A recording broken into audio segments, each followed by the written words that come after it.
Thanks, Jake. Good morning. Good morning. Good morning, everybody. Good morning. 10, 9, 8, 7, 6, 5 seconds, 4, 3, 2, 1, in Mission Device Live.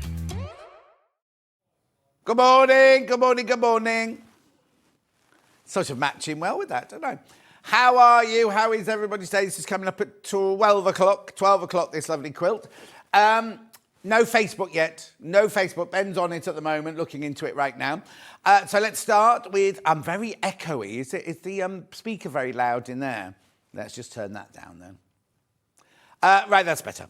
Let's do the early bird. Early bird. Early bird, not the dress. Here we go. Early bird, early bird, early bird. Ollie's not on it yet this morning. He's got to wake up yet. Right. Now, this would normally cost you £6.99. It looks like a cigar case or a little cigar. It's not, because you keep your needles in it. Now, they've replenished this big time.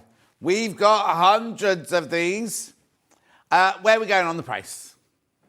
£3.99. It's lovely, isn't it? It's wood. It's screw top there. You put your needles in there. Put your pins in there. Put your little pills in there if you wanted to. £3.99, wooden lipstick style needle case at £3.99. How gorgeous. I do look like an angel, don't I, with my wings. Hang on, if I get a bit higher. Oh no, I can't get any higher. No, I nearly caught my foot on the bottom of the thing then. I won't do that again. At £3.99, £3.99. Oh, put it in shot, John. Keep going through, keep going through, keep going through. Oh, right, Facebook's on. Facebook's on now. Go on, my Sean Butter. Morning, John, beautiful quilt behind you. No, you're supposed to go, morning, beautiful John, quilt behind you. Josephine. Fran says, I'm watching on Facebook. Oh, Fran was watching on Facebook, so it was all right there. It must be the one in here. Have you got your angel wings on? I have indeed, Susan. Anyway, keep going through for these. Lots of you there. Say that again, Levi.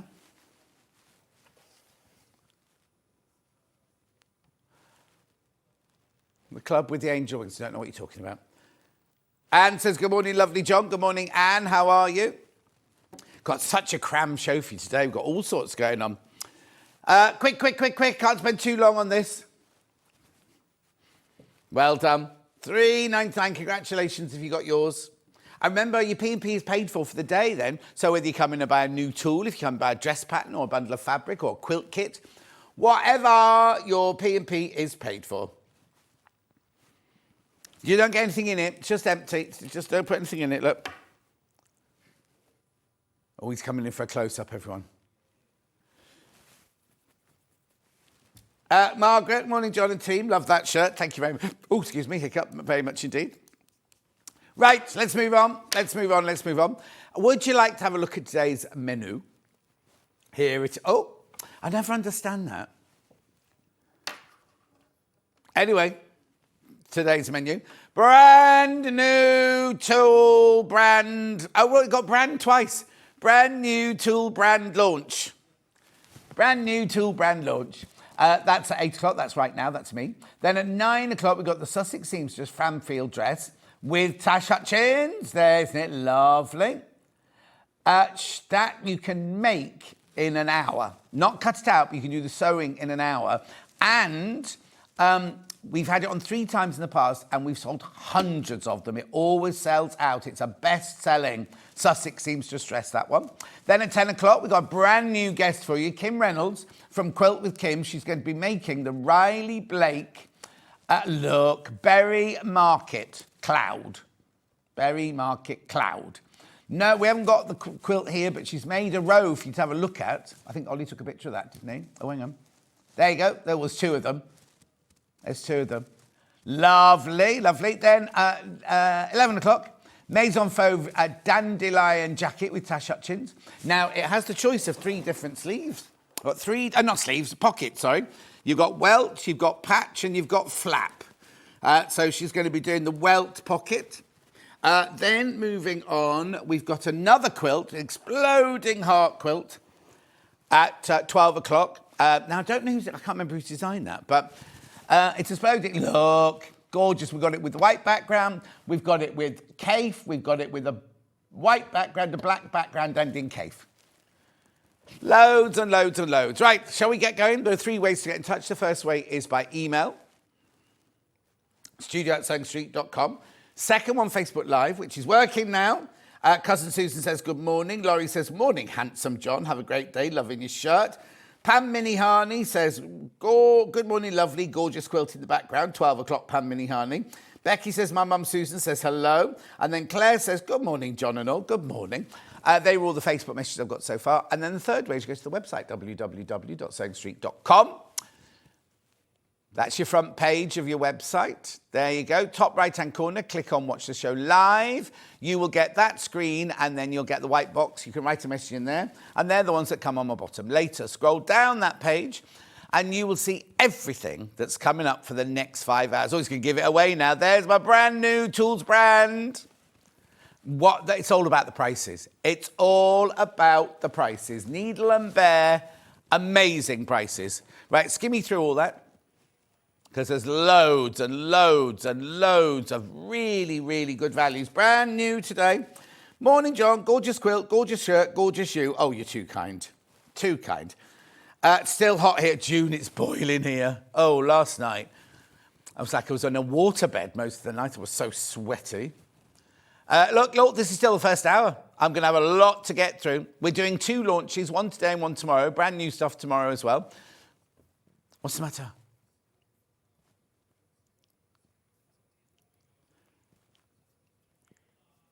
Look, there it is. There's your Sussex Seamstress dress. There's others in the hour as well, so don't get confused. We're doing the Framfield. There's your lovely fabric.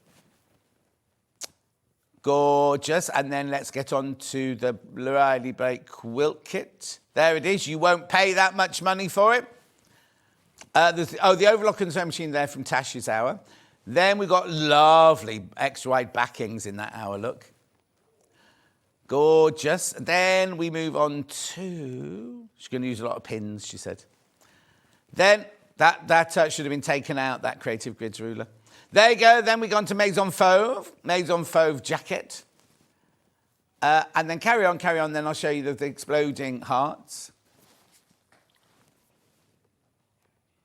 Oh, you're very kind, Levi. If only it were true. Look, there you go.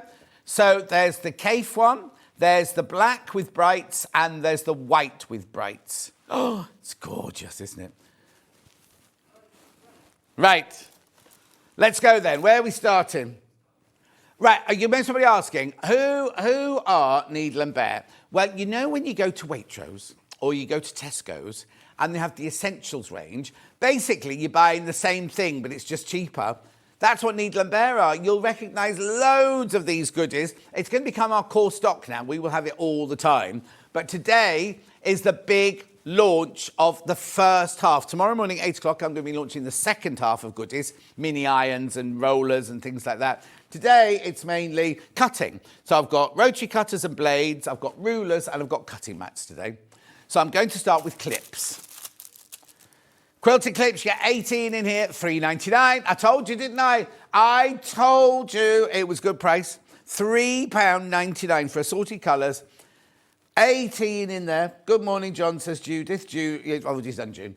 Keep going through. These are already going on pre-order, these. $3.99. I've taken everything out of the bag, so I might as well take that one out of the bag. So. Yeah, 18, there you go.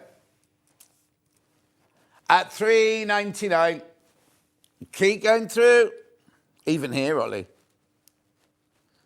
Well done. Well done, well done, well done. Keep going through for that one. You get lovely colours, rainbow colours there. Oh, hang on, somebody's been a bit sarcastic now. Somebody's been a bit sarcastic. IGP must be a world record. The first keep going through was at 2 minutes past 8. Well, there were loads of people in for the early bird. That's why. Honestly, pick on me or what? It's only, what time? 8:09 or anything. IGP, hiding behind your initials. I am. Anyway, keep going through. Oh, there's another one. There's another one. It's because there's people on the phone lines, you see. That's why I say it. Honestly, we're shopping telly. We're here to sell things, for goodness sake. Well done. At £3.99. I'm not saying that again now. Ben's saying it in my ear, but I'm not saying it now. Right, moving on. Right, what's next? Rotary cutters. Here we go. So where am I starting? Oh, did you not say cutters? Okay, then. 60 millimetre. Stuart loves his 60 millimetre. He said you can cut through so much quicker if you're doing lots of quilt cutting. Right, okay, let's have a look at the price then. Erica, morning, John. It looks like it's going to be a very enticing morning. We'll have to go and replenish the bird feeders very quickly in a few minutes. Yeah, keep going through to feed the birds. Keep going through to feed the birds. Come on. $9.99. $9.99. I told you, didn't I? I told you they were all good prices. Let's try and get this one out.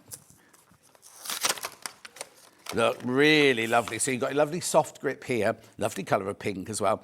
Then there's your blade. You can use it left-handed or right-handed. At $9.99 for a 60 millimetre cutter. I know, it's fantastic, isn't it?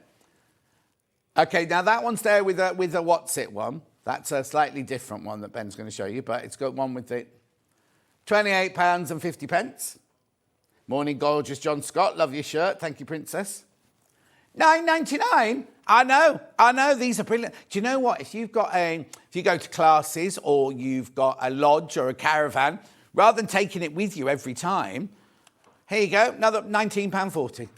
These are obviously not direct. These are just how much you can pay for 60 millimetre ones. Look at that. It's got a titanium blade. Is that why it's called titanium? First on ergonomic design. It's perfect for both left-handed and right-handed, said that. Thanks to its clever ergonomic design. Excuse me. Cut through multiple layers of fabric in one swift movement. You can do paper, cardboard and fabric. Unlike craft knives, the rotary cutter has a large handle with a soft grip to prevent discomfort and fatigue. The rotary cutters unscrew the central carriage, insert the blade and screw back on. Safeguard activated. Look.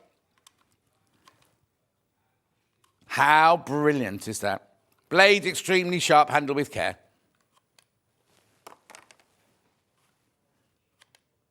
Right, half the remaining stock is in baskets. Now, this is a launch, right? This is supposed to last us now until for months and months and months, right? Half the remaining stock is in baskets. If you've not got a 60 yet, get it, $9.99. Morning, feel free to say check out as much as you want, says Annie. Thank you, Annie. They weren't complaining about checkout, though. They were complaining about keep going through. That's what they were complaining about today. I don't know. I think it's this weather. I think yesterday, Heather? Who's Heather? Hannah kept saying this day, I've had some very angsty messages today. I think it was the heat. I think it was the heat because people were being really angsty yesterday. Don't worry, I called you all out on it. Anyway, keep going through. Loadsy there. $9.99. Okay, now, when you all checked out, there's only 16 left. On a launch, I can come back to that. I can come back to it. Do the 45 now. Exactly the... Oh, no, it's not exactly the same design. Right, watch this. $7.99. £7.99. Look at this. Oh, that's posh. Look. Look at the guard on that one. Left-handed and right-handed. Look, needle and bear. $7.99. Oh, now that's the one that's got a little stand on it, hasn't that one? £15. What's it look like, Ben? A what? Looks something like a boomerang. $7.99. Keep going through for this one. Loads there, 45 millimetres, this one. Look at those lovely blades in there. Hang on, let me look on the blade.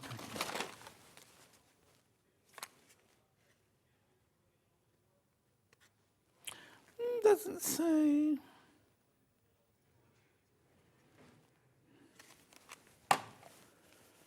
$7.99. These are flying out. If you can't say something nice, then say nothing at all, says June. Ah, I don't care, June. Water off her, what sits back? Duck's back. You're doing a great job. Lots of love from Margaret. How are you, Margaret Violet? $7.99. Keep going through for these.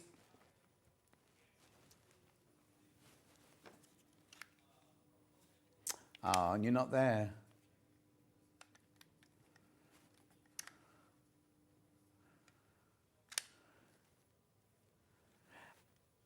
Oh, who's that from? I won't read that.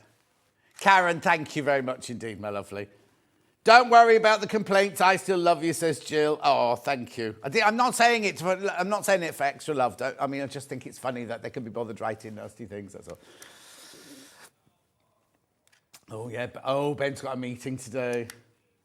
Well, we'll see. I've got a meeting today with Scott. I know. Or Scott got a meeting with me. That's right. Moving on. That's your 45. Then I've got a 28. Oh, he says. Oh, I thought I had an 18 as well. Oh, I have. Here's 28. Here's your 28 one. This is for love. Now, Delphine used one of these a lot. These are brilliant. $6.99. Now, can I just say something? When we first opened Sewing Quarter, which must be about 8 years ago now, wasn't it, right?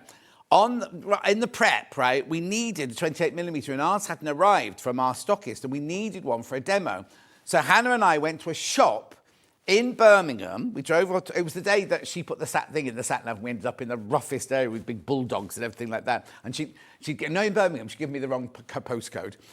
And then from this shop, the 28mm, like this, but in a different colour, was at $11.95. $11.95, and that was 8 years ago. Right, found one for £9.35 here. Ray 28mm. Beautiful. The thing is, they say it's I don't know, is that one called titanium? Yeah, the blades are gold. I mean, not real gold, obviously, not like gold you put in a ring. Look. Oh, that's so cute. Look, for doing your little curves, for doing your confetti quilting. At $6.99. Now, I need to be a bit aware, right? I keep saying this is a launch and this is supposed to last us. How many in baskets? Okay, over half the remaining stock is in baskets now. Oh, look, they're flying now. Now, people multi-buying. They're going down in increments of 2 and 3.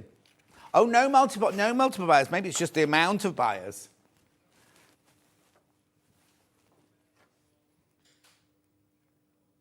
$6.99. Oh, and also be careful because the 45mm, and I'll do a recap. When I've done them all, I'll do a recap because they're all going to go. They're all going to go. These especially.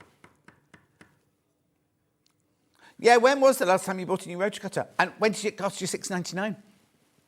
And you know what? This is your chance now to get all matching ones. If you love matchy-matchy, in your workroom, I thought you were going to sing a song. If you like a lot of matchy in your matchy, buy a needle and bear. Right. Oh, now be careful. How many baskets now? Okay, I've got 4 left. Once you've checked out, I've got 4 left. And this is the launch. Oh, Barry will be pleased. At $6.99. How brilliant is that? Loads of you there.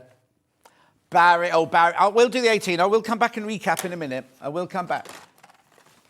Barry's in charge of this.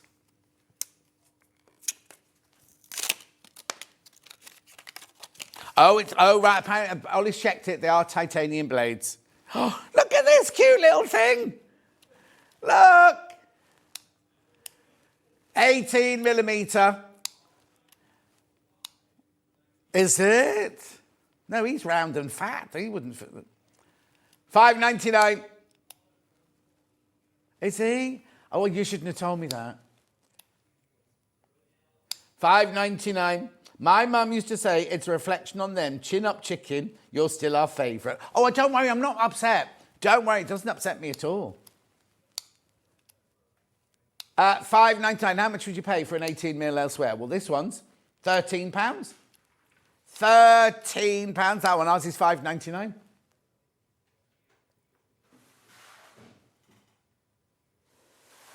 Yeah, exactly. Morning, John and team. Just back from sea swimming. Oh, in the rain? Oh, I know. All my garden furniture's out. It was raining as I drove through Studley. Oh, I can't believe it. Put TV on, someone's picking on you. Oh, don't worry, Fiona. You'll do a fabulous job selling us gorgeous sewing equipment. Yvonne, good morning, John and team. I love your show and I'm really looking forward to seeing the dandelion jacket later. Yeah, it's nice, isn't it, Yvonne? Right, how many of these in baskets?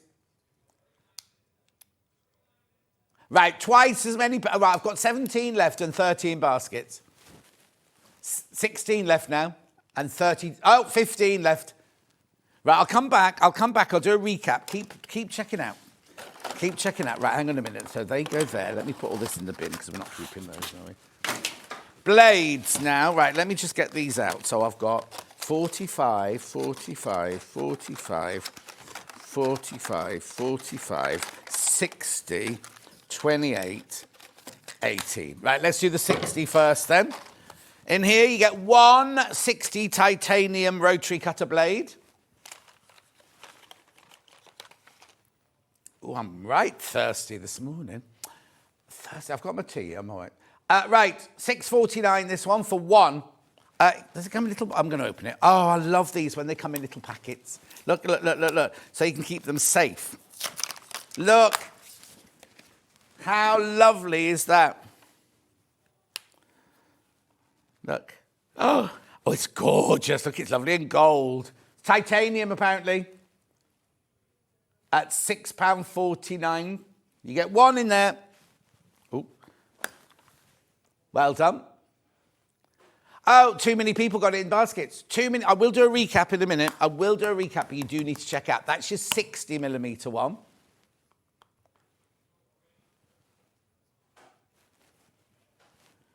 Well done.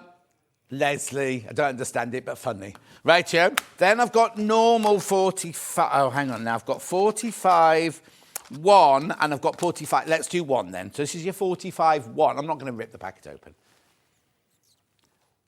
All right, now be careful on the 60mm single figures now. Right, this is... Now, actually, don't buy this. Don't buy this, right? How much is the 5 one? Well, hang on, it should be £25, the 5 one. Is that right? Oh, right, don't buy this. Just look, it's $4.99 for one. Don't buy it. Do not buy this one, right?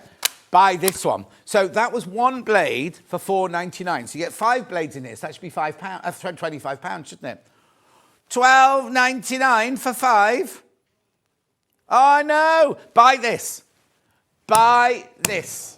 He says, not adding undue pressure, just saying.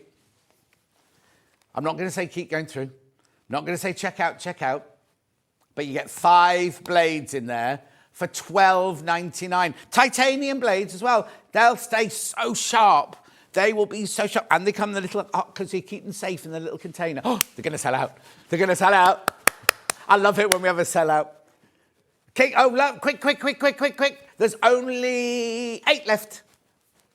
22 in baskets, 8 left, 7 left. Do you know what?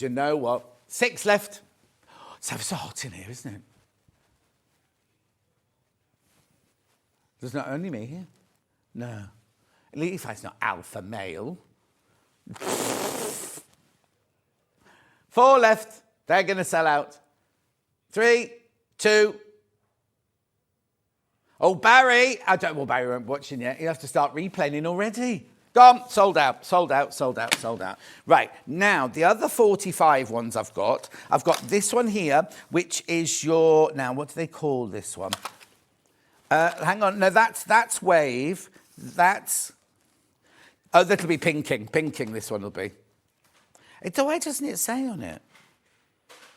Oh, yeah, it prevents fraying. That's that one. 54, is it M54? Yeah, that's it. Right, this is your... Now, do buy this one, because this is like using pinking shears. Ignore those.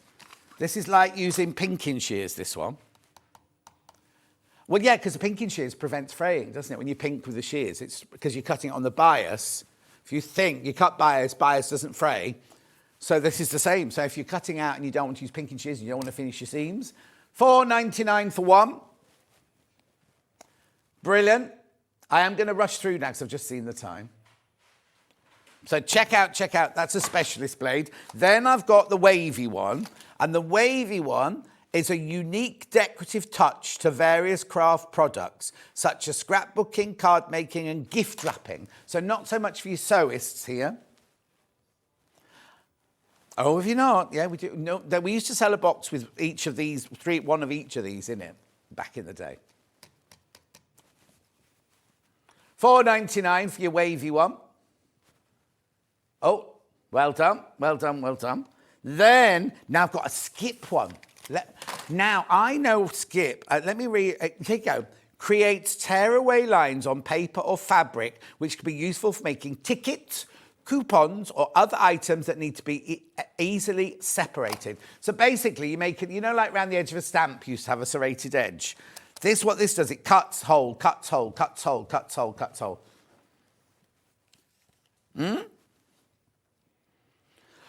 Brilliant for paper, card, and fabric. Yeah. Why, is Levi becoming a stripper?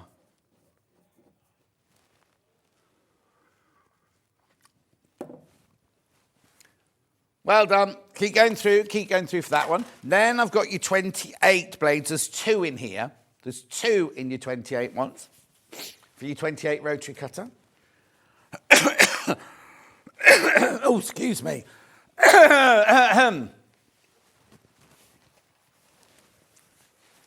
Very popular. Oh, my hay fever's been bad the last couple of days. You get 2 in here for $5.99. So if you just bought the 28mm blade, I'm going to go back over my rotary cutters now. $5.99. Oh, whoa. Have I got any in baskets? Right, there's 10 left of that. It's a launch, for goodness sake. What's Barry thinking? It's because he's been on holiday in Turkey. He went there to get hair and they just said, you're beyond help, I'm afraid. Well done. Then we've got your 18, 2 in here. Carol, morning, John and team. Having a good morning. Second washing load in the machine. Washing up done and put the rubbish out. Oh, going to sit down now. Finish off my cardigan crochet. Watch the lovely John on Stone Street. What a perfect day. Oh, Carol, thank you, my love. I use the skip blade to attach crochet to my fabric linings. Oh, do you, Carol? Gail, that's Gail. Right, $5.29 for 2. $5.29 for 2. Just brilliant to have around. And they come in the little box, look, all nice and safe. Right, I'm just going to recap my rotary cutters now, then I'm going to move on to rulers, right? Or rotary cutter, whichever thing. Right, so your 60mm.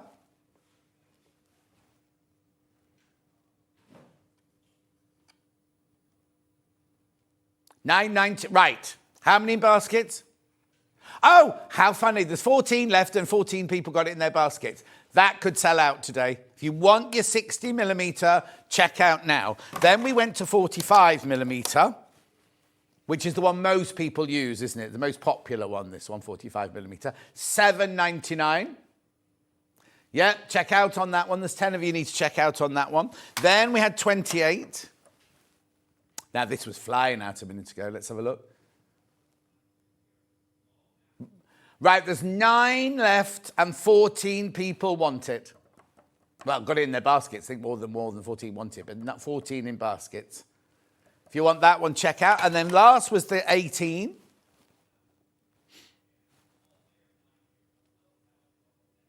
Sold out. And then the only blade I'm going to redo... No, 2 blades I'm going to redo. The 60... The 60 blade. 4 left. 4 left on a launch. 4 left. And 17 in baskets. The multi-pack's gone, but I've got one of the... And I told you not to buy these earlier. Now buy them. We will get the pack of 5 back in, because obviously it's a launch and we need to have them. Oh, there's only 29 of those left. Well done. Right, now the next thing I'm going to show you is a ruler. Let's start with the rulers. Where do you want to start, Ben? Yeah, go on then.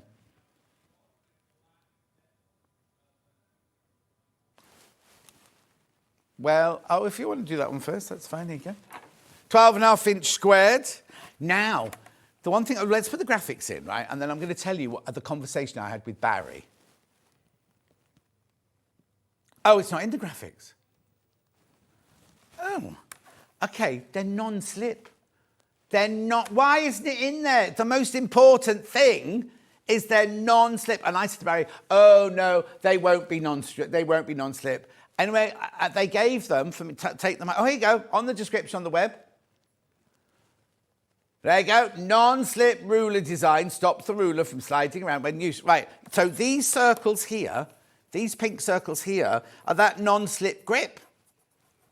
Right, $11.99. So you've got your inch increments, you've got your half-inch increments, your quarter-inch increments, your eighth of an inch increments. You've got the inches up the side here, 12.5, 12 and across here.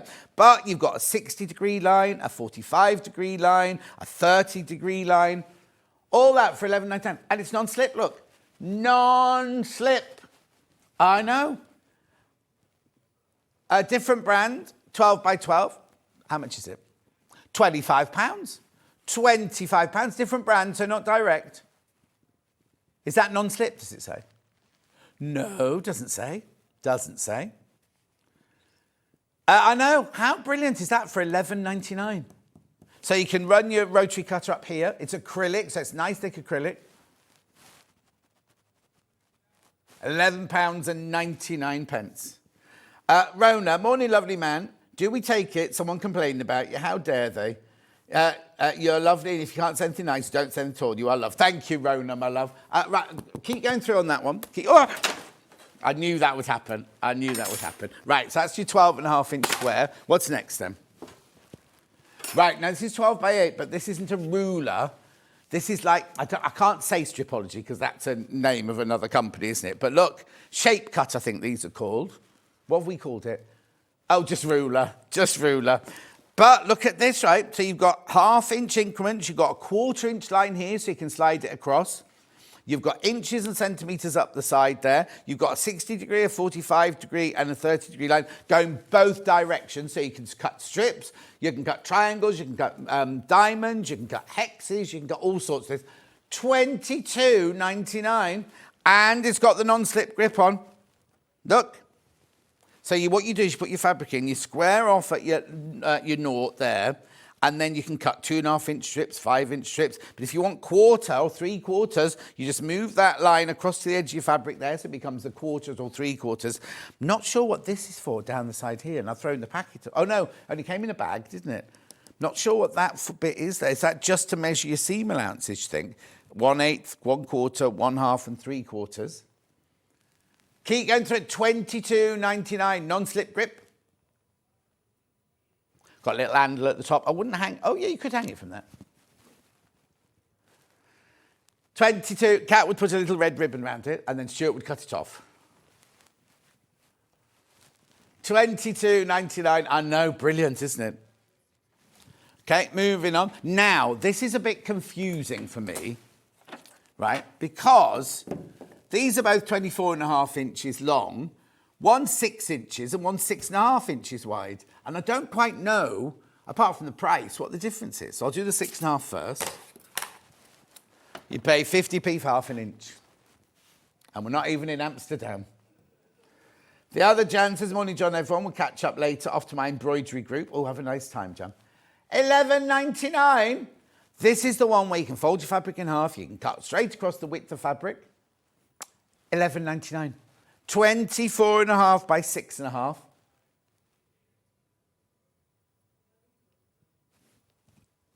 Do what?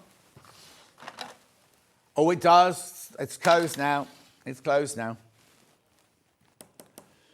$11.99. $11.99. There's non-slip grip. You've got your inch increments. You've got your half-inch, quarter-inch, and 1/8, 60-degree, 45-degree, 30-degree. $11.99. And you know what? If you've got your posh one at home, get this one for the caravan, get this one for the lodge, get this one for your retreats. Take it away with you. Because it's $11.99. Or if you've got somebody who's just starting, $11.99. Non-slip grip as well. Non-slip grip on there as well. Right, now I've got the 24.5 by 6 inches. That's this one.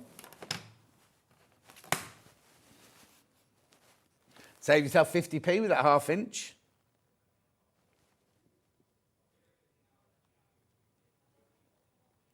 Well done. 24 by 6 inches. Well, yeah, you're right. Or not far off a Secret Santa price, that one. Well, it depends how posh you are with your Secret Santas. We're £10 here. That's frightening, isn't it?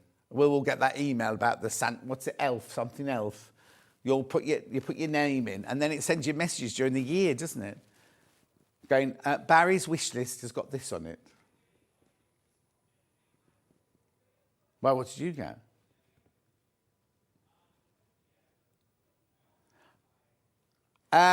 They've got those in TK Maxx. Or they did have. Jess went and spent £25 on you. On any of us, not just you. I'm not saying not Ben. I mean, just like as in anyone. £11. Like, keep going through for this. Lots of you there.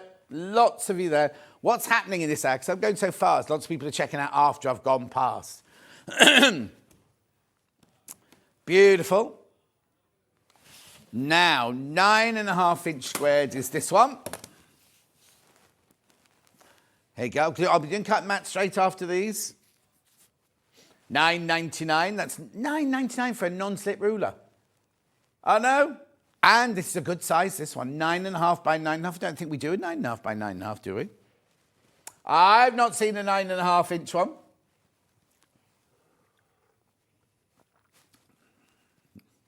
$9.99. Good morning, everyone. You're very excited this morning, John. It's a launch. That's why, Tracy. It's a launch, Tracy. It's a launch. Cheers. I'll have whatever you're on. Oh, I'm grumpy as I can't tell you. Oh, my life's falling apart away from here. Anyway, keep going through. Beautiful. It's nothing bad. It's nothing bad. I'm very healthy. Fittest I've ever been. $9.99. Where was I recently? Oh, I know. I went to my bone man this week. You know, where I have my laser treatment and my shock therapy treatment and everything like that. And he went, I'm working on half the man I was working on when you first came to see me.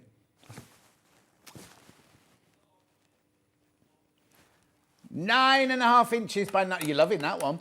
You're loving that one. It's because we haven't seen that one, isn't it? Right, next. 2.5 by 18 now. Now, this will be popular. This is like the Jenny Jackson, isn't it, this one?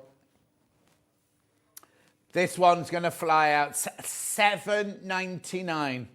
How many did I start with? Oh, it's flying out. $7.99, this one. It's got the non-slip grip on it. That's just a really, really handy ruler to have, isn't it? $7.99. I know. So it's 2.5 by... Oh, it's a jelly roll size. Cut your own jelly rolls. Design rolls. Unless you're cutting motor fabric, then you can call them a jelly roll, can't you? Get your new old Janet Claire fabric. Get your Janet Claire fabric and cut your own jelly rolls.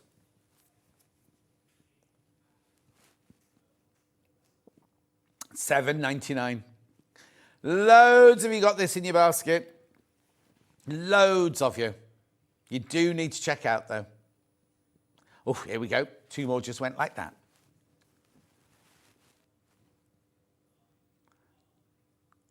Now, are people on the phone? Oh, blimey.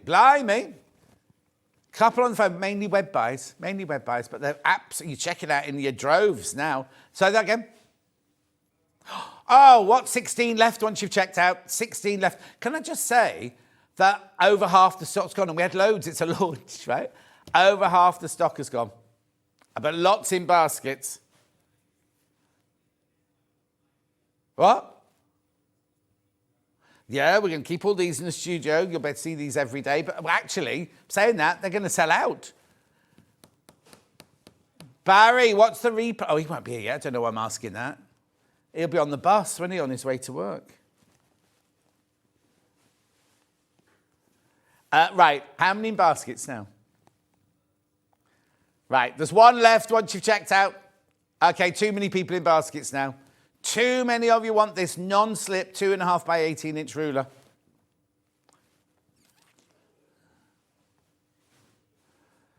Well done. Keep going through. I'm going to leave that one with you. Leave that. Oh, please, be careful, because that really is going to sell out any minute now. Another one that's going to sell out, the 6 by 12. Very, very popular size, this one. They are very clear. Actually, Levi, could you just get me some patterned fabric? Oh, actually, I can get it from here, don't worry. I've got some on here tonight. Oh. Oh. Where did that go? Oh, that knocked my cup of tea right to the edge of the table. Levi. Yeah, look how clear that is. I know, fantastic, isn't it? Just wondered how non-slip are the rulers. Well, look, Erica, right? It's on. Look, they're that non-slip, and I'm not, you know. Look, it jiggles, but it doesn't slip. We all like a bit of a jiggle instead of a slip, don't we? There you go. Keep going through. Oh, no, I can't wear slips, not anymore. Beautiful. Right. They're going to sell out. $6.99 for a 6 by 12. Brilliant.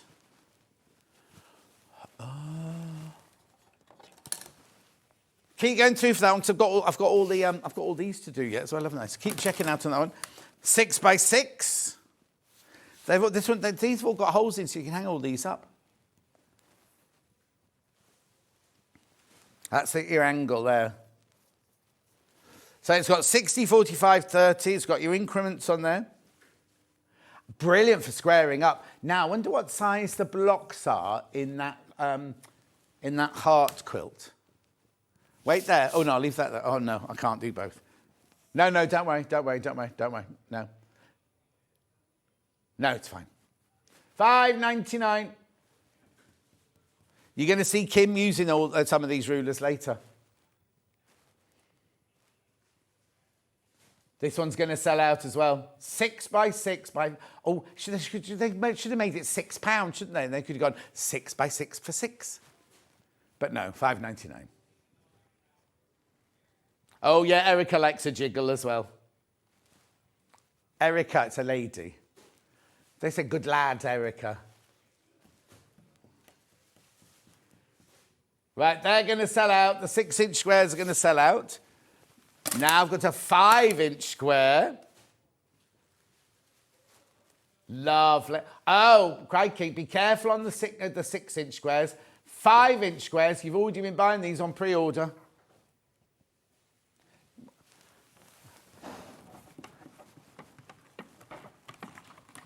There's your 6-inch.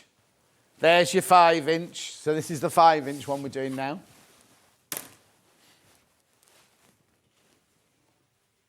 Beautiful. Keep going through, keep going through. I'm only going fast because I've got loads of rotary cutters to get through yet. Now, this is going to be really popular, this one. Oh no, hang on, that's not 4-inch. 6.5 by 2, this. I haven't got a 4-inch. Oh, sorry. So see-through. I couldn't see it. 4-inch square there. I haven't got a 4-inch. I have. Look. Right, $5.29, the 4-inch.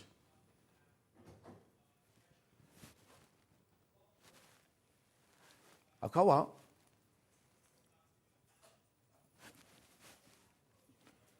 Got shorts on today. Keep going through for these. Keep going through for this. Oh, Levi.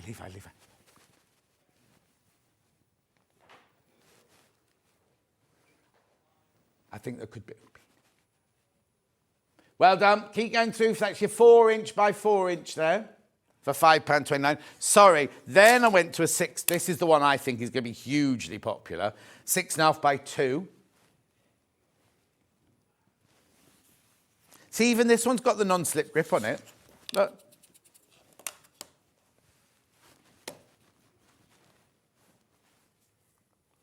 I know, got to hurry up. Quick as you can. Well done. Then look at this cute little thing here. Oh! Sorry, Levi. I was trying to help. Oh, what?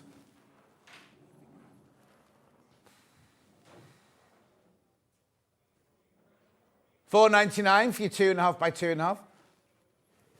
Well done, loads of you there. Oh, right, there's too many people in baskets for that one.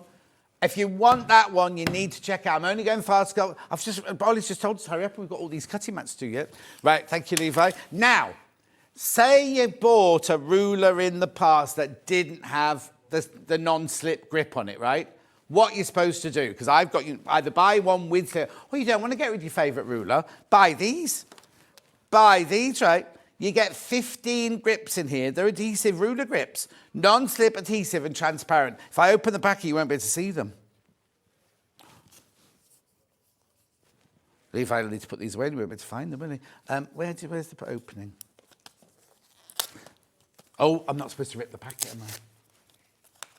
Well, we've got another one, haven't we? We've got two of everything. When you went up... Oh, yeah, we've got two. Look! Look. How brilliant. Look. $3.99 for 15 non-slip adhesive ruler grips. There's two of everything. It was in the email last night.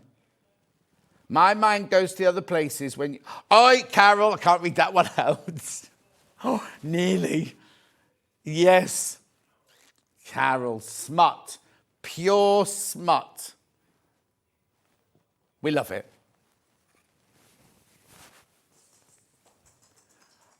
Be careful. Oh, now, right, okay, that just dropped by 5, so I don't know if people are buying them in multiples, right? There's how many in baskets? Oh, right, they're going to go. They're going to go. If we had time, I'd stay on it, but I haven't got time to do this. Right, cutting mats, right? Let's do biggest downwards then. So these are your regular... what's it called? Self-healing cutting mats. Ooh, it's a nice big one, isn't it? They always get the biggest you can do for your space. One side, it's got inches, 45 degree, 60 degree line. On the other side, I'd love to know how these are delivered because you're not supposed to roll them up. Look at that price. $29.99. Now, I have got everything in green and in pink. So if you're thinking it'll be nice, but in pink, I've got everything in pink. 36.5 by... No, hiccup. 36 by 24 inches. I know.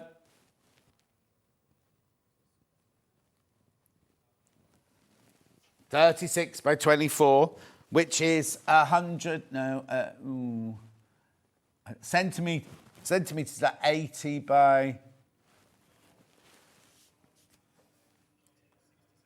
90 by 60 it is, 90 by 60. Look elsewhere, $51.97 for that size.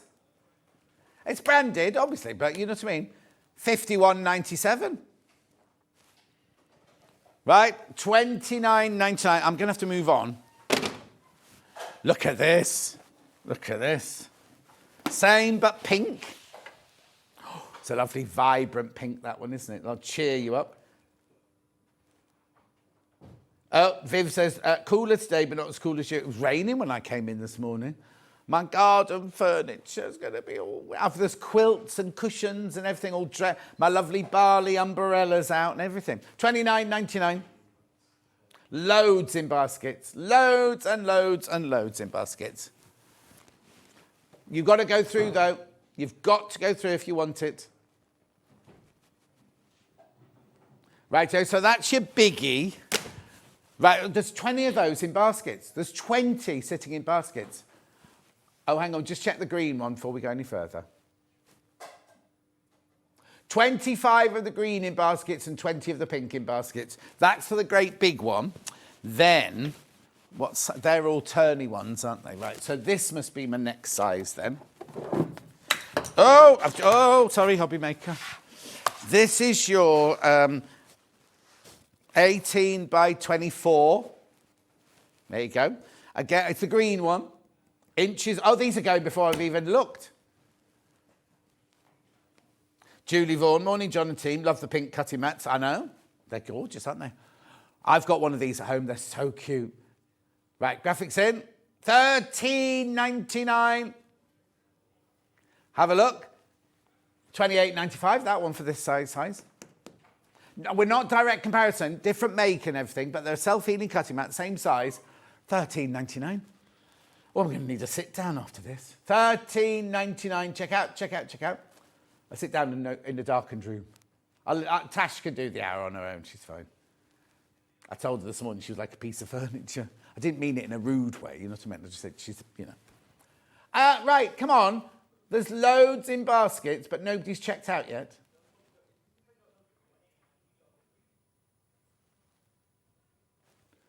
Oh, there you go. You're going through. Well done. Yeah, flying out now. Flying out. Maybe it's just the delay. Right, Jake. Then we've got the same in pink. Is it the same price? Oh, do you know what? I'd get a whole new set of cutting boards, cutting mats.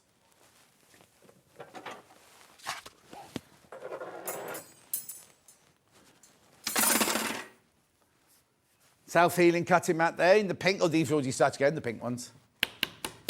Inches on one side, centimetres on the other. $13.99. Now, your old cutting mat could become your, what's that lovely man that comes? Create Gyro Cut man. James from Gyro Cut. Could become your sticky one. Well done. These are flying out, the pink ones. Pink ones are more popular than the green ones at the moment. Lovely. Then I've got this size, which is, 12 by 18, this one. Oh, hang on, green first. 12 by 18.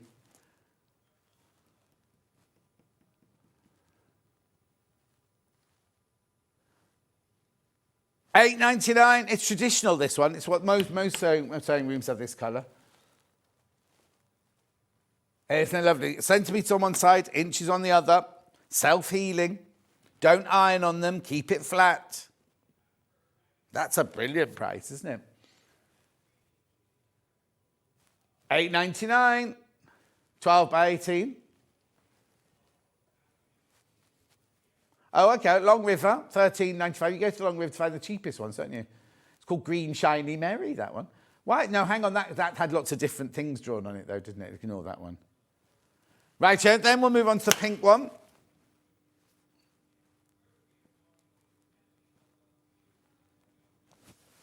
There's the pink one.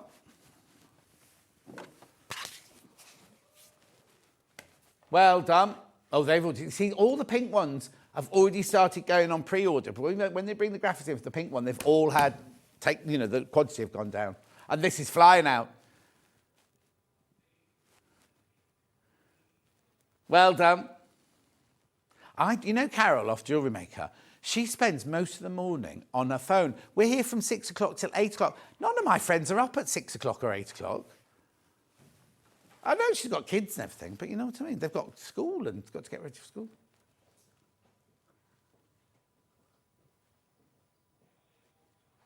Well done. Then we've got to go to this size here, which is the cutest. This one is your 9 by 12. Oh, hang on, I've got the centimetres up. Yeah, 9 by 12. There you go. Yeah, do your little blocks on there.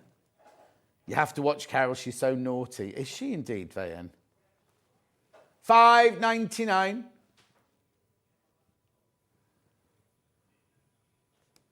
$5.99. They don't want me on Jewellery Maker. It's funny because Scott asked me to do something the other day and I said, what do you think you want me to do, jewellery? He went, where'd you get that idea? I went, you told me. He said, of course we'd have you on Jewellery Maker. I said, you said you didn't want me there. Right, Joe, and then I've got the pink one. And then I'm going on to rotating cutting mats. I've got to be very quick, though. If we dip into Tash's hour, she'll have a diva strop. $5.99. $5.99. Oh, he definitely wouldn't want me. Yeah. Why do you think I've never been there, then? Well done. Well done. Right, now, without anything falling over, I've got rotating cutting mats now. These are brilliant, right? Because they've got like a soggy bottom so they don't slip. And they've got locks, you see. So if you do this, and this, it unlocks it. And look, how brilliant is that? I'm doing like, what does Hannah's boyfriend do? Scratching. Who knew that I needed matching cutting mats? I love all the pink ones, says Alison. Right, $32.99. This is the biggie. This is 18 by 18.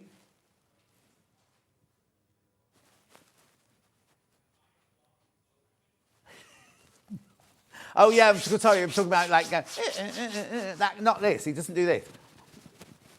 She's in he's filming something big in London this weekend, and he's been put up in a posh hotel. So she got the coach last night to London, yesterday afternoon, and she's spending the weekend he's working. She's meeting friends, everything, but staying in a posh hotel. Lovely. Then I've got the same one in pink.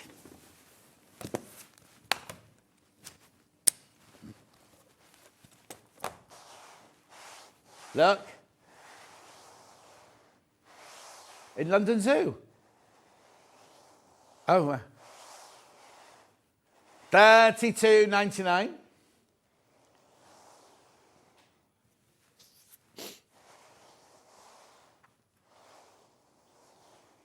Beautiful. That's 32. See the pink one again, most popular. Pink one again, the most popular. Then we go to this size. Oh no, green first. Which you'll all recognise. Look at the price. 12 by 12. Wondering if the rotating mat could help when hand stitching a large piece? Indeed it could, Fran. $16.99 with your 2 locks on there, look. Now I've got wonder why I bought so many of these. I've got way more of these. Oh, it's just fun, isn't it? Look. $16.99. Then we've got the pink one.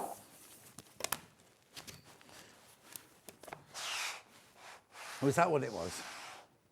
Crazy Lorraine says, good morning. Morning, Crazy Lorraine. Is the caravan a bit cool? God, you know what? I go on about, she lives in the caravan, right? When it rains and the rain on the tin roof and everything. In this heat, it must be like living in a container. Mind you, when we did aircon in the caravan, when we did Ghost in the Darkness in South Africa, all of our costumes, all the rooms, all the prop rooms and everything, because we're in a game reserve in the middle of nowhere, we're in old, like your office container, in your containers, but we were in Africa with no aircon. So we used to fill the twin tub with cold water and all sit with our feet in the twin tub washing machine. Keep going through, $16.99. Right, wait till you see, this is the one I've got, but in the pink at home. Yeah, look at this. This is so dinky. So, $11.99. That's your 7 by 7. How beautiful is that if you're doing your little half square triangles or just trimming little blocks and everything? Okay, so he said these are great, aren't they indeed? How cute is that? 7-inch square. That's your green one. This is the one I've got at home.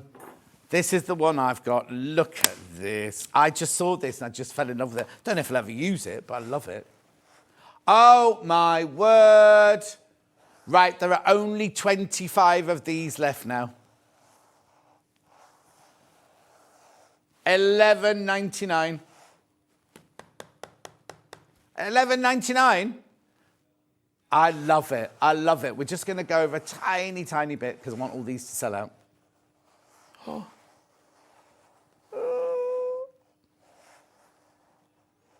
That's what my new steering wheel's like. It's so smooth. 15 left. How many baskets?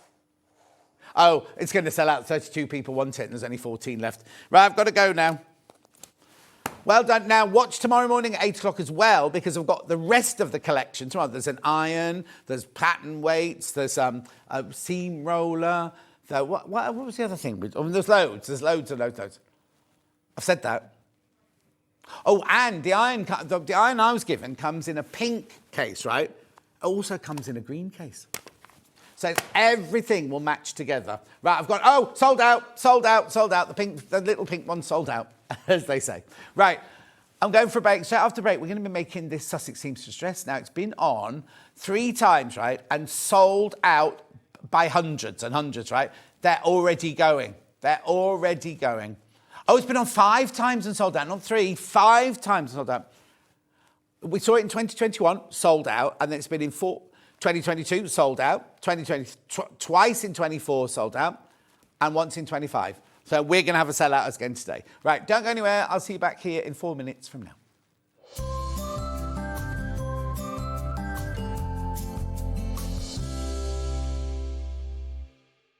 So many more quilts I want to make now. I'm going to have to live to 200. It's just been one of the best festivals I've ever been to in my whole life. I will definitely be back and I'm going to have a quilt.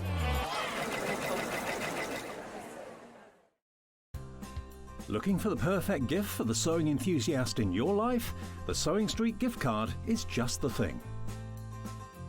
Choose between a physical card delivered to their door or a convenient e-gift sent straight to their inbox.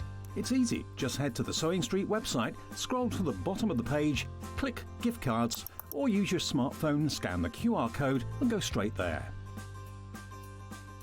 Pick the amount you'd like to load onto the card, and that's it. The Sewing Street gift card, the gift of creativity made simple. Charm pack or 5-inch squares. A charm pack is a bundle of pre-cut fabric squares, usually 5 inches by 5 inches. Each piece comes in different patterns and colours that match perfectly. They're great for quilts, patchwork or any small sewing project. No cutting or matching needed. So next time you are looking for a quick and easy way to start a sewing project, why not try a charm pack?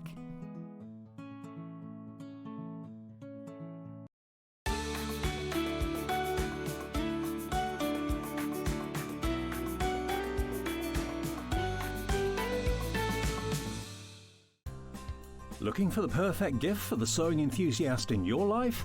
The Sewing Street gift card is just the thing. Choose between a physical card delivered to their door or a convenient e-gift sent straight to their inbox. It's easy. Just head to the Sewing Street website, scroll to the bottom of the page, click Gift Cards, or use your smartphone, scan the QR code and go straight there. Pick the amount you'd like to load onto the card, and that's it.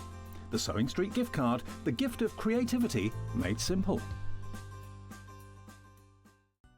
Never miss a show by watching on the go with the Sewing Street app. Head over to your app store now and search Sewing Street and simply download to your smartphone or tablet. You can watch the shows live and see your favourite presenters and guests. Click on the Today button to shop all of the products that are featured in today's show. Want to know what's hot? Then click here to see today's bestsellers and highlights. Have you missed a show or want to watch one back? Then click the schedule button and you can go back 7 days to watch and shop, and you can also see what's coming up over the next 7 days. Want to say hello or ask a question to our guests? Then send a message to the studio. You can also keep in touch with all the latest news, events, product launches and much more by clicking here for our social media pages. Never miss a show by watching on the go with Sewing Street. Shopping with Sewing Street couldn't be easier. You can shop via our website at www.sewingstreet.com, where you can watch our live shows and see all the products from that day.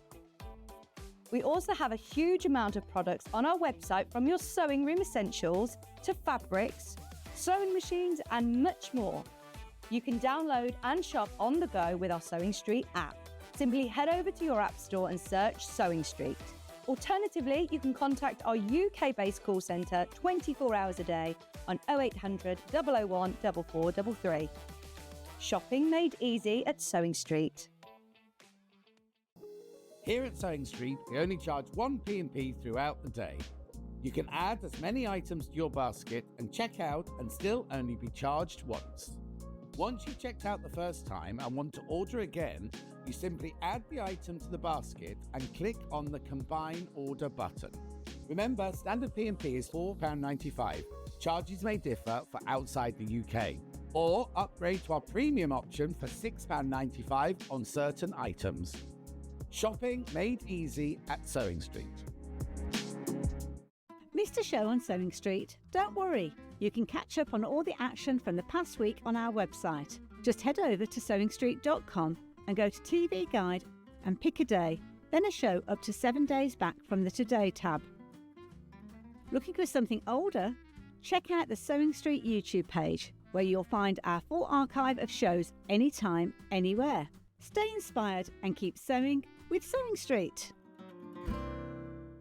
Not only is Sewing Street live from 8 a.m. till 1 p.m. on Sky 670, Freeview Channel 73, YouTube and the Sewing Street app, now Virgin subscribers can watch on Channel 754, which means there are more ways to watch your way with Sewing Street. Looking for some creative inspiration? Head over to the Sewing Street website and click on the SS Hub. It's packed with ideas, tips and projects to spark your creativity. Plus you'll find the latest news and information on sewing machines and overlockers. Get inspired with Sewing Street.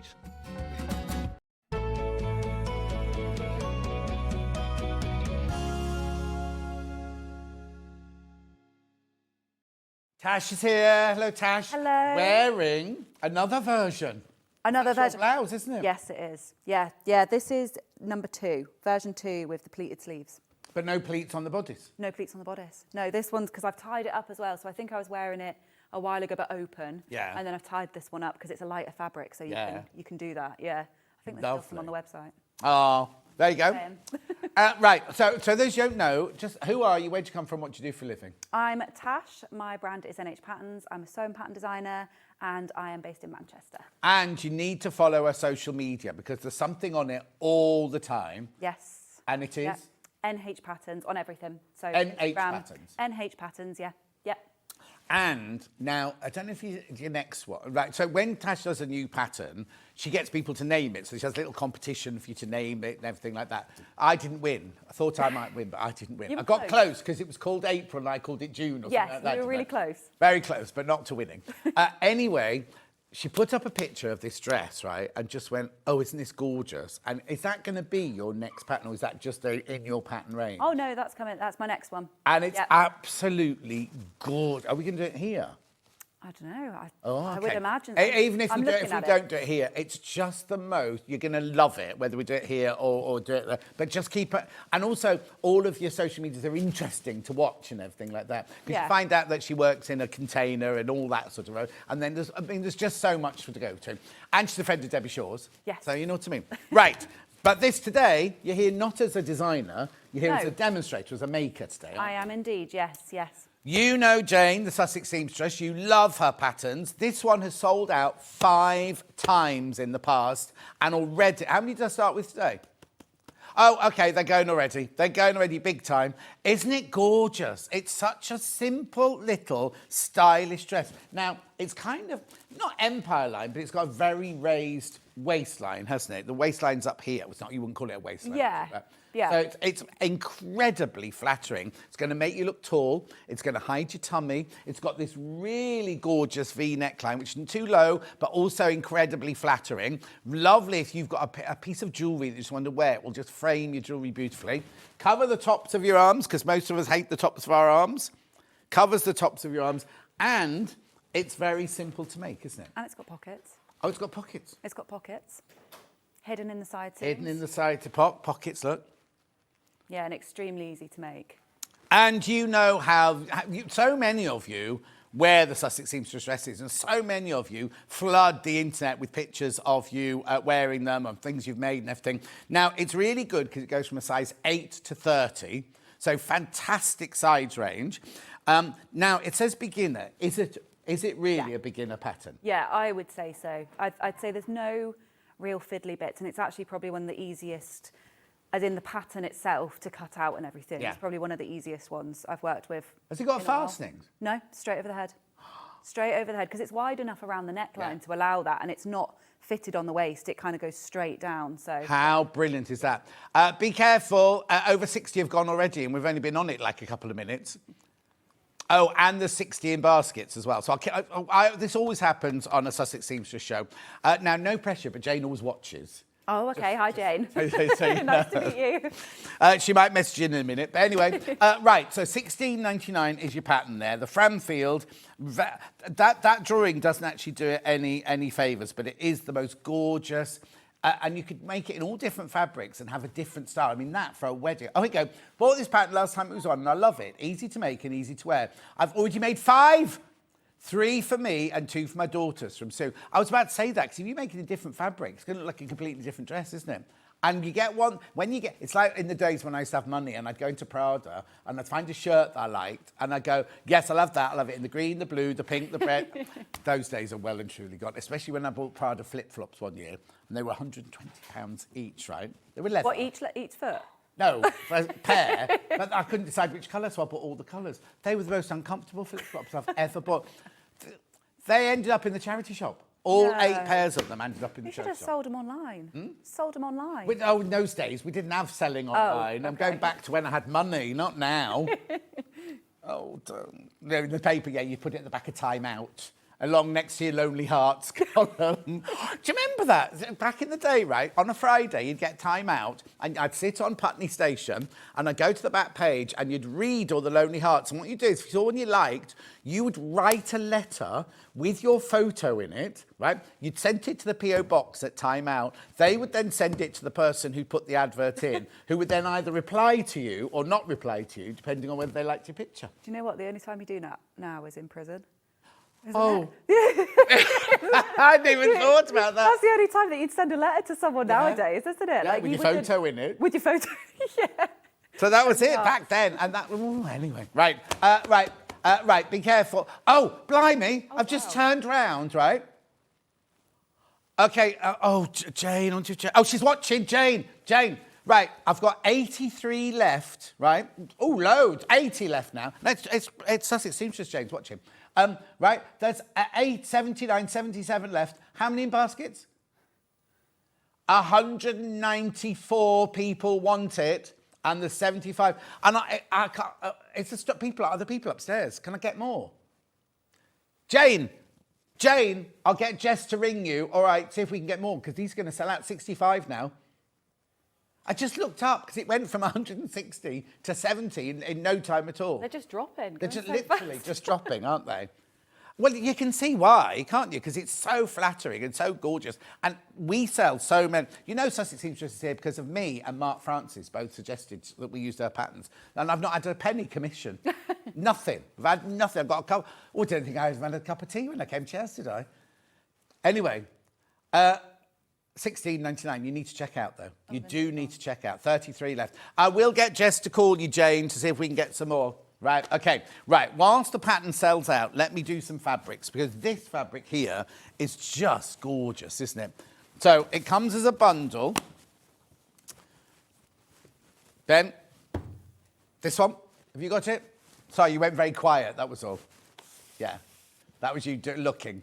3.5 metres. It's called Poppies on White, right? First of all, I don't think they're poppies. Secondly, it's not white, but it's gorgeous, isn't it?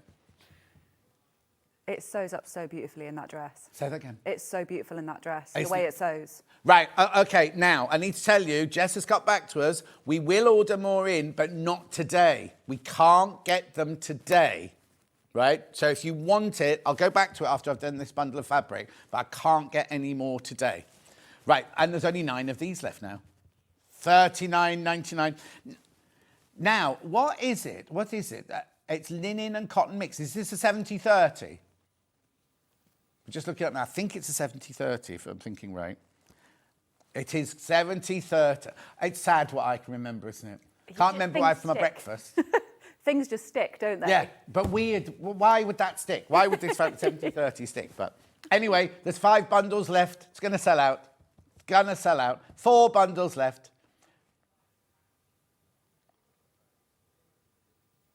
Oh, dear, Ollie, you need to get out more. Ollie pulls up behind cars, looks at the registration number and works out a code from the registration number. No, 2 left. That's odd. Gone. Sold out, sold out, sold out. Right, let me just go back to the pattern very quickly. This is good, isn't it? Gillian says, good morning, everyone. Good morning. You've had a lovely morning chatting to me. What more do you want? Says Sussex Seamstress. Oh, she's got a bit cocky, hasn't she? Right, pattern.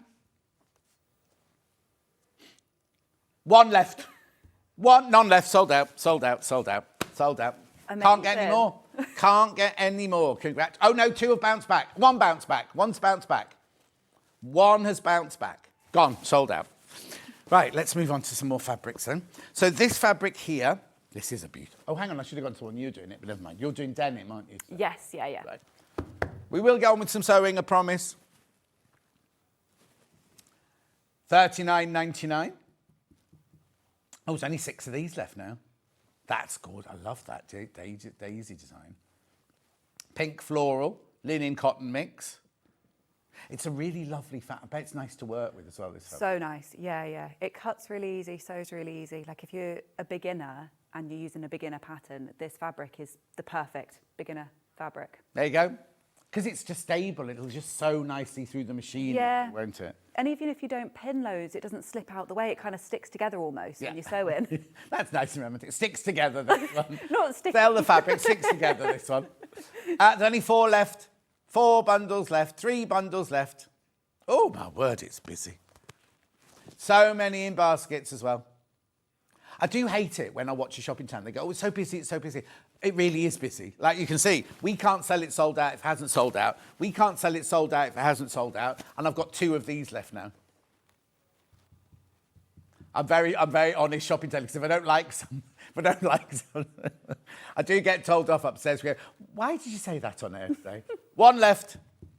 Well, I'm your eyes and your ears. No, not your ears. I'm your hands and not feet. What am I trying to say? Basically, I'm you in the fabric shop going like this. So if it doesn't feel nice, I'm going to tell you, aren't I? Right, 1 left. Who's going to take the last one? Oh, look, there, gone. Sold out, sold out. This is my sold out pile. Then we've got this one here, which is a lovely, same fabric again, different print. I think that's my favourite one. $39.99. I think that's my favourite one. Oh, is this your favourite? Yeah, I like the colours in that one. It's lovely. It's got more negative space on that one, hasn't it? Oh. At $39.99, you get 3.5 metres. Again, it's the linen cotton mix. It's lovely, isn't it? So fresh. Really, really lovely. So if you missed out on the poppies and you've missed out on the daisies, how about the prints? Floral. I love the names they give them. Prints white on floral. Yeah. It's just straight to the point. It's straight to the point, except it's not white. It is floral, I suppose. But what I love is the colours, like, they're kind of smudged and blended, aren't they, the colours? Like a watercolour, aren't they? Yeah, they overlap a little bit, which yes. is nice, don't they? Yeah. Oh, yes, like where the green's gone over the... Yeah. Well noticed. You're loving that one. I am going to move on, though. Then we've got the same fabric again, but in a lilac-y floral one now. So I'm thinking weddings. You must be going to some summer weddings. Be careful, because that last one is going to sell out now. What's this one called? Blossoms on White. I've got a friend who's a lawyer, right? And he watches sometimes. He goes, do you enjoy your job? What is there about you? Because he's like really at the kills and thing. And I go, I love it. Yeah. And he can't understand that I sit here all day, every day going, check out, check out, check out. Buy the fabric, buy the fabric. And he said, what do you enjoy it? And I thought, I just love it. This is the world I live in now. I'd rather do that than be a lawyer. Oh, his life I can't is think so of anything more stressful. boring. He might have a beautiful flat overlooking the river in Fulham and everything, but, you know, you kind of go, oh, this is nice. If you get to experience it because you're so busy working, that's the thing, isn't it? Exactly. And they work so hard. They work so hard. Anyway, there's only 10 of those left. I'm going to move on. Now, I'm going on to different fabrics now. I've got flax. This one's called flax. I don't think there's any flax in it. We'll double check. Now, it's a slightly finer fabric, this one. Oh, it's nice, though. Oh, viscose. Right, has it got any flax in it? Or is it a flax? Is that what that flower is? That's a flax flower. Viscose. Oh, hang on. Viscose, cotton, and flax. No, it can't be all 3 of those, No, I think surely. it's flax print, isn't it? What's that? I think it's just a flax print. I think it's viscose cotton. Yeah. There's only 8 left, though. You've got to be quick, Ben. There's only 8 left. 10% flax. Oh. 32% cotton. 58% viscose. Always good to check. Nice. Yeah. That's lovely, isn't it? Well done. There's 8 left of those. Now, I'm going to go on to this one, which is a John Loudon. Now, I think that's a viscose chalice lawn or something like that. Oh, hang on, no, I've got it wrong. Just viscose. Digital print, floral, large viscose fabric. It's 100% viscose, but I think it's, wouldn't you say that was a lawn flavour? What is the matter with me today? Lawn weight. I'm tired. It's this heat. I didn't sleep again last night. No, I didn't. Vivid dreams last night. I was dreaming about, do you know what? Talking about Christmas this morning, I was dreaming about Christmas last night. Well, yeah. Maybe it was a premonition. Coming in and there's a tree. Yeah, yes. The sad old tree in the corner. Yeah. There's only 10 of these left. And that's if you love that sort of psychedelic-y pink and lilacs and purples. Single figures on that one. $29.99 for 3.5 meters, remember? Lovely. And then not last fabric. I promise I'll stop talking in a minute. This is pretty.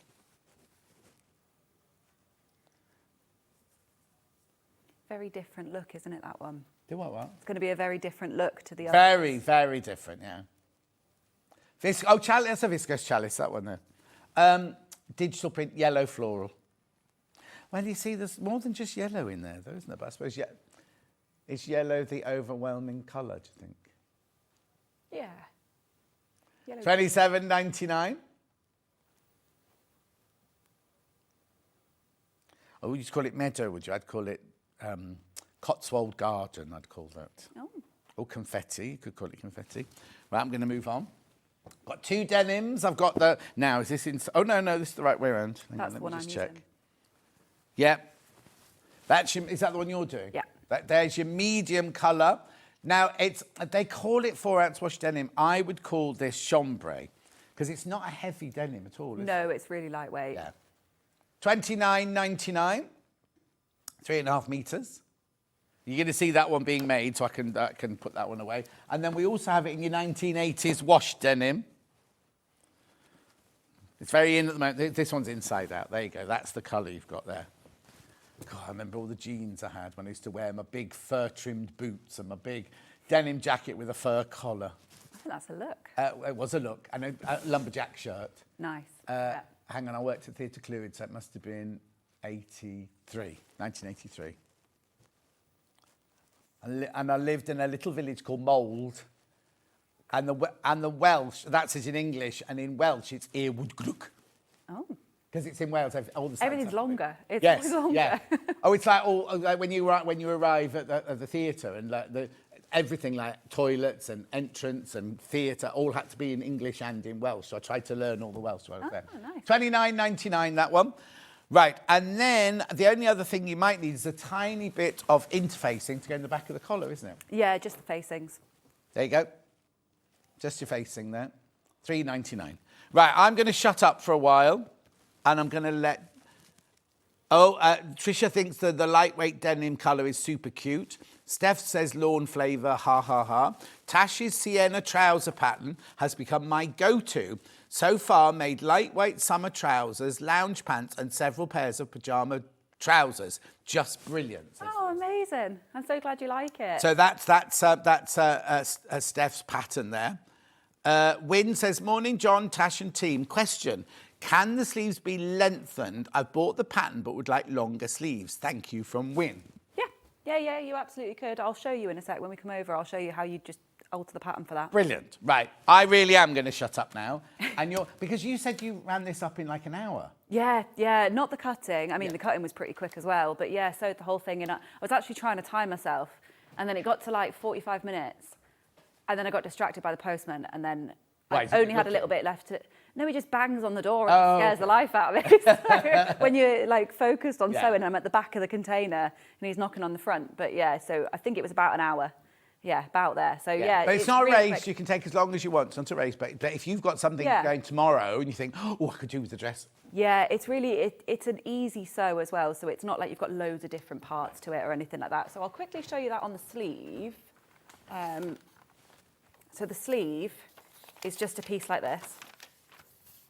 Oh. So it's just like this. Now, it's not straight. This section here, if you see where it points in, that there is where your hem is going to be. So if you were to cut a horizontal line just right across the middle, about there, you could just add space in between. So put a piece of paper underneath, add some space, and then put the bottom half down and then just redraw your line, and you've lengthened your sleeve. I wouldn't go all the way because it's a drop shoulder, so you don't want to be too... it'll be quite loose and floaty, but yeah, you could definitely but you should go to the elbow. Yeah, that would be nice. Lovely. Yeah, you could do that. That would be absolutely fine. So that is how you would do the sleeve. Now, we'll just sew up the bodice, I think, today, because there's no like real in-depth techniques that we could go focus on. So we'll just sew up the bodice. So I've got the front bodice here, and obviously what I was saying before we started is this pattern is so easy to visually look at.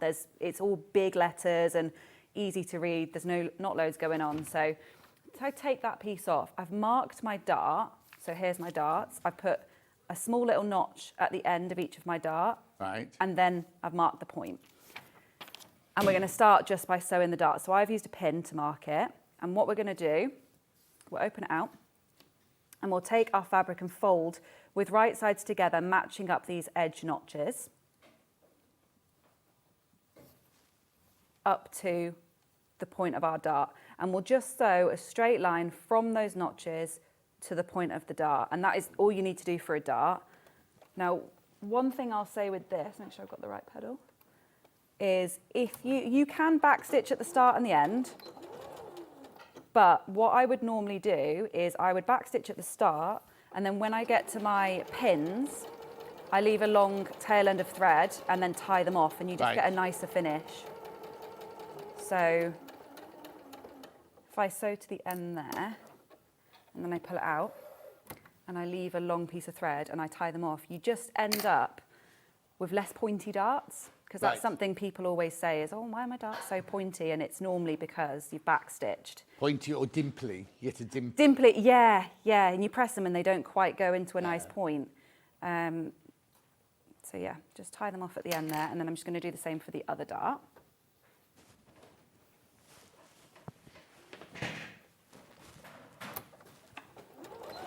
Oh, thank you.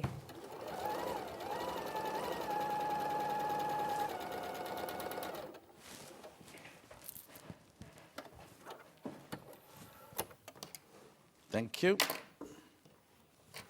So there will be both of my darts sewn, and then I will press them down. So I always press horizontal darts for the most part down. Yeah. And then vertical ones I always press to either the centre back or the centre front, depending on. Oh, do you? I normally always do them going to the side, towards the side seam. Yeah, or do you know what? Actually, no, to be fair, I do normally do them towards the side, but I was told to do them towards the centre front or the centre back. Oh, were you? Yeah, I think it depends on the style, because the way that you press them can affect like the bulk of the garment. But I was always told to do, centre front and centre back. But thinking about it, I think I always do side seam actually on anything that I've made recently. Maybe that's changed from home sewing, commercial sewing into home sewing. Maybe, yeah. Maybe that's where that's come from. So yeah, I'll just press those down now. And to be honest, that's the front bodice done. It's really, really easy. The next step will be attaching our back. And there's no darts on the back either, so. Oh, okay.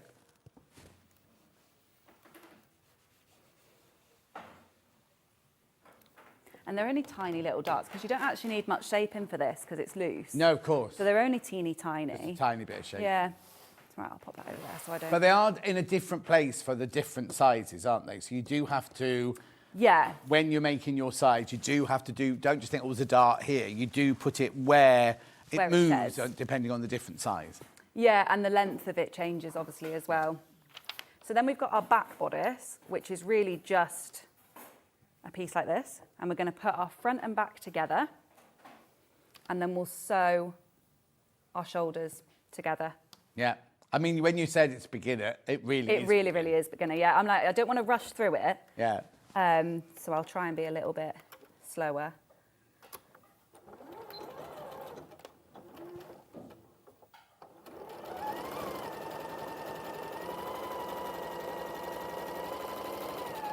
Now we have brought the overlocker out. I don't think I'm going to be able to show it because I've put it on there. Right. just for space-wise. But you would overlock or neaten your seams on this. Now, you can zigzag, you can do whatever neatening that you want. I just prefer an overlocker. I think it gives a nice finish. Oh yeah, totally. And I mean, I'm not being biased because I love overlocking, but it actually, apart from it making it look more professional, it makes it last longer. Yeah, it does. It really finishes off the seam. That's not your price for your air thread or overlocker. I'll quickly do it and then I can show you what it looks like. No, this is right. That is your price. But I need to tell you, there's only 5 left. And we don't know. We can replen it. It's not. I'm not saying that we'll only ever have 5. We can replen it, but we don't know when Elna are going to start putting their prices up, because everybody starts putting their prices up, don't they? And we have to follow the Elna wholesale price. Do you know what I mean? So we don't know. They tell us what price they want us to charge for it. We always take it less, because this one should be. Is it one? What is this one meant to be? 1199. So Elna want us to sell it for 1199, but we've now decided to take it here. But who knows? Elna might then suddenly put their price up, which means we will have to put our price up as well. So there are only 5 left. It's gorgeous. And we've got a little film. We're not going to show it now, but it'll be in the break of how I thread that machine. Right. Yeah. So I've done the overlocking on the shoulders. So you can see there it's nice and neat and it finishes everything lovely. And the thing is with overlockers as well, obviously this is such a simple dress to sew anyway, but if you wanted to do something in knit, you just sew everything in knit with an overlocker, and people are scared of it, aren't they? Sewing knits. And when you have an overlocker to do it, it's so much easier. Exactly. So now I'm just going to press those to the back. So my shoulder seams, I'm just going to open it up and press into the back. And if you ever forget which is your front and your back, obviously remember your front's got your darts, and your front's got your V-neck. So we'll press those to the back. And that's, so you do normally press shoulder seams to the back rather than the front. So there is like a direction for that. Yeah. Because the bulk, you don't want any of the bulk sitting on the front when you're wearing it.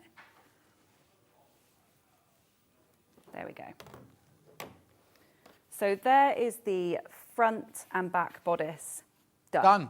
Done, just like that. So now the next stage is attaching your sleeve. So I'll show you the sleeve because I've already pre-pressed the bottom. Lovely. Right, so here is your sleeve. And there's the right side of that one, and here's the wrong side. So all you have to do for this to prep it is just press 1 centimetre along the bottom and then turn it up and press just where your little notch goes in there. Yeah. You'll just press again. And you don't stitch that. That's just to kind of pre-press, just to give you an idea when you turn it through later where it will go. So we'll just literally press it up, and that's it for now. Now, when you have done that, we'll go back to the bodice. Is there a back and a front to the sleeve? There is, but I don't know if they're actually the same, you know. So if I was just to fold them, I bet you they're... Yeah, they're just the same. Because so there is notches for the back and the front to help you line it up. And you should always follow your double notches for your back and your single notch for the front. So that's just a general rule of thumb, because sometimes you might have more ease in one or the other. But with a drop shoulder, you don't need any because there's no curvature of the shoulder to accommodate. So all you do is take your bodice, lay it out flat with the right side facing you, and then take the right side of your sleeve and find the centre notch just on the sleeve head there. And then you're going to match up that notch with the shoulder seam. So I'll match that and then I'll pin that. In fact, I am doing the wrong one, so we'll just do the right one. It doesn't matter, but you can. Steph says, could you do flat fell seams on the bodice if you don't have an overlocker? Yeah, I'd say you can. It's a simple pattern, so yeah, you can do whatever seam finish you want, really. You just need to, with something like that, you just need to prep for it beforehand. Just be aware that that's what you're going to do. Same if you were going to do a French seam. Yeah. You just want to know what you're going to do beforehand, and then you can apply it, because you can add more seam allowance if you need it. Exactly. Julie Vaughan says, once you get an air thread overlocker, you don't go back, and she loves your blouse. Well, that's... Oh, thank you. But it's, Julie, it's your pattern, isn't it, the blouse? Yes, it's the April blouse, yeah, my most recent one. This is view 2 of that.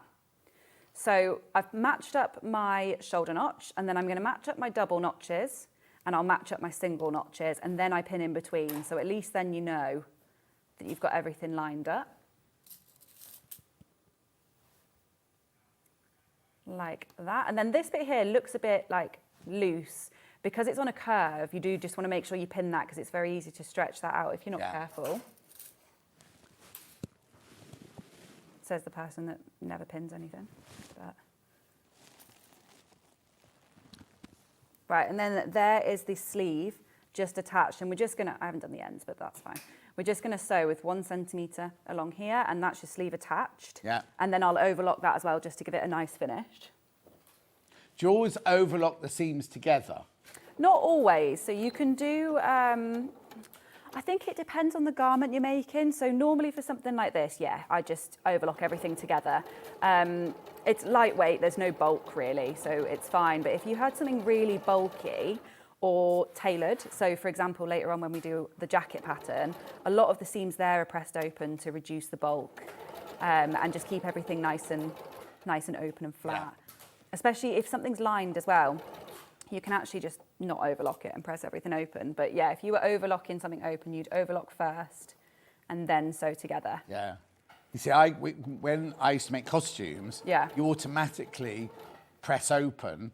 Do you? Yeah, because you never know if a different actress is going to, or an actor is going to have to come in. Yeah. You have to alter something. Oh, or if you're on a long run, an actor or an actress could put on weight or lose weight. So you have to be able to unpick and make it a different size. And then a lot of the time I've worked with people who, if it's a long run, like in the West End, they go, oh, I found out I'm pregnant. Each week you have to change the shape of their costume to adapt to their tummy and everything like that. So would you use quite large seam allowances for that as well? Yeah. The centre back and centre front, you always leave like an 1.5 inch seam allowance, and on the sides, on every other seam, I always do 5/8 of an inch because you normally don't need any more than that.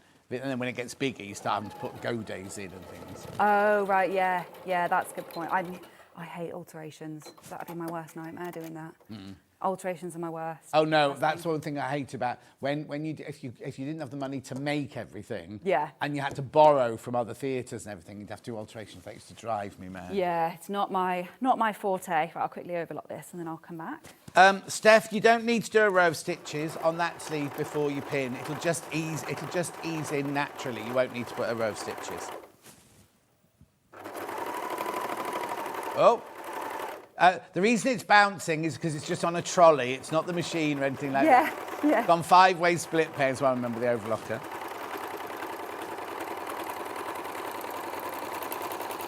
It's on a trolley and I'm kind of half squatting to try and get down to its level.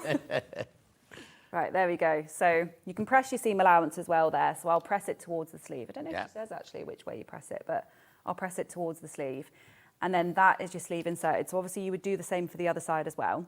I won't bother with doing that because I've shown you this side now. Yeah. So then from there, you'll take your front and your back bodice and you'll match up your side seams and your sleeve. Now, when you sew this, you want to make sure you unroll the pressed hem that you did on your sleeve hem, because that was just your guide that will fold up later. So we'll pin that in place and then sew all the way along with a 1 centimetre seam allowance as normal, and then overlock that as well.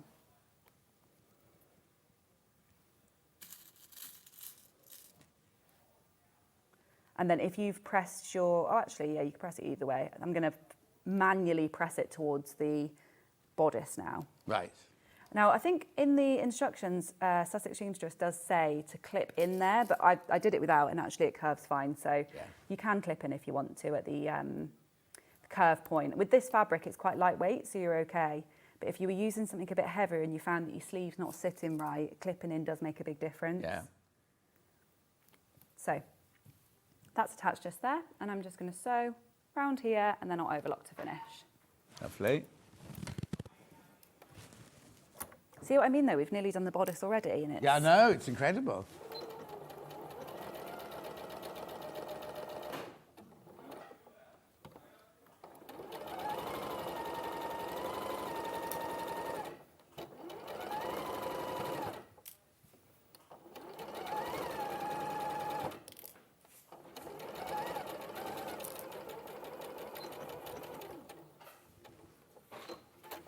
Fabulous, and then I'll overlock that as well. Yeah.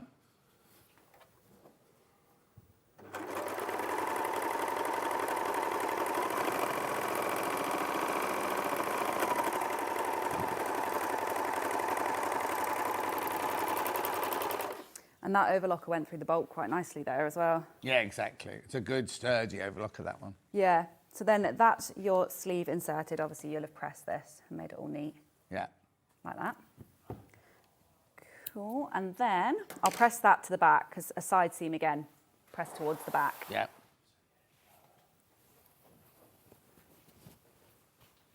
What's nice, because this is such like an open top as well, you don't actually really need anything underneath in order to press that.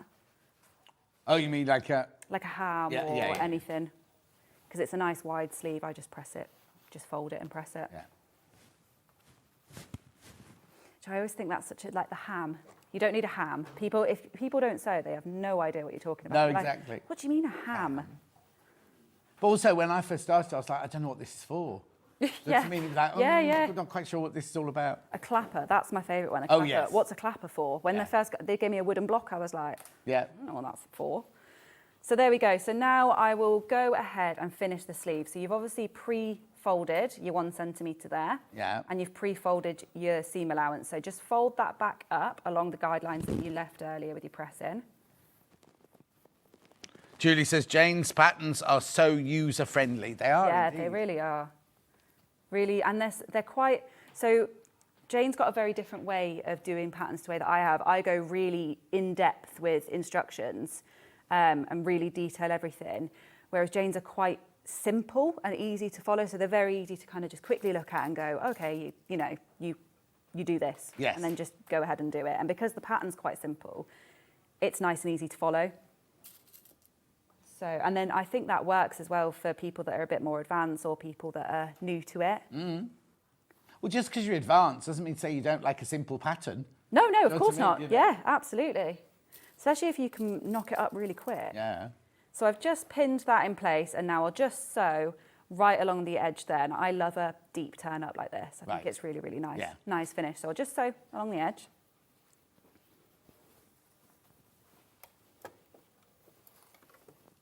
So you're sewing from the right sides, aren't you? I'm sewing from the wrong side. Oh, wrong side, okay. Yeah, because you can see your turn up then. If you sewed from the other side, Right. you wouldn't be able to necessarily see. Yeah, I see what you mean, yeah. Yeah? Yeah. But it looks like the right side of it's the right side of the hem. Yeah. See, back in the day, your sewing machine, your bobbin thread always looked different to your top thread. Yes. So you couldn't get away with sewing from the inside to the outside because the top stitching on the outside then would have looked different. Nowadays you can do because they've made it so that they both look the same. But back then, when I first started, literally if you stitched the way you're doing it now, stitching on the outside of the garment would have looked odd. Yeah, because it was completely different. Yeah. I have a really old... All right. What's it called? Saying that? Hand Oh, wheel. okay, really No, old. really Yeah, old, yeah, really yeah. old. I have a hand wheel one at home. And do you know the bobbin case for that is completely different? Have you ever seen them? They're like a They're little shuttle. bullet shape. Yeah. Yeah, a shuttle, yeah. Yeah, I'd never seen one before and I was like, what is this? Yeah. You must have not been able to fit much thread in it, to be fair. No. Perfect. So I'll just trim those off.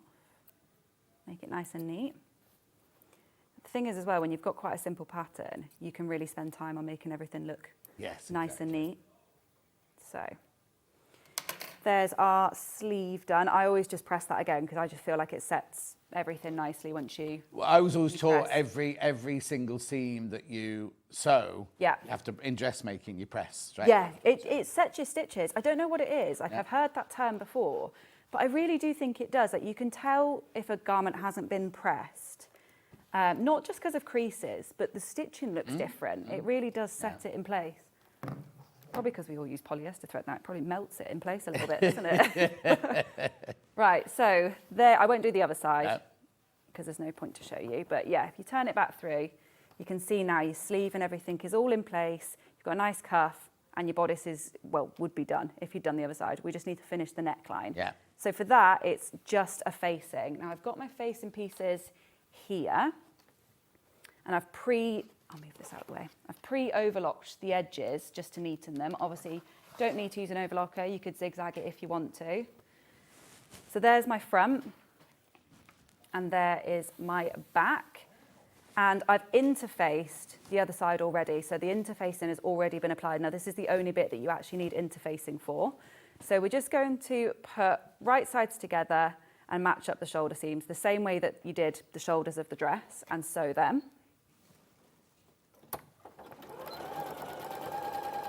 Tracy says, I've asked this on the web page, but it hasn't been shown. What do you mean, Tracy? What, this message down here, is that what you mean? Would you recommend a full bust adjustment or larger size bodice and a smaller lower part of the dress for a fuller figure? Loving the demo. Thank you, says Tracy. So I would check, I'm sure it's got finished garment measurements in it, so I would check that first. Because your neckline is quite low on it, normally with a full bust adjustment, it's because you've got the high bust and the full bust, and it's to do with the projection. There is extra room in this already, so you might not need it depending on how much of a full bust adjustment you need.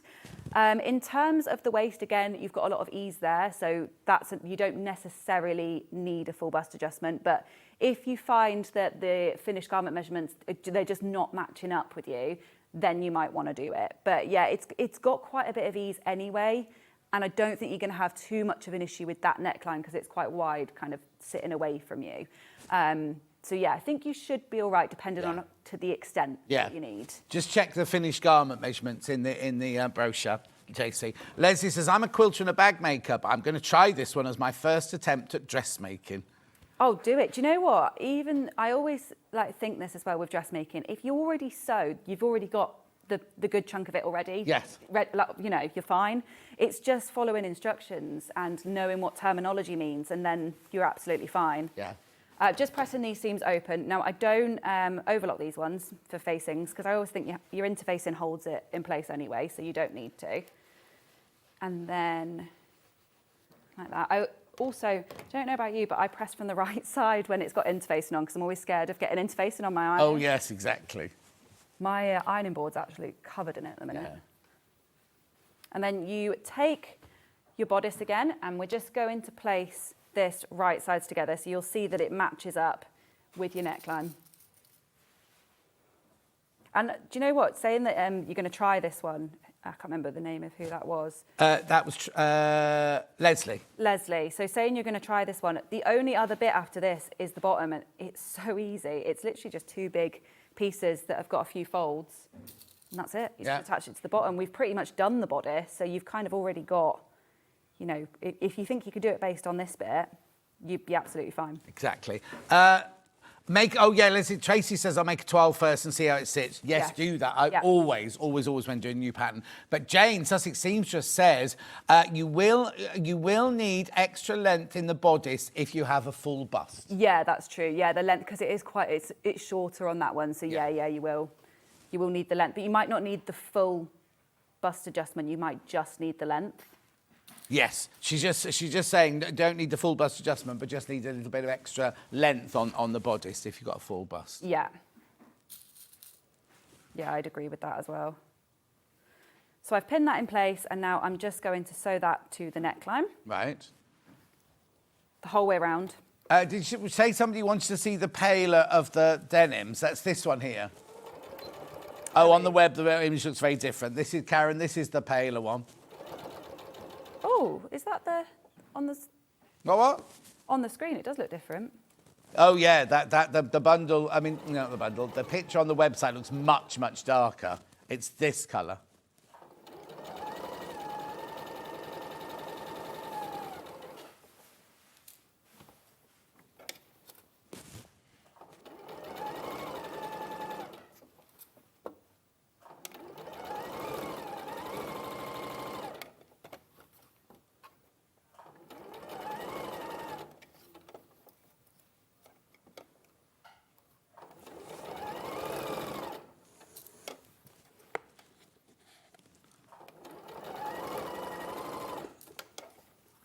We were saying earlier as well, weren't we, that the Sussex Seamstress patterns are quite similar in styles. Yeah, I've got some more to show you in a second. Yeah, so if you think that this is going to be something that you can do, to be honest, the other ones are probably very similar. Yes, yeah, exactly.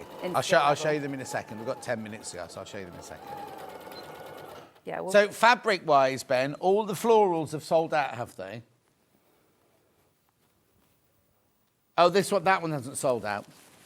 And the flax, everything else is gone. Oh, there they are. So now, I can't remember if Jane says to clip or trim this, but I always trim my seam allowances. So I'll cut down this little point here. Or just bob your head back. Oh, yeah. No, don't worry. I'll just cut down to the stitch in there Lovely. at the point because it just gives it a nicer turn. And then I always trim my seam allowance by half here. All of them? Both of them, I mean, or just one of them? Both of them. Yeah. Yeah. And then I'll understitch and then... Okay, yeah, because Steph wants to see understitching. Okay, right. I'll quickly trim this. Yeah. And then we've got... While you're doing that, don't do any stitching so they don't miss anything. I'll just run through these other patterns if that's all right. Okay, you go. So the most popular on pre-order of the other patterns is the Worthing. Again, 8 to 30, advanced beginner, this one. This one's got, I think it's because it's got a different pocket on. It's not difficult at all, but it's got that side pocket there. You've got your pleated front, you've got your lovely square line bodice, you've got your lovely sleeve there. $17.99. How many in basket, you say? Oh, there's 6 of those left. 6 of those left when you've checked out. Then next I'll do Maplehurst last. Then we've got Street is next. So that one there, not like Sewing Street, it's like the village of Street near where she lives. Again, you've got your pleated skirt, but you do have a crossover front and a revere and a collar on that one. Size is 6 to 30, that one. £15.50. There's only 4 of those left. Then we go to the Hove, which looks very easy. Confident beginner, it says that one. It's right next to it. It's where Lisa Lamb lives. Beautiful. Now, I think that might have been brought in for another show that they've put in by accident, because I've got a lot of those. Then, last one, right, the reason I've done Maplehurst last is because Maplehurst has got a diagonal, the bodice isn't a straight line like that. So the diagonal here will be on the bias for your skirt there. I don't know if you can, you can see it on the drawing there, see it on the drawing. Still very easy, still no fastenings or anything like that, but you've just got that, I would say, you don't want to stretch it because that's where it could go a little bit wibbly wobbly. You can apply some strips of interfacing Yes. and that'll stop it. I use my Millwood applique fusing mat when ironing on interfacing. Game changer, never any sticking. Right, okay, so let's talk about the understitching now then. Okay, so understitching, essentially you've got your normal stitching, understitching and top stitching. They're the 3 types, and people get confused between top stitching and understitching. So understitching goes inside your garment and you don't see it on the outside, and it stops your facings from rolling out to the right side. It stops your pockets coming out. It stops that sort of thing.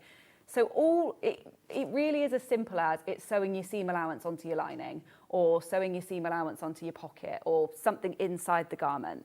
So all we'll do is we'll open out the facing away from the neckline like this, and we've got this bit of seam allowance that we've got left. And all we're going to do is press that. I finger press it. You don't necessarily need to press it with an iron. Press it towards the facing or the pocket or whatever you're doing understitching on. Press it towards that. And then you're just going to sew 1 to 2 millimeters away from your stitching line, and you're just sewing your seam allowance onto your facing. And you sew it where you are now or on the other side? Sew it on the wrong side. Yeah. Because you can see where you're going then. If you sew it on the other side, you can, as long as you make sure you press it to the side. If you find that your bobbin thread maybe doesn't look as good. But I just sew it from this side. And I'm just going to sew all the way around, and it will just hold that so that when you press it to the inside, I'll show you properly, but when you press this to the inside, you'll have a row of stitching here that just holds it in, but you won't have anything on the main side of the fabric. So I'll do that. I'll do it. So top stitching means you would just sandwich the whole lot together and you'd see it on both sides, whereas understitching, it's only on the inside of the garment. So nobody, when they meet you, they're not going to see a line of stitching. So if you're worried about your top stitching being wobbly, then you don't need to worry because it's on the inside. Exactly, yeah. And if you wanted to top stitch the neckline of this, I think it does say in the instructions that you can do as well. So if you want a nice, like on the denim, it might be nice to have a row of contrast stitching, something like that. But yeah, I understitch every facing and everything like that, and I never skip understitching because it really can change the look of your final garment. Oh yeah, totally. Not like drastically, so if you know, if it was really scary, you'd be fine, but it just makes it look more professional.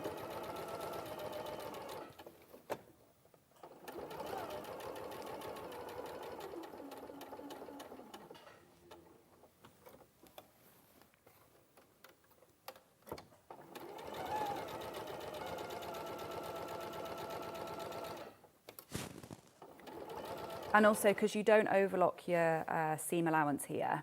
Yes. By trimming it and sewing this extra row stitch in, it just stops that fraying going towards the main stitch line as well. Yeah. And also it's inside, it's encased in between your facing and your bodice, isn't it? So yeah, it's so not you gonna don't have any friction or anything exactly, like that. exactly, yeah.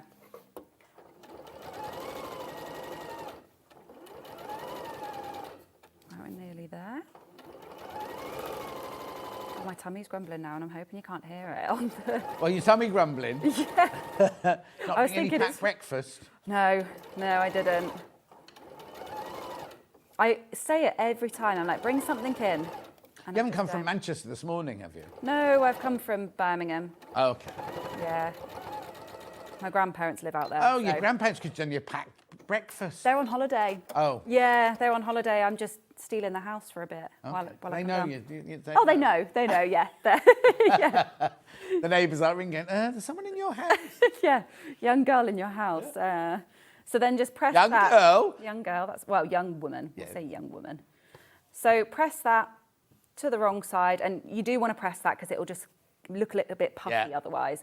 Press it nice and flat, and then that's your bodice done. The only other thing that you can do if you want to is you can just hand stitch your facing onto the seam allowance on the inside, just to hold the facing in if you want to. Oh, but yeah, that's there's not... nothing worse than when you see somebody come in and their facing's just popped into their neck, you know, the one that hasn't been stitched down. And you just see it, it's like on some shirts, the revere and the facing on the revere here just pops out and you're like, oh. Yeah, I mean, understitching only does so much. Yeah. So just doing that little bit extra can just keep it that way, and it can't come out then. Yeah. And then the skirt is just pleated on. Yeah, and it's only, when you say pleats, it is just a few folds. They're not anything fancy. There's no specific technique to them. Just match up the notches and fold it, pin them in place or stay stitch them, and attach the skirt to the bodice just like that. Perfect. Right. Tash is back in an hour's time. She's doing the Maison Fauve, I can't remember the name of the jacket. Dandelion. Dandelion jacket. It's a lined jacket. There you go. Now, there are 3 choices of pockets. There's welt, patch, and flap. Yes. Yes, exactly. So we'll be doing, and what are you going to concentrate on that then? I'm going to do the welt pocket. Yeah. Because it's not as scary as people think. There you go. So that's in an hour's time. But next, after break, brand new guest. Brand new guest. Quilting with Kim will be here straight after this 4-minute break.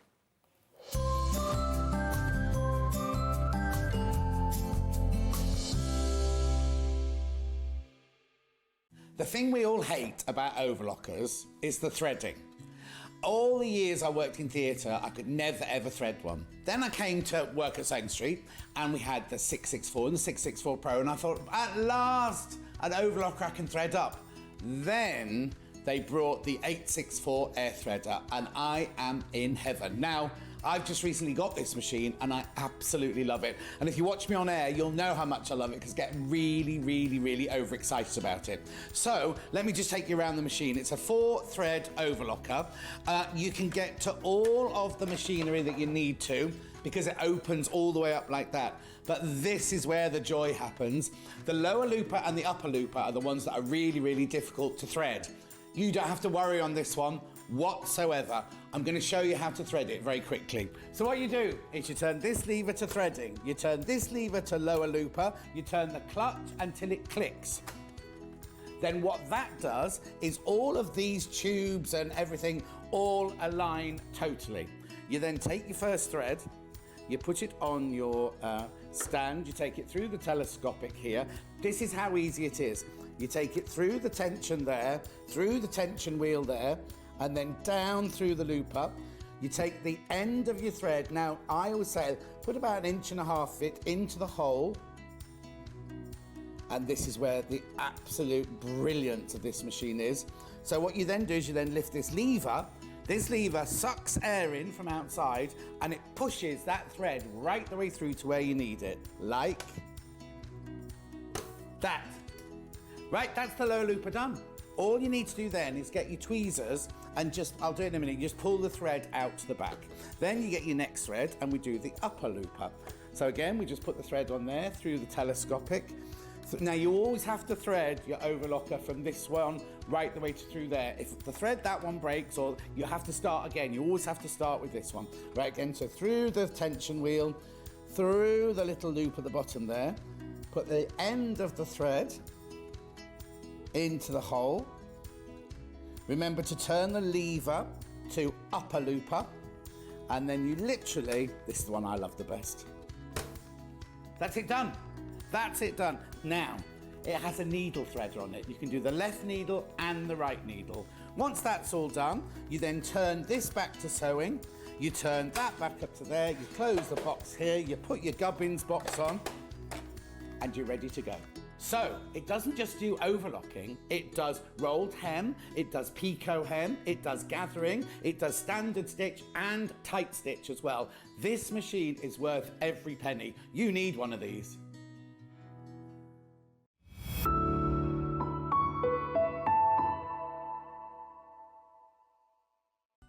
Never miss a show by watching on the go with the Sewing Street app.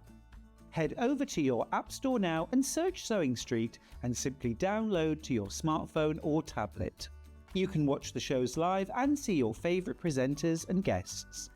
Click on the Today button to shop all of the products that are featured in today's show. Want to know what's hot? Then click here to see today's bestsellers and highlights. Have you missed a show or want to watch one back? Then click the schedule button and you can go back 7 days to watch and shop, and you can also see what's coming up over the next 7 days. Want to say hello or ask a question to our guests? Then send a message to the studio. You can also keep in touch with all the latest news, events, product launches and much more by clicking here for our social media pages. Never miss a show by watching on the go with Sewing Street. Shopping with Sewing Street couldn't be easier. You can shop via our website at www.sewingstreet.com, where you can watch our live shows and see all the products from that day. We also have a huge amount of products on our website, from your sewing room essentials to fabrics, sewing machines and much more. You can download and shop on the go with our Sewing Street app. Simply head over to your App Store and search Sewing Street. Alternatively, you can contact our UK-based call centre 24 hours a day on 0800 001 4433. Shopping made easy at Sewing Street. Here at Sewing Street, we only charge 1 P&P throughout the day. You can add as many items to your basket and check out and still only be charged once. Once you've checked out the first time and want to order again, you simply add the item to the basket and click on the Combine Order button. Remember, standard P&P is £4.95. Charges may differ for outside the UK. Or upgrade to our premium option for £6.95 on certain items.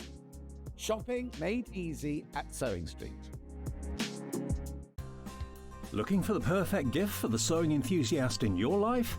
The Sewing Street gift card is just the thing. Choose between a physical card delivered to their door or a convenient e-gift sent straight to their inbox. It's easy. Just head to the Sewing Street website, scroll to the bottom of the page, click Gift Cards, or use your smartphone, scan the QR code and go straight there. Pick the amount you'd like to load onto the card, and that's it. The Sewing Street gift card, the gift of creativity made simple.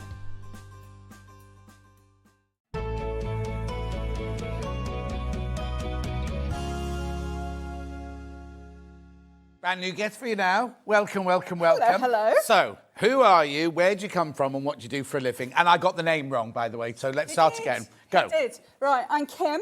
I come from Quilt with Kim, and I hail from sunny Gloucestershire. In fact, it was quite cloudy this morning. Oh, it was raining when I came through. Yeah, we came through rain. Yeah. Yeah. So, what's your history then? Where did Quilt with Kim come from? Quilt with Kim. Well, how long have we got? Well, okay, a few days. Yeah. Right. I have left the corporate world. I have a background as a a marketing professional. Yeah. And I had a bit of a change for life because about 10 years ago, my mum died. Right. And that made me question a few life choices. As it does. As it does. So I opened a shop, a bricks and mortar shop, which I love. That's quite a big difference. It's quite a big difference because I thought, what could possibly go wrong? So a shop, a fabric shop? A fabric shop, yes, quilting shop. In whereabouts? In Ross-on-Wye. Oh, nice. Yeah. So that was marvellous. I completely loved that. Yeah. And had to close that when COVID hit. Oh, of course. Yes. So I went online. Right. So I still have my shop, but that's gone online. But Quilt with Kim grew out of that. And it started with a YouTube channel, which is now gathering some strength. Go check it out. Yeah. So I've now got a website. So it all concentrates on online tutorials and courses and free tutorials. Oh, wow. And it's all online? And it's all online, yes. And it's called Quilt with Kim. So when you checked gonna get this right? No, I'm going to get it right. But when you checked in this morning... Yeah. On the machine, because we have got this security thing when you first come in. You didn't put Quilt with Kim there. No, I put the Patchwork Shop because that's my actually online shop. So that's my official company. So if people want to go and find you, if they just Google you, which is the best one to do? Either, actually. So Quilt with Kim will find me very quickly because Google knows YouTube and it'll find me within nanoseconds. And what was the other one? The Patchwork Shop. You see, because I think you might get lots of patchwork. If you don't put where it is, if you put in the Patchwork Shop, you could get Patchwork Shops, whereas Quilt with Kim will take you directly Quilt with Kim directly, yes. That's the best one. And you will find a link from Quilt with Kim over to the Patchwork Shop. Perfect. Look on there. So you'll find me in both places and all over YouTube. And did you do sewing when you were in the corporate world? Did you do sewing then anyway? You've always done sewing. I've sewed since I was 8. And I'm now just 16. Yeah. So I was sewing since I was 8 and then did all the normal things that you sew through your teenagers. Sewed a bit in my 20s as my corporate career kicked off. Then my kids arrived. Yes. And then we changed into shepherd's costumes and Mary costumes. But I'm not really a dressmaker. Right. But anyway, I did those things because you do for your kids. Yeah. And then all curtains and things. I loved sewing. I love this idea of taking flat fabric and turning it into 3D things. Never really found my sewing home until one day, probably about 15 years ago, I walked into our local quilt shop and went, oh, what is this? Oh, Wizardry! wow. And completely fell in love. And I've never, ever looked back. And I just completely love it. And to me, quilting... You see, I thought that quilting was for old grannies and it was old granny styles, and it's not. And I was just revolutionised by what you can do with the colours and designs and the repeating patterns. When I was first approached by Sewing Quarter, because they knew my sewing background from costumes and things, but they said, oh, we do patchwork. And I was like, oh, squares, sewing squares together. What's the... Yeah. Not realising that... it's endless, isn't it? Like, it's not just sewing squares together. It's just you can create this shape by sewing this. I mean, it's just fascinating. It is so much. In fact, I was teaching a little bit. I was a bit interested when my kids were young and I didn't quite know what it was. And I ordered a set of what I now know as a pre-cut squares from eBay.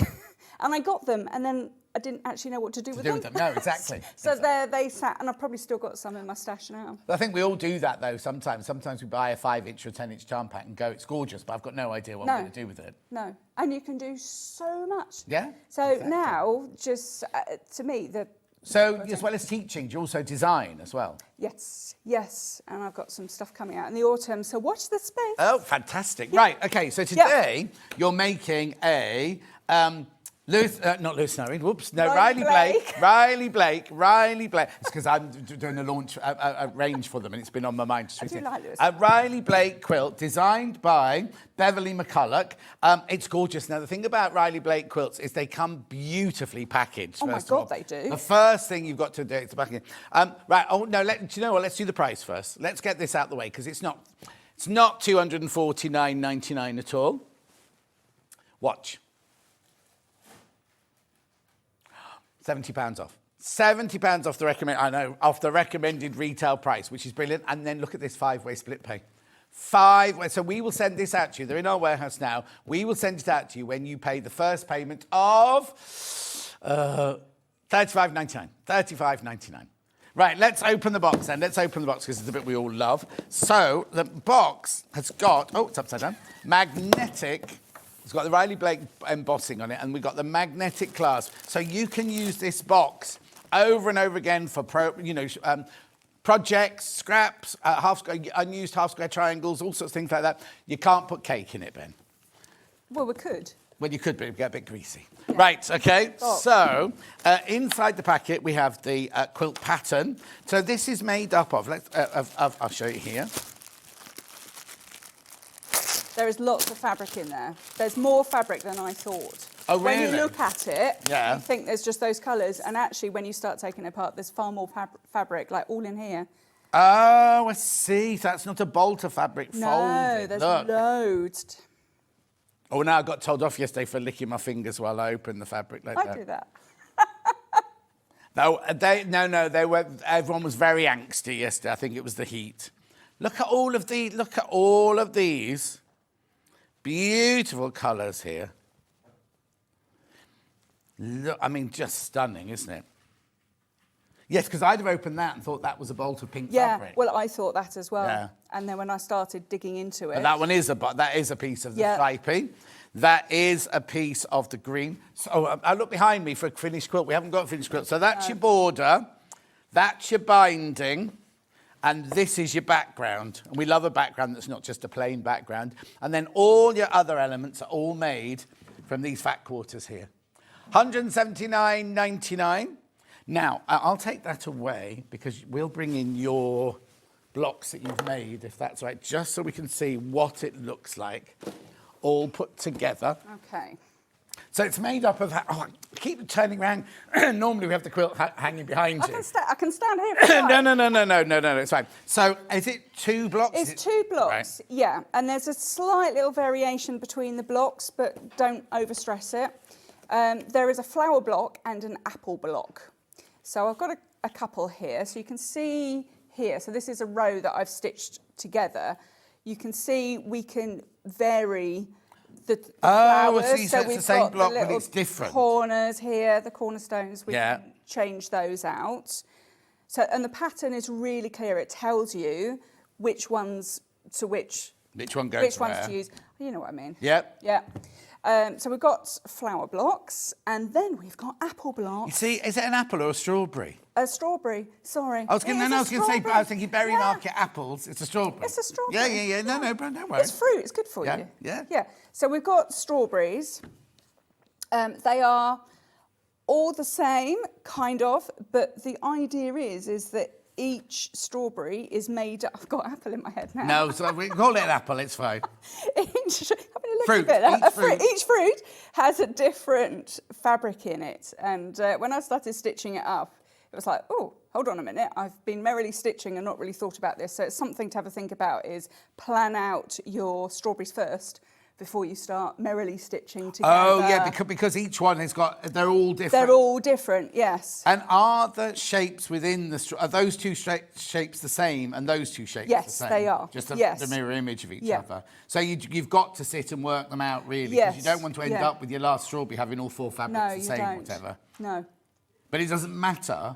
Does it tell you how many of these to cut and how many of these to cut? Yes, it does. So it doesn't matter where they go. It's on here, you can see the spots and different patterns all over the place. Yeah, it doesn't matter where they go at all, but they just each strawberry. And then where does this come from then? So we've got the little squares here. So you've got a square there. Yeah. You'll get a square here on the sashing, and then there'll be another one. Oh, here. I see. But I've only made one row. Oh, yeah, no, that's fine. I just couldn't figure out. This is what I say about you make a block, but actually the block then creates that Irish chain, doesn't it? Yes, it does. Yeah, it starts changing it. And because you've got the sashing in the middle as well, that adds to it. So it's brilliant, isn't it? Make sure you check out. Now, what did you say, Ben?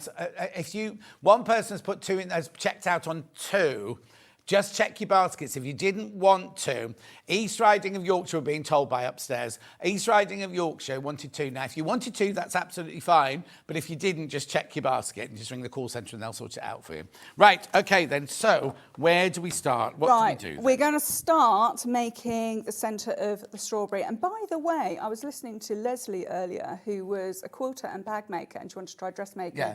I will say, Leslie, that if you're a quilter, because you're already really accurate with your seams, you will make a really good dressmaker because it makes you more accurate in the rest of your sewing. Yeah, exactly. Right, so I can put those to one side. Lovely. And we're going to start with putting your glasses on because otherwise... anything could happen. Anything could happen with me, literally anything could happen. So we're going to start with our little 2.5-inch squares. So in here, I've got all my cutting out, right? You've got all your cutting out, All my cutting out is here of what you need to cut. And okay, so we've got here, let me show you on the pattern. Yeah. So these squares here are these squares here. And just because it's got light, medium and dark, you don't have to go in that order. Sorry, let's move it in so you can see. You don't have to go in that order. It's just a variety of the fabrics per strawberry. And then in the corners here, you'll see fabric C and fabric D, and we've got little 2.5-inch squares for the top of the apple here. Whatever, fruit, Whatever, don't worry. And then we've got 4-inch squares that go on the bottom to make a sort of sharper point. So that's what we need to create first. Lovely. Okay, so we start, you can lay them out however, which way you want, but I'm just going to pick 2. And I'm going to get my little 2.5-inch squares, and we're going to get a ruler. Brand new ruler to Brand new fold out. ruler, I think you might have testing sold out out your that rulers. one, yeah. And just any old pencil. When you're writing on fabric, get a blunt pencil. That's my tip. Oh, yeah. Because otherwise you drag your fabric. So what we're going to do is... That's where, though, these come in handy, because these got the sandpaper in them. All right. And if you put that on there... I'll do this in a second. I'm not going to take the graphics out. And then you put your ruler in there. The pencil doesn't drag because of the sandpaper in there. There you go. But we'll do that. Oh, I can't pick it up now. There you go. We'll do that in a minute, though. You could file your nails at the same time. You could file your nails. You could if you wanted to. Yeah, multi-purpose. Right, so we are going to literally draw diagonal to diagonal. Lovely. Just across there. Doesn't need to be anything fancy, it's just so you can see that pencil line. And I've done another one previous. So that's the top of our strawberry, not apple. Not apple. And I would say lay it out first. Yes. Because if you look at the picture, you want the top of the strawberry going in sort of to a point at the top. If you've got the instruction somewhere. Okay. So I've got my diagonal lines from the middle of our strawberry, not apple, going to the top middle. And when we have done that, then we're literally going to sew down that diagonal so we don't even need to worry about seam lengths or anything like that to start with, just you're saying on the line. So put your needle in the centre position. And I'm going to start with a leader. Oh, a donkey. Okay. So let's get going like this. And you can chain piece these as well. Yeah. For a bit of speed. What size stitch do you use? For expediency, I've got 2.5 on here, but normally it's a 1.8 or 2, depending on how I'm doing it. It's just 2.5 is a little bit faster. Oh, yeah. Okay, so let's see if I can very cleverly chain stitch this on as well. If you get them the right way round, you can layer them all up. And how many strawberries am I making? Quite a few. 15. 15 strawberries, so it's quite good to chain. Which is, very good to chain piece, which is why it's, where did my scissors go? Which is why it's always a good idea to plan out your strawberry fabrics first, because if you just go... Actually, I was going to say, actually what you could do is you could just get all your squares and sew all these, but you want some on one side and some on... Do what? So that's not very good. Telly sewing. Nobody saw that. No, nobody would have noticed if you hadn't nobody noticed, no. You couldn't get all your squares and sew all those on first before you place it because they've got to go on different corners, haven't they? Have. So I was trying to be clever and go, just sew all your... But it wouldn't work like that. You do need to lay them all out. Yeah, I did wonder about that, and I thought, well, actually... No, because the likelihood... The likelihood is you'll get in the wrong place. Yeah. So let's deal with these before we deal with the other ones. Okay. So we're going to get our... brand new rotary cutter, 45mm, launched this morning. Am I the first person who's ever used this? Yeah. Okay, so we're going to go for 1/4 inch, which, there it is. Sorry, new ruler. Oh yeah, don't worry. Okay, so we're then going to cut off. Now make sure that you're cutting off the far corner that you don't want. Yes. We want all of this. We don't want that. So let's get rid of that. And it is... Ooh. Oh. Oh, hello. Oh, no, it's so sharp. We both thought it hadn't cut, and it was so sharp it had gone straight through the fabric. It's titanium, you see. Yes, that was very sharp. I did not hear the fabric cut. That's really weird, because we both went, cut. But actually, it got slid through that fabric. Right. Ooh. Yeah, titanium blades last ages as well. Oh, do they? Yeah. Yeah, if you do a lot of cutting... Right, I actually heard the fabric. I concentrated at that time. But, yeah, we didn't hear the first time. No, that's fantastic. No. OK, so we've got our two little corners. And then what we're going to do, I'll do all the ironing at the same time. Yeah. We're going to press that open into position. Right. OK, so we'll do all the ironing in one go. OK, not yet then. Yeah, I'll do these first. So these are the bottom of our strawberry, not apple. Oh, and this is different size squares then, isn't it? These are different size squares. So we're going to treat this exactly the same. Get our line going down these.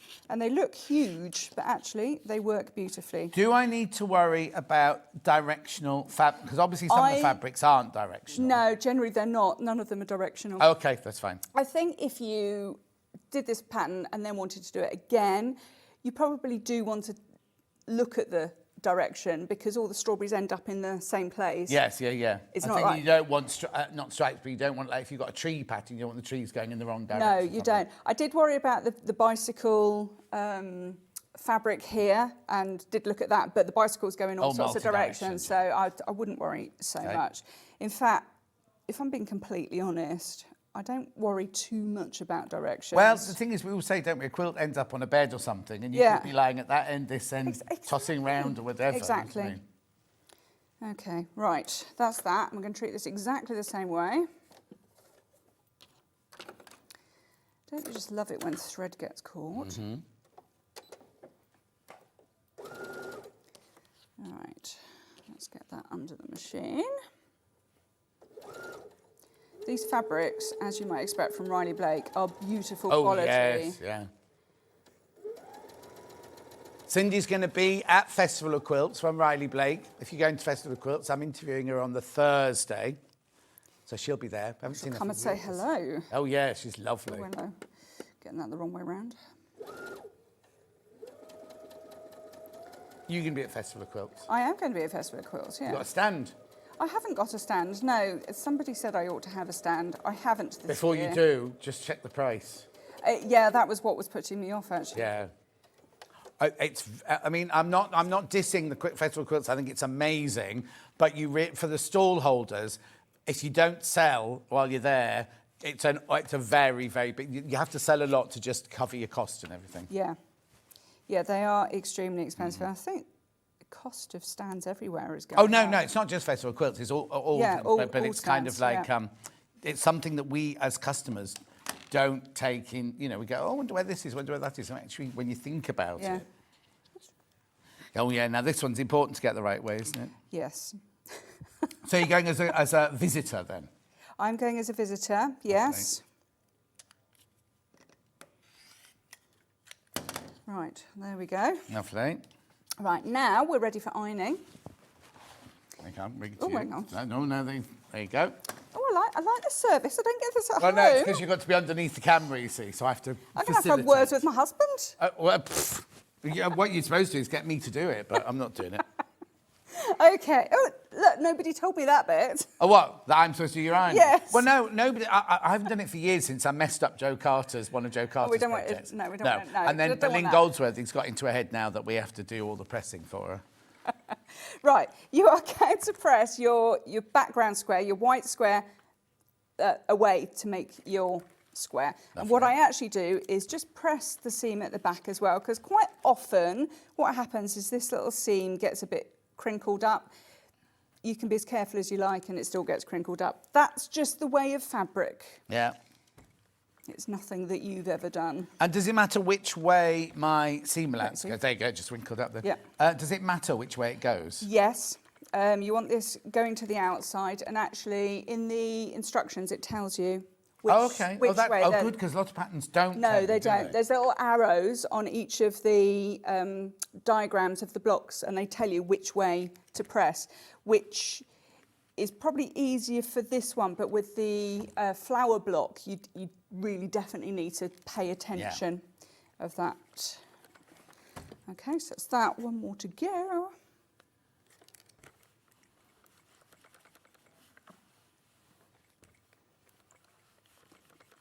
That's quite hot, that iron. Yeah. Right, you can Lovely. have that. Thank you. I am going to expect the service at home, by the way. Yeah, okay. Yeah. Is he watching? He is watching, yeah. He's in the green room. You have to get one of these posh irons as well. I know, they are posh. In fact, I was telling Nige about that the other day, that you get these irons that raise up, and it was like... Nige, write it down. It's this we'll put one the here. code in a minute. You can't have this one. No. Right. So I'm going to lay that out. As always with patchwork, is lay your pieces out before you start stitching them, because all manner of stuff. I think with patchwork, when you're doing your piecing like this, when you go to sew it, pixies come in and they move everything around. Yeah. So you really need to make sure. So we've got our strawberry shape, and we're going to simply... Nige, look, it's on 5-way split pay today. You can pay, how much is it today then? Let me have a look. $32.99 today. It'll be sent out to you straight away, and then you just got your 4 other split pays to do after that. And no, it's not a Christmas present or a birthday present. It's for the business. Yeah, exactly. It's a business. Because in fact, I need it for the summer because I'm teaching loads of kids' workshops over the summer. Oh, are you? Yeah. Actually, physical ones? Physical, in-person, kids' workshops. That'll be fun. I love teaching kids. It's one of the most satisfying things to do. You're talking to a trained teacher here. My first degree's in teaching. I've got Is it? B.Ed. Hons in English and drama. Right, we've switched to a 1/4 inch seam. And I'm just getting these lined up. Of course, they will not be accurate because we're on television. But we'll do our best. Of course it's accurate. Right, flip that over. Get that lined up.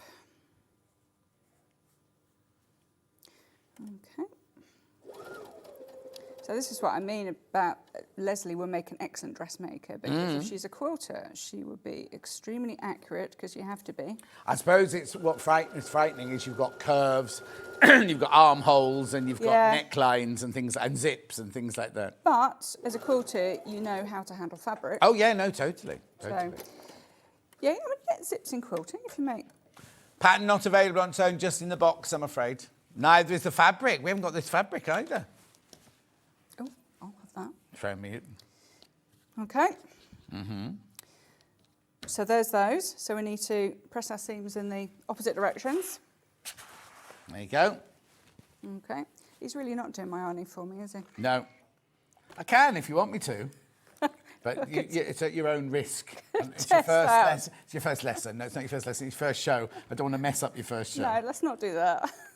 Okay, so that's one. Yeah. I have to be polite on the first show. After that, I'm allowed to be rude to the guests, you see. Is that in the contract somewhere? Contract? What's one of those? So it's in 8 point down at the bottom where I can't possibly read. No, nothing. I haven't even got a contract. There we go. Thank you. Just remove that, kind sir. Okay. Just keep turning up and just doing it, They didn't pay me last month. I had to wait till the end of the month because they just didn't pay me. Oh, no. Anyway, right, next. Right, strawberry shape. Yeah. Flip over because we're now going to match that centre seam. Of course, having very carefully... Oh, can I press that in the right direction, please? See? Because that went right. I should have got him to do it, shouldn't I? Well, no, I'd have got it wrong as well, so don't worry. This is what happens when you have to do your seam pressing yourself. You get it wrong? The thing is, I love Did steam. I get that right? No quilters Have I like just steam. Done that? You've done it right now. I like it. No, I've done it the wrong way now. Again? No, we're fine. We're fine. Yes. Yes. Did you have a screen test? Have you sewn on this high desk before? Have I sewn anything before? No, I can see you've sewn before, but it's, first of all, standing up. I couldn't do it standing up. Secondly, it's quite a high desk. It is quite high, actually. I'm quite used to sewing standing up from a YouTube channel because I do a lot of that. Oh, do you? Yeah, and I don't have a big fancy camera, but I do have a camera pointing down. Oh, one of those? Yeah, not one of those. No, that's quite a big one. That's not fancy. That's fancy Oh, compared okay, to right. mine. Yours an iPad on an elastic band. It's nearly like that. Okay, so let's get that seam matched. Right, I have a little trick with seam matching. Oh, yes. Is that I will pin it. I will then adjust my stitch length to the max for a basting stitch, and I would just narrow my seam allowance a little bit. Okay, so you've got put it on a 5. That's on a 5 stitch length, so it's big. Yeah. And my stitch width, I've just moved to 6, so it's within our 1/4 inch. Right, okay. And I've pinned it. Anything could happen because this is television, so Yeah. But then what I'm going to do is baste an inch and a half, just either side of our seam, because, and we're going to go very carefully over the pins. All I am doing is seeing if I match that seam, because if I didn't, and it matched, but if I didn't, then unpicking that tiny little bit of big stitches is so much easier than having done the whole row and go, oh my God, I've got to unpick all of that. So if I've got a whole row and I've got lots of seams to match, I would do that along all the way down the seam. Just don't forget to put your seam allowance and your stitch width back to normal again. Okay. When that is in place, these strawberries are actually quite quick to make up. Right.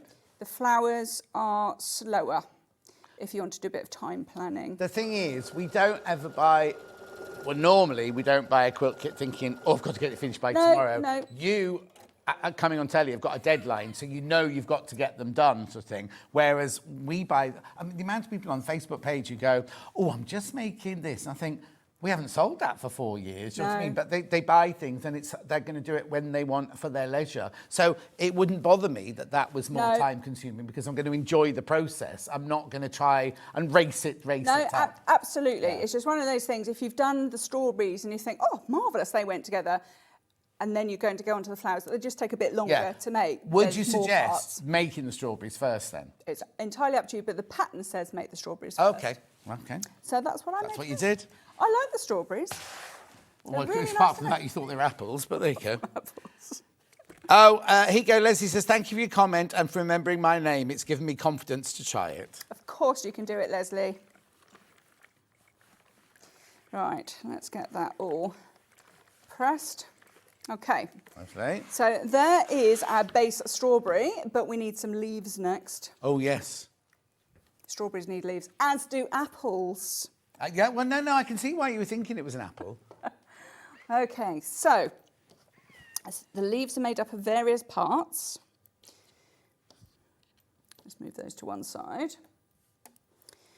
So first up, we've got a single leaf and a double leaf. Let me show you on this so you can see. Yeah, because they're odd, because they stick out. They don't match anything, no, they don't match, which actually is a bit of a bonus later on, because there's no seam matching along there. Perfect. But yeah, they're sort of off-centre, so don't worry about that. And I did have to double check, but no, that's exactly and also, I've just noticed, one goes that way and two go that way. Yeah, that is exactly the pattern. Yeah. Yeah, so that's fine. So just double check. Yeah. Yeah, it is right. It's right. It is right. So that's what we're doing. So we're going to make this one first, which is basically a flying goose block.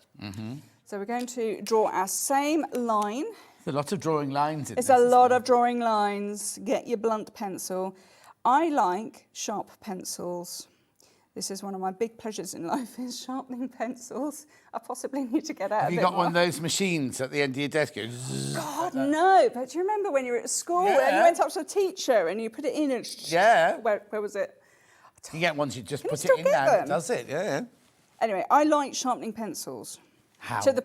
you need to come round to mine, because I've got a whole jug next to my computer of like blunt pencils, and every time I just try and find a sharp one and put it back in when it's gone blunt, so they all need cut. I love it. Nigel will save up his pencils and give them to me to sharpen. He what? Nigel will save up his blunt pencils and give them to me to sharpen, because... How often does he use a pencil then? Is he a creative? Does he do creative? Yes, he is. He draws and he makes things out of wood and metal Is that his job or is that his hobby? No, it's his hobby, which he's actually trying to turn into a job. A job. Well, if you can do it. Anybody can do it. No, I didn't mean it like that. But I mean, sometimes it's nice to turn your passion into a job, isn't it? It's frightening. Because you must have been frightened giving up a marketing corporate job where you knew at the end of every month you would get a paycheck, you had your pension, you had your your medical and all that. Yeah, holidays, don't get any of that now. Oh, well, no. If I have a day off, I don't get paid. It's as simple as that. But it's kind of jumping from a very comfortable job into you're responsible for this building, you're responsible. And if you don't sell things, you get no wages. No. And all the other things as well. I was just speaking to Tash in the green room about your domain name and your email address. You've got to sort all those things out as well because there's no IT department. No, but you have to also pay for them. Oh, yeah. I mean, all that's paid for by your big marketing company. Suddenly you have to pay for all of those. However, it is the most rewarding and the most satisfying thing you can ever do. Exactly. It's hard work. Stressful. It's stressful. We're not doubting that there's stress involved. There's stress, but a job's got stress. Yeah. It's just different. Different. It's just different. So tell him he should do it then. Tell him I should do it. I have. I'll have a word when I go through. Have a word, yeah. I'm going to be in so much trouble. Oh, don't worry. I might have to stay We in get here. all the personal information out of all of our guests. As the more they come in, the more we find out. Right. Nigel will become a regular. We're He'll staying on become the line, are we? We're sewing on the line again. Okay, we can't chain piece this one because we need to trim and press this first before we do the other one. So let's just trim it. This is not very accurate sewing on television. I'm just putting that out there. So if you're sitting there thinking, oh my God, I can't see anything wrong. What is she like? Okay, so it's that. Let's press that. Okay, so again, we're pressing that to the outside. Make sure you're cutting off the ears, not the main piece, because it's quite common to cut off the wrong bit. Okay, so it's that. And then we've got our other square. So I should have said the pencil line goes from bottom left to the middle of this rectangle block. And the same thing again with this square. It goes from the bottom right, your diagonal line goes up to the centre. Do not worry about this overlap. You want that because that's where your seam allowance will be. When you sew, stitch from this end. I've just found it's easier stitching from this end with a leader bit of fabric rather than here. It just gets a bit caught up. Also, the first time I did a flying geese, it was like, I thought it was wrong because at the top, your point doesn't match at the top. You know what I mean? You've got that extra bit at the top. And I was like, well, this is completely wrong. I've done this wrong. But then you forget. When you've got your sew them quilting together. seam allowance at the top, haven't you? Yeah. It's really common, I see it in quilting groups all the time, that people are really concerned. It's like, what have I done wrong? It's like, you haven't done anything wrong at all. But it's like, who were we on? Oh, Jenny Jackson was in at the weekend and she was doing FPP numbers and letters. Yeah. And when you make, before you join them together, they look completely lopsided and too fat on one side. But as soon as you stitch the seam allowance, they suddenly become... And they suddenly all becomes it's perfect weird, and isn't beautiful. it? Yeah, very strange. I love foundation piecing. Oh, do you? Yeah, I do. Right, same thing again. So we've stitched that on. These are our ears that we don't want. So I'm going to cut these off. Look, he's ready with it. I'm ready. With the iron. Okay, let's cut those off. Don't want those anymore. Let's get rid of that. Press that up. Give it a bit of a press on the back in case the seams are gone a bit wibbly wobbly. Right, that's that. And this is what John and I were talking about, is this bit here. So we've got a nice sharp point of here. That's our goose beak. Yeah. And this bit will become your seam allowance. So don't worry about this bit up here. You want that. That's why I thought you'd gone wrong, Ollie, because I did it and I looked at it and think, oh, it's not a proper point, forgetting that I was going to have to sew something there. And then once you sew it, you make sure you sew down, because then you lose the point of it, don't you? Yeah, but but you actually want that. Yeah. However, our leaves go that way. Yeah. And then we're going to do nearly the same. I've got an extra leaf floating around. Message on the bottom. What a great tip for matching seams. Never seen that before from Marie in the East Riding of Yorkshire. Is that, oh, Marie, is it you that bought one? Was it Marie that bought one? Because we said the lady in East Riding of Yorkshire a minute ago, didn't we? Was it Marie? Or was it a different person? We'll find out. Glad it helped, Marie. Mm-hmm. Okay, so the single leaf, as it were, we're doing exactly the same thing. So we're drawing a diagonal line on the back of our background fabric. We're right sides together. Oh, on the top of a strawberry, they're called leaves. Do you know that? Because it's like a little crown of things, Yeah, isn't it? aren't they leaves? Don't know. My Auntie Alma bought me this thing from Lakeland where you get strawberries and you push this thing into the top, you press the button and it takes that. Because I waste so much strawberry because I just chop the top off, right? Yeah. It's called a calic, apparently. Calic? Calyx. But this thing just pulls the calyx out and it doesn't. You don't waste any of the strawberry. That's a word I've never heard. Calyx. Calyx. No. Live and learn. Yeah, well, every day's a school day. Every day. Quilt by Kim. I don't think I cover strawberries or apples on my channel. Maybe I should. No. Maybe that could be a new thing. So this leaf, Yeah. we're stitching on that line Right. again. So we're not sewing the 1/4 inch, we are cutting the 1/4 inch. Okay, so let's get that. These are nice rulers, by the way. They're brand new today. Yeah. Brand new today. Go and check out the 8 o'clock hour. An awful lot sold out. Barry will be putting them on replen straight away. And they're not slipping. No? Well, no, they've got the non-slip grip on them. Yeah, because that's my big bugbear with some rulers. Oh, that they slip. Yeah, and I'm very fussy over the rulers that I use. Well, also, it can ruin your whole quilt, can't it? If they're slightly out, if you're cutting and it's moving like that while you're You cutting. don't want that. I've stitched that the wrong way around. Oh, Should we do okay. that again? There you go. That's why you had to spare one. That's this is why I've how got a you don't spare do one. the calyx. Don't do it that way. What did you do then? I sewed the wrong and right side together. Oh, okay. Because it happens. It doesn't matter. It happens. Anyway, that's how not to do it. Oh, I see. This you is did too. Yeah. how to do it. Here's one I've prepared earlier. That's Don't fine. want that one. No, don't. Anyway, here's one we prepared earlier. Yeah. So that's what we want. No, that's fine, because we all do it. We all do it. Also, when you're at home doing it, you haven't got me wittering on the background going, calyx, calyx, what's a calyx? You know, that sort of thing. So lay our leaves out like the pattern, so you'll see that the leaves go in this direction. Right. Okay, so the single leaf goes on the right-hand side with the leaves on the bottom. Yeah. Yeah. And then we're going to stitch that on there with a 1/4 inch. Yeah. So if you're flicking your stitch width around to get your proper seam allowance, this is actually one thing. A lot of quilters use a 1/4 inch foot. Yeah. And that's completely fine. You can use one of those. Depending on your machine, you'll probably find that adjusting the stitch width also gets your 1/4 inch. So depending on your machine, put your stitch width to 5.5 and do a test seam, and you'll probably find that's a 1/4 inch, very accurate. And the 3.5 will get you in a centre position. I've got now on the 680, and you just press number 6, and it gives you the 1/4 inch seam Marvellous. straight away, and it also reduces the stitch to 1.8 at the same time. Yeah. Yeah, this one, and I've got the 1800 at home. Yeah, you've got the quilting line and it goes to automatically. So when I turn my machine on, I've set it in memory, so it automatically goes to my 1/4 inch with a 1.8. Yeah. Okay. Did I hear a visitor in the gallery then? She's still there. Come in, Millie. Right, I'm just going to. You're new today. This is Millie, right? I've known Millie since she was this big, right? Where is she? Is she coming? Come on, Millie, we haven't got all day. Can I see some ironing? Come here. Right, this is Millie. Come here. Hello, Millie.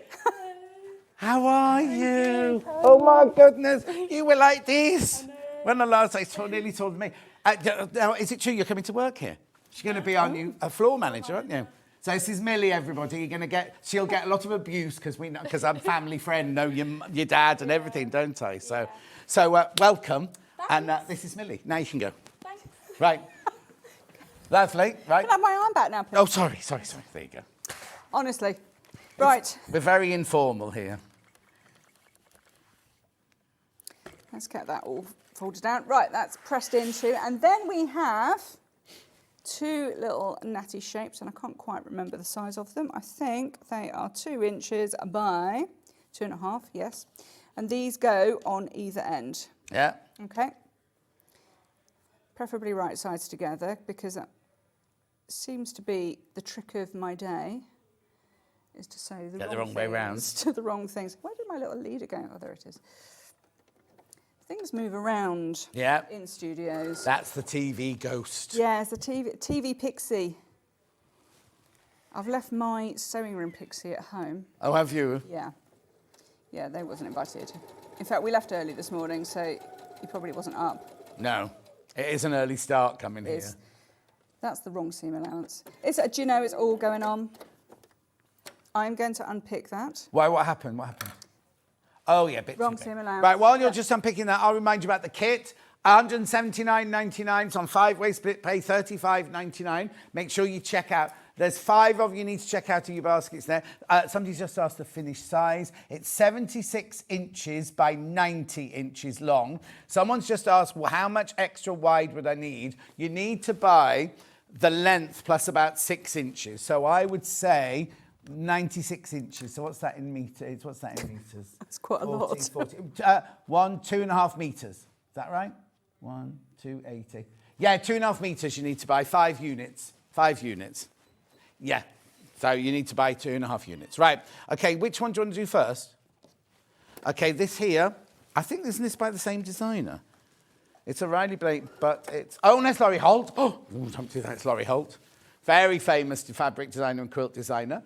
108 inches wide, $14.99. Now, I need to warn you as well that the price of our extra wide, it's not our fault, it's just coming from the manufacturer. They're all 15, 16, 17, 18.99 now, so just to warn you. Then we've got this red, like kind of, I don't know what you'd call that, brushstroke one. Is that yes? It's a bit like a grunge, but it's not. Yes, it's a posh grunge. It's called Colour Field, that one. $12.99. There's me just saying they're all going to be 17, 18, 19. That one's $12.99. Beautiful. And then this is gorgeous, this one. Look at this print here. I might not necessarily put it on the back of here, but I might... Oh, look!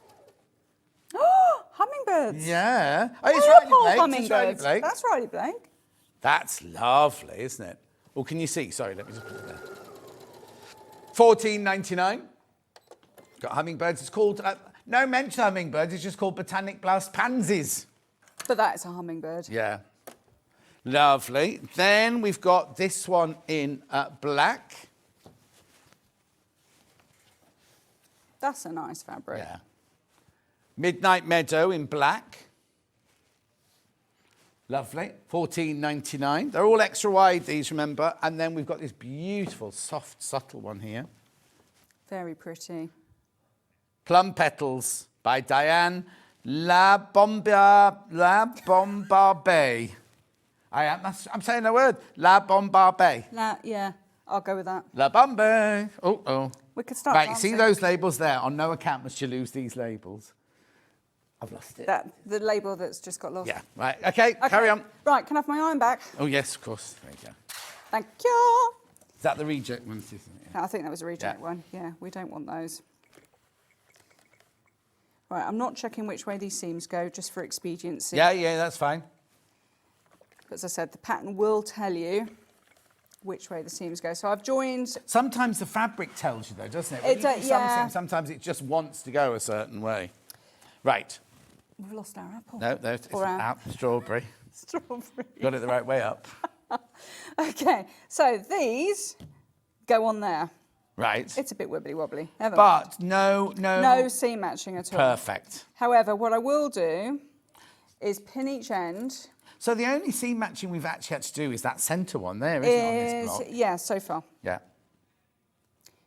Yeah, there's a little bit later on. There's more seam matching in your flower. Oh, in the flower, yeah. Yeah, which is why it takes a little bit longer. But, you know, if you just want to sit there and veg... Also, as there is the same amount of all of those fabrics, if I don't like that red as a petal, I could use a different fabric, couldn't I? Because it was the same amount of all of them.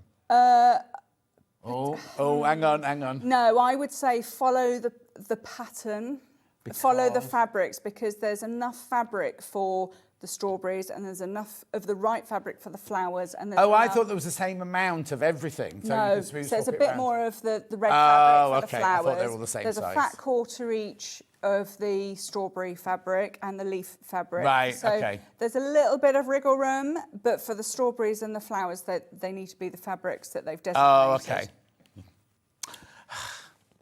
Sorry. That told me, didn't it? Yeah, it did.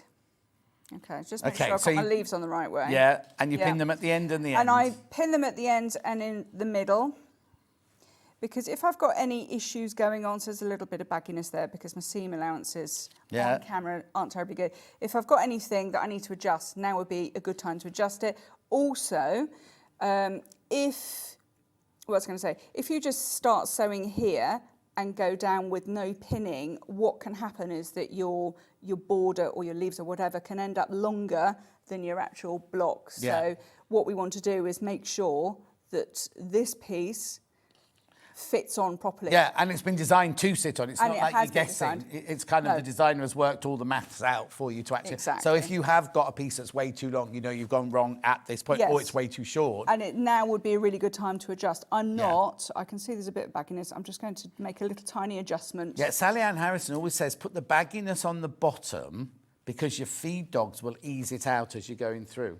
If you've done the beginning and the end, like I think sometimes that works. Yeah. Sometimes it doesn't. Sometimes it's because your seam allowances are just slightly too small, and you can adjust it by just getting those seam allowances and just skimming to the left of those seam allowances with a new stitch line, and then you'll find that it pings into place. I'm not going to do this here, so this won't be perfect. No, that's fine. But we're just going to run with it. If you have been stitching with a 1.8 stitch length up until this point, what I would do is when you're stitching this on, switch up to a 2 or maybe a 2.5 because we've now got extra bulky seams. Right. Okay, and I'm going to slow over the pins. I know there's a lot of people who will be sitting there looking at me, screaming at the television because I'm sewing over pins, but I am going really slowly over the pins.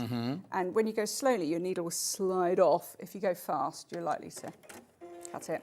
Now, I paid no attention to whether these points match, which I would do ordinarily at home. So shall we see? Go on then. Hang on a minute. I'll take that. See? Don't doubt yourself, I'll Phil. take that.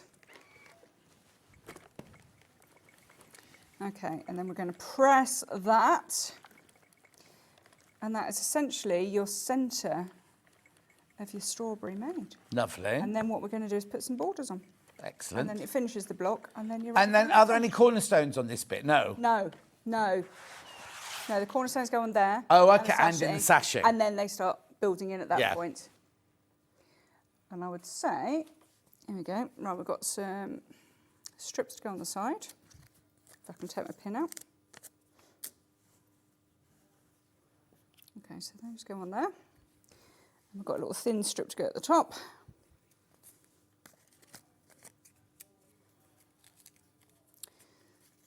So it's all organised here, allegedly. Are they the right ones? Yes, they're the right ones. Okay, so these strips help you to square out your block. So if you've got to this stage, bearing in mind we've got a lot of diagonals, we've got a lot of movement going on, we can use these to help straighten up our block. Right, okay. So this is where we really do want to pin. And we pin at either end. And you can see, if I just let it fall naturally, there's a little gap at the end. The border is slightly longer. I'm not going to fuss about that, but if I pin that into place,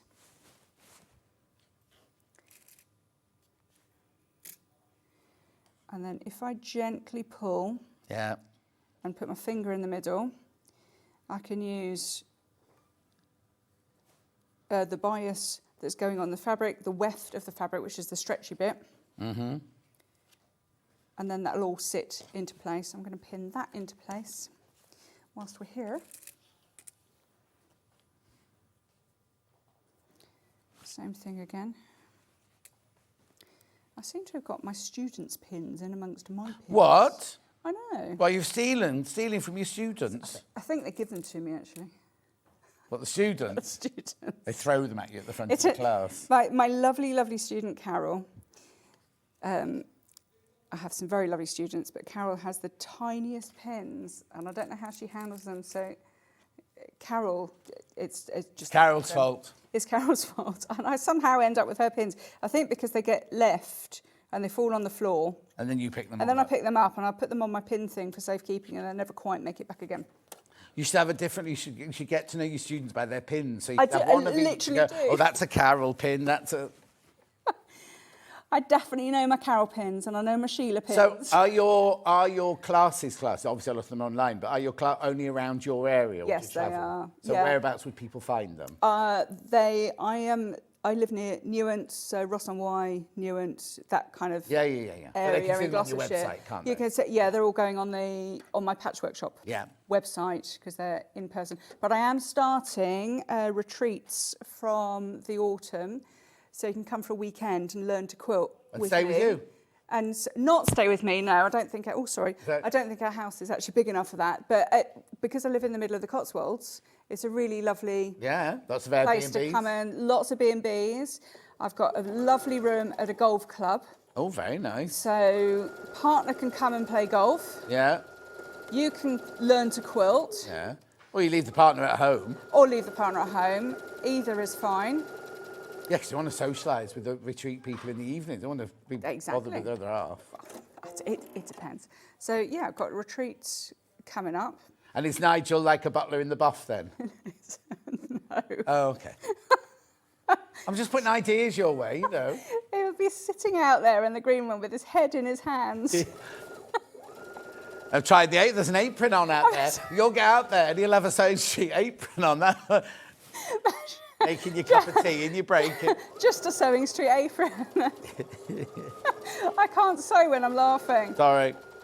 This is a wobbly line. Blame John for this wobbly line. I did that once. A friend of mine had a dinner party and the butler in the buff didn't turn up. And I went, oh, I'll do it. I don't mind. Anyway, what he didn't tell me was that all the people that come around for dinner were like journalists from the News of the World, the Sun and places like that. Luckily, because I used to work there at that time, and the News of the World, it didn't matter so much, but it could have been very, very difficult. Yeah, I'm not sure a quilting retreat is the right fit. Oh, have you done a quilting retreat? Is. Have you done a quilting retreat? I've just done a cruise. Maybe that's what we need. Yeah. Yeah. Nige.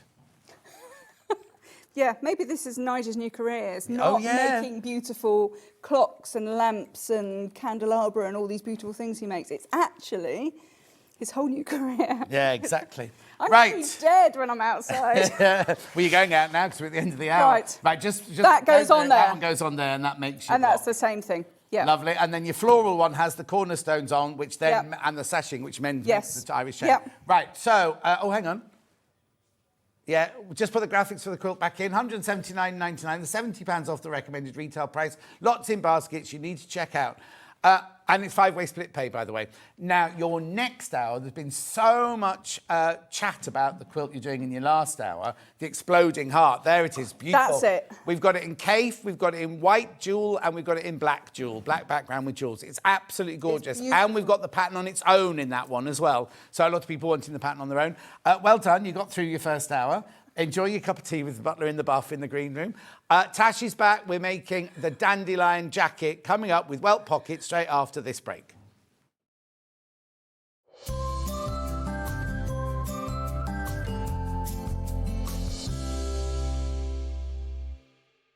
So many more quilts I want to make now. I'm going to have to live to 200. It's just been one of the best festivals I've ever been to in my whole life. I will definitely be back and I'm gonna have a quilt.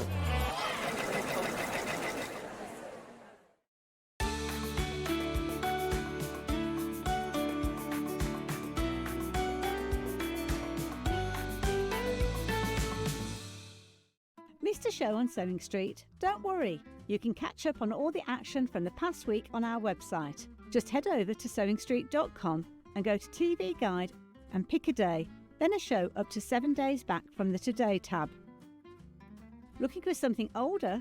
Check out the Sewing Street YouTube page, where you'll find our full archive of shows anytime, anywhere. Stay inspired and keep sewing with Sewing Street. Never miss a show by watching on the go with the Sewing Street app. Head over to your App Store now and search Sewing Street and simply download to your smartphone or tablet. You can watch the shows live and see your favourite presenters and guests.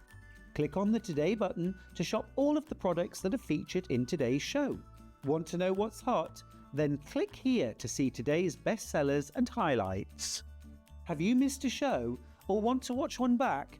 Then click the schedule button and you can go back 7 days to watch and shop, and you can also see what's coming up over the next 7 days.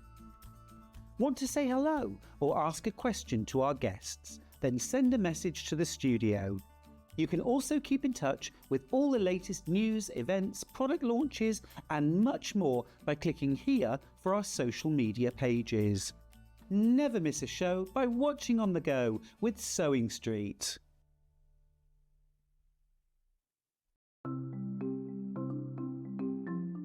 Nesting seams is a really good way of getting perfectly matching seams. We use them a lot in patchwork, but they're also really good for dressmaking as well. So I've sewn these two separate pieces of fabric together and I want to join them. So what you do for nesting seams is press the seam allowances over to one side. So with this one, I'm going to press them over to the left. So you could do that from the wrong side. I also like to give it a little press from the right side, just gives it a neat finish. Now with the other seam, I'm going to press this one over to the other side. So the seams are pressed over to that way, and then I'll give it a little press from the right side. Then you take the two seams, and because I want them to sit exactly one on top of the other, if you take the top fabric and pull it very gently, it stops. It stops just there, and that's the nesting of the seam. Because the seam allowance is higher this side on this one, and higher on this side, it makes the seam nest. So all you have to do now is pin, then sew them together. Shopping with Sewing Street couldn't be easier. You can shop via our website at www.sewingstreet.com, where you can watch our live shows and see all the products from that day. We also have a huge amount of products on our website, from your sewing room essentials to fabrics, sewing machines and much more. You can download and shop on the go with our Sewing Street app. Simply head over to your app store and search Sewing Street. Alternatively, you can contact our UK-based call centre 24 hours a day on 0800 001 4433. Shopping made easy at Sewing Street. Here at Sewing Street, we only charge one P&P throughout the day. You can add as many items to your basket and check out and still only be charged once. Once you've checked out the first time and want to order again, you simply add the item to the basket and click on the Combine Order button. Remember, standard P&P is £4.95. Charges may differ for outside the UK. Or upgrade to our premium option for £6.95 on certain items. Shopping made easy at Sewing Street. Did you know that we can deliver to over 20 different countries worldwide, spanning 4 continents from the UK to Australia? Check out our website for the list of countries and delivery costs. Sewing Street, stitching the world together. Looking for the perfect gift for the sewing enthusiast in your life? The Sewing Street gift card is just the thing. Choose between a physical card delivered to their door or a convenient e-gift sent straight to their inbox. It's easy. Just head to the Sewing Street website, scroll to the bottom of the page, click Gift Cards, or use your smartphone, scan the QR code and go straight there. Pick the amount you'd like to load onto the card, and that's it. The Sewing Street gift card, the gift of creativity made simple. Every day, our experts will bring you a wealth of knowledge. They'll take you through the steps of making projects, and we feature fabulous tips along the way. Whether you're new to sewing or a seasoned pro, you're sure to learn something new. We're live every day from 8 AM till 1 PM, and you can also watch back all of the demonstrations featured on the show on our YouTube channel. Keep up to date with what's on Sewing Street, as well as all the latest news and special offers, by signing up to our email newsletter. Go to sewingstreet.com and scroll down to the bottom of the homepage. Type in your email address and click the envelope. That's it. You'll never miss out on the latest news and special offers ever again. Looking for some creative inspiration? head over to the Sewing Street website and click on the SS Hub. It's packed with ideas, tips and projects to spark your creativity. Plus you'll find the latest news and information on sewing machines and overlockers. Get inspired with Sewing Street. Not only is Sewing Street live from 8 a.m. till 1 p.m. on Sky 670, Freeview Channel 73, YouTube and the Sewing Street app, now Virgin subscribers can watch on Channel 754, which means there are more ways to watch your way with Sewing Street. Did you know that we can deliver to over 20 different countries worldwide, spanning 4 continents from the UK to Australia? Check out our website for the list of countries and delivery costs. Sewing Street, stitching the world together.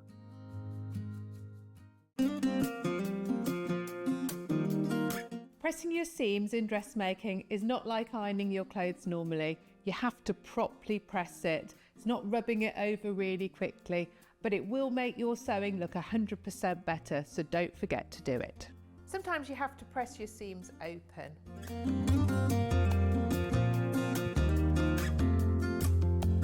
Make sure your iron's nice and hot. I tend to press on the inside and on the outside. So your ironing looks really crisp.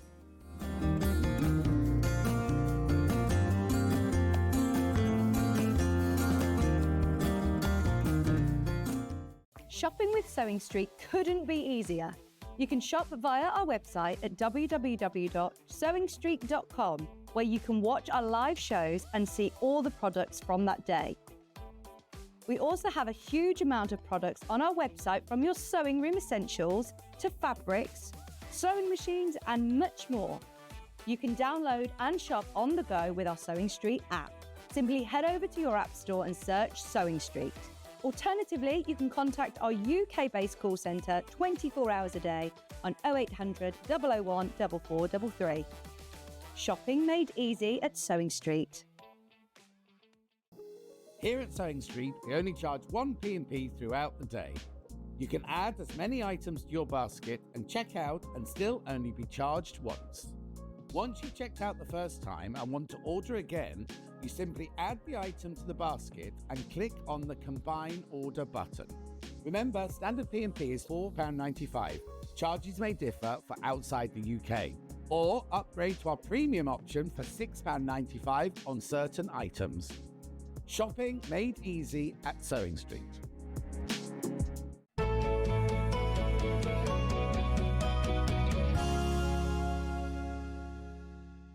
Sorry about that, blaming Levi, because my battery's in this one, and then my batteries went in that one, and Ollie was going mad, and then chatting about saunas, and it's all been going on. Anyway, Tash is back again. We're doing now different designer now. You're doing Maison Fauve. Yes, I am indeed. And we're doing Le Blouson Dandelion, not Danielle, Dandelion. We are. Dandelion. What is it then? What is it? How would you describe it? It's a jacket. Yeah.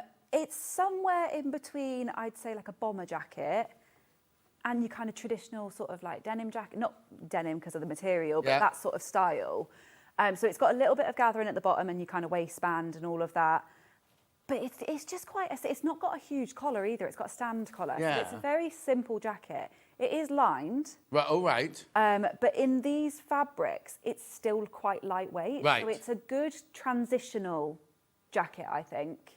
And if you've never done a lined jacket before... Yes. Is it complicated? I would say it's not complicated, but it's a new technique. So this jacket does have quite a few different techniques that might be new to someone if you've not sewn a jacket before, but it's not complicated. It's just getting used to it. But once you've done one of those lined jackets, they all work the same. Yes. They all work the same. So the way that you line out the sleeves and everything like that is pretty much the same through coats, jackets. Now, was there a choice of collars in the pattern? Or not a choice of collars, no. I think... Because look at that lady in that picture. Just show that picture again there. Looks like she's got quite a high collar on hers, doesn't it? Or has she got a I floral think shirt she has- I think she's got a shirt underneath. Oh, I think okay. that's what Oh, it is, no, yeah. it is. You're right. I can see Yeah. the little collar. Oh, that's a bit misleading because the blouse. It's higher. Yeah. Yeah, That's right. it's a simple stand collar across all of them. It's got 3 different pockets. Right. But everything else is the same. So Lovely. it's got- And now there is a video. Yes. But the video's in French, right? But then Judy Vaughan messaging the other day saying, oh, you can click it to listen to it in English, but... I think you can change the subtitles to be English potentially. Oh, okay. So I know on YouTube, if you have a video that's in French, YouTube can auto-generate English Yeah, but is it subtitles. auto-generated like when I'm on here and I come out with rude words all the time? Yeah, no, I did it on silent. So Okay. I keep it on silent, just watch it. Well, and you've I got an English think- pattern. Your pattern's in English, so Yeah. you can watch that. If you want Yeah. to watch it, you can still watch it, and you don't want to have the voice or anything. Yeah. YouTube can translate videos, apparently. So the dandelion jacket. Now, what size? Because this is not UK sizes, is I it? think it's European. Right. I might be wrong with this, but I think there's different European sizing. So I would just go with your body measurements. Yeah. Just go with that because I think there's different types of European sizing. Yeah, definitely. And if you try and Google what your European size is, it comes up with your shoe size anyway. So Oh, okay, that's fine. Don't do that then. Yeah. But also, it's the same as, it's like back in the day when I would wear a brand like French Connection jeans one season, and then the next season go thinking, oh, those jeans fit perfectly, and there would be a completely different, because somebody else had graded it, somebody else had designed them. So just because I was buying my certain size didn't mean to say, it's like you can buy a size 16 blouse, and if you buy it from different shops, they're all completely different, aren't Well, if you buy them from the same shop these days, they're different. I've tried on the same pair of trousers and they've been different lengths. So, for no reason, just on the high street. Oh, so. quality control. Yeah. Anyway, it's called the Dandelion Jacket. It is a £19.99. It goes from... Right, now, the equivalent sizes are 6 to 24. Obviously, the sizes on here are these European sizes, 34 to 52. But as Tash said, go by your measurements. Always go by your measurements. It's got how much fabric you need, how much lining you need. They've called it intermediate, but just... And the thing is, it's as good as you know what I mean? Like, it's following a pattern, isn't it? So it might be new to you, but it's actually, you know, kind of, it's not impossible sort of thing. You might just be a bit challenged by it, that's all. Anyway, so really, really beautiful there. Make sure you check out on that. They're going already. £19.99. That's a funny picture, isn't it, that one? What have they made it out of there? She looks like she's made it over... Oh, sorry, can we just go back? She looks like she's made it oversized almost. Yeah, so I think... So I saw Maison Fauve at Stitch Festival and I saw the fabrics that they're using here for this blouse, and it's sort of like quilted. So I think it's not... I don't think it's actually quilted, but it gives that quilted effect. So I think it is a bit puffier. Yes. Versus what we've made here, which is more of a like lighter-weight summer style. But yeah, I think... Oh, okay. Yeah, that's the like tree bark quilted or the thin line quilting. I can see it on her sleeve there. So it makes it look like corduroy, but it's actually very fine quilting on there. Yeah. Anyway, just go and make a toile. Like I always say, make a toile. That's the best thing to do. Right, that's the pattern. We have got several fabrics. I've got the one that this one's made out of. Now, you need 2 meters, do you, of... Oh, okay, this is to make the biggest size. 2 meters of the main fabric and 2 meters of the lining fabric. Right, it looks like what? Pansies. They're flowers, aren't they? Or they're apples. So in the gallery, we've got apples, pansies and bottoms so far. It's like a zigzag. It's almost like a fancy stitch, but it's not.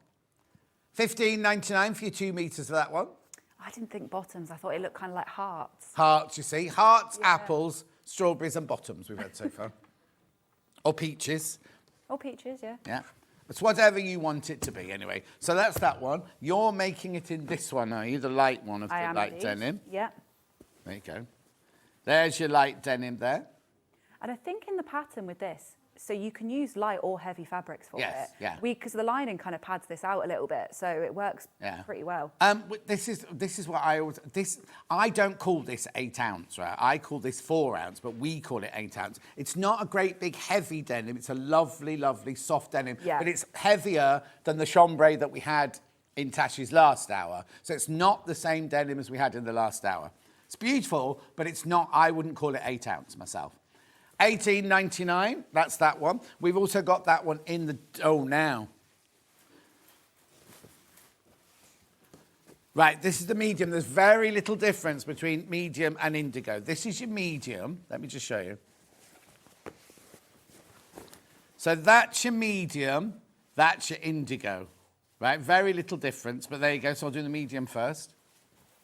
$18.99. Derek. Hello, John and Tash. Nice jacket. If I swap the front left panel to the right and vice versa, can this be a gent's jacket or are there bust darts? No, there's no bust darts. The button placket is added separately, and then you choose which side. It tells you which side to put it on. So, yeah, you don't even need to swap them over. You can just make it as is and put it on the other way. side. So, Yeah. Derek, yes, you could easily make that one, Derek.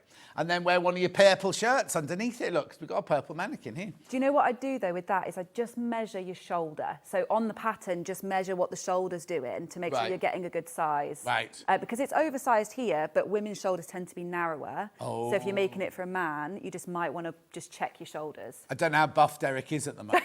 So do measure yourself, Derek, first. The thing is, Derek makes lots and lots of stuff. Oh, so he knows that's So something anyway. it's not like he's a beginner. He's made more shirts than I would ever own in my whole Oh, life. yeah, he'll be fine then. So he'll be It's fine. similar to a shirt. Good tip, though, because you might think, oh, yeah, the chest will fit me, and you don't check. And check the armhole, check the armhole circumference as well, just to be on the safe side. Right, indigo denim. I wonder what he's going to make. I've got no purple fabric, Derek. I don't know what you're going to make it out of. Oh, is that his favourite colour? Beautiful. Have you put that one? Oh, no, there you go. That's done. Now, it says that one's 7.5 ounce. You see, that's getting more towards that. I'd say that was slightly heavier than that one. And it's lovely. $19.99. Then I've got this, which is a lighter weight denim. I'd call that one a chambray, but there you go. Who and what am I? Ditzy flowers, printed denim. 50. You know what it's like. If you bought from us before, you'll know what that's like. Denims, printed denims. Lovely. Now, we have some lining, but Tash said, oh, the lining's lovely in this. I said, it's not meant to be lining this. This is our micro satin. Yeah, I'll do these first because these go with that, and then I'll talk about those, yeah. So these are your micro satins, which we've had to make Maison Fauve dresses and blouses before, but Jess has put them in for the lining. It's because she's overbought, but don't say anything. So you've got 2 metre bundle of each of these. Anyone in particular? Crimson. Look at this inside. Look at this. It's beautiful, isn't it? $11.49 for your bundle there. It's the poshest lining you'll ever put in, I'm telling you now. It feels nice when you have it on.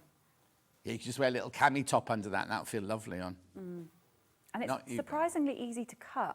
It's not as slippy as I thought it was going to be. Oh, really? So it feels slippy when you hold it. Yeah. But it's really quite stable when you cut it. I had no issues cutting it at all. Oh. And I didn't do anything fancy, like put calico underneath or anything like that. I just straight away. Yeah.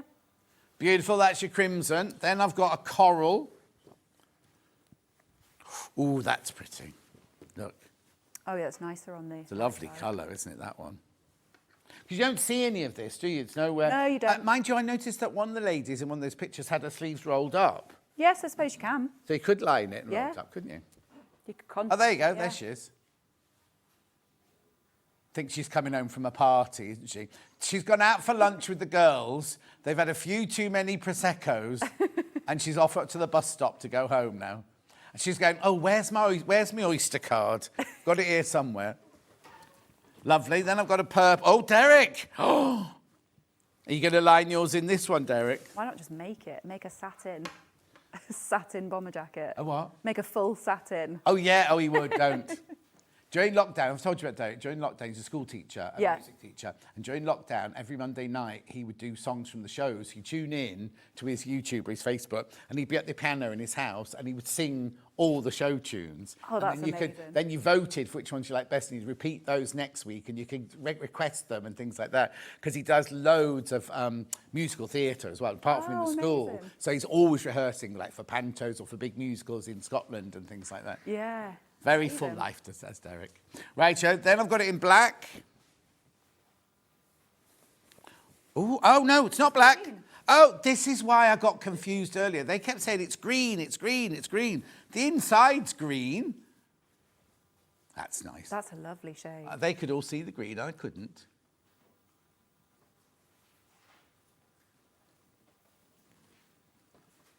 Beautiful. Frances, could she alter the length of this jacket if she wanted to? Yeah, I don't see why not. It's the only thing is, Fran, you've got makes it into a blouse on here. So if you made it longer, it might be a bit odd to have that it there. would ride up a bit. Yeah. I mean, I was thinking of trying to make it without that on it. It would be quite boxy. Yeah. But I'm not a fan of a bomber personally, so I was thinking of just leaving the bottom off and just, Lovely. I think that could work. And there's your smoky blue. Oh, no, that was last one was forest. This is smoky blue.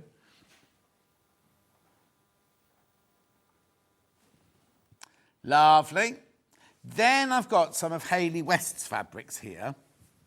Now, these, again, would make a completely different style of jacket because these are very loose weave and very, what's the word I'm looking for? But a lot softer. Right, so which one first? This one? Yeah, what colourway is that one? You sure? Because they're all blue. Okay, this is your blue one. This is what she brought this in. It's a poly cotton recycled fabric. She brought it in for a shacket. For the Tallulah. Lovely. Then this one. Which one?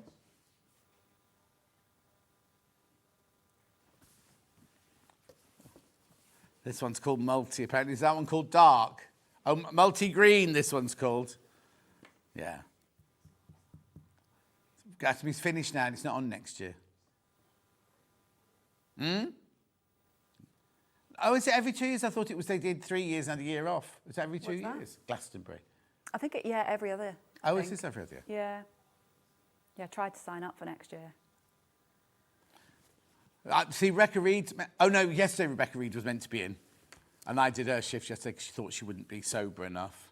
No, I did yesterday. Yeah, it was her day yesterday.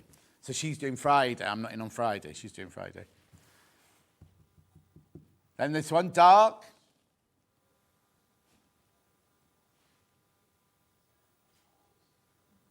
Lovely. Right, shall we get on with the demo then? We don't need to show you anything else for now. No, right. Let me switch me iron on because I'm going to need that for a welt. Oh, yes. And some sharp scissors. Yes. Just press your button. Press the button. See the red button. Press that. There you go. Okay, fabulous. Right. So today I thought we would do the welt pocket because I've done patch pockets and I've done side seam pockets, I think, on the show before. So thought we would go for welt. Now this here is a welt pocket. A lot of people are quite scared of these. No need to be really. They come across as they are a tailoring technique, I guess. But this one's actually done quite easily, so within the realm of pockets. So I'm going to show you. That's from the front, and that's from the back. Yeah. So first thing I will mention as well is there is a different front bodice depending on which pocket you're doing. So you don't need to cut on your pattern every single front bodice that is in the pattern. You only cut the one that you need based on your pocket. Oh, okay. Yeah, there's 3 different fronts, and at first I just went to cut them all and was like, oh, actually. So I've done the one with the welt pocket here. Now, I've interfaced a section just on the back because it just gives it a bit of stability. So I've already done that. And then I've drawn on my welt. So you want to make sure you make that as accurate as possible and draw your welt on. Is it on the pattern piece? It's on the pattern piece. Through? Yeah, you can trace it through. Yeah, I use the pattern trace paper because it's quite thin. You can see it here, this one that you've had on the show before, and you can see right through it. So I tend to... That's the Swedish paper? The Swedish paper, yeah. So I tend to get a pin and I push through the corners and mark them first, and then I mark the points here and then draw with a ruler, just the lines. So you do want the whole thing drawn on. So once you've done that, just pop it to the side for a second. If you want that Swedish paper, there were only 2 left yesterday of the 50-metre one. That's all we've got left of the Swedish paper. Oh, they are. It is really good, to be fair. I use it quite a lot now. So another thing I'll say with this pocket, obviously, with this pattern, it's a French pattern that's been converted to English. So you just need, some of the terminology might be a little bit different. So on this pocket, it's actually called a piped pocket on the instructions. It is a welt, but it's a piped pocket on the pattern, sorry. Yeah. So don't get thrown off by that. That's the one that you need for the welt. Right. So we have a piece here, which is they call it the piping band. And we're going to interface the back of it, which I've already done, and then take it and fold it right sides together and sew along the top and sew along the bottom and then turn it through. And all seam allowances are 1 centimetre on this. So we'll sew that.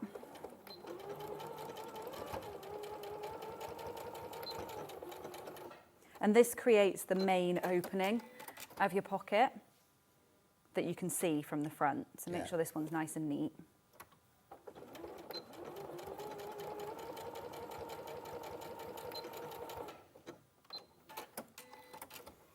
Cool, and then I'm going to trim that. My scissors are just here. So I'm going to I trim the whole thing because it just reduces bulk to about half instead of trimming just the corner. Like that, and then turn it through to the right side. So before we kind of actually sew the pocket, we prep all of our pieces, and this is part of that. So you want to push out your corners, make them nice and neat. Don't use your scissors to push the corners out. Don't use scissors, no. Use something that, a knitting needle's good. If you've got a spare knitting needle, they're really good, but we've got scissors here. Yeah. So I'm going to just press that. So you want to give that a really good press and make it nice and flat, because you don't want it bouncing out when you sew in your pocket. Oh, I didn't know this had a light on it. Yeah. That's and fancy. steam. What's your tattoo say? We've spoken about this before. Serendipity. On the other one. This Oh, yeah, of course we have. I was trying to read it backwards. That was it. Yeah, serendipity. Yeah. Yeah. Ben's favourite word. My favourite word too. Yeah, we had a chat about it before, didn't we? Yeah, We that's were talking about how everything happens for a reason. It certainly does. So we have our main pocket piece there. Now you need to go over and take, they call it your facing of the big pocket bag. So you have 2 pocket bags when you come to this. And it will make sense when we do it, but basically you want to take, it does actually say on it, but I've pinned mine upside down.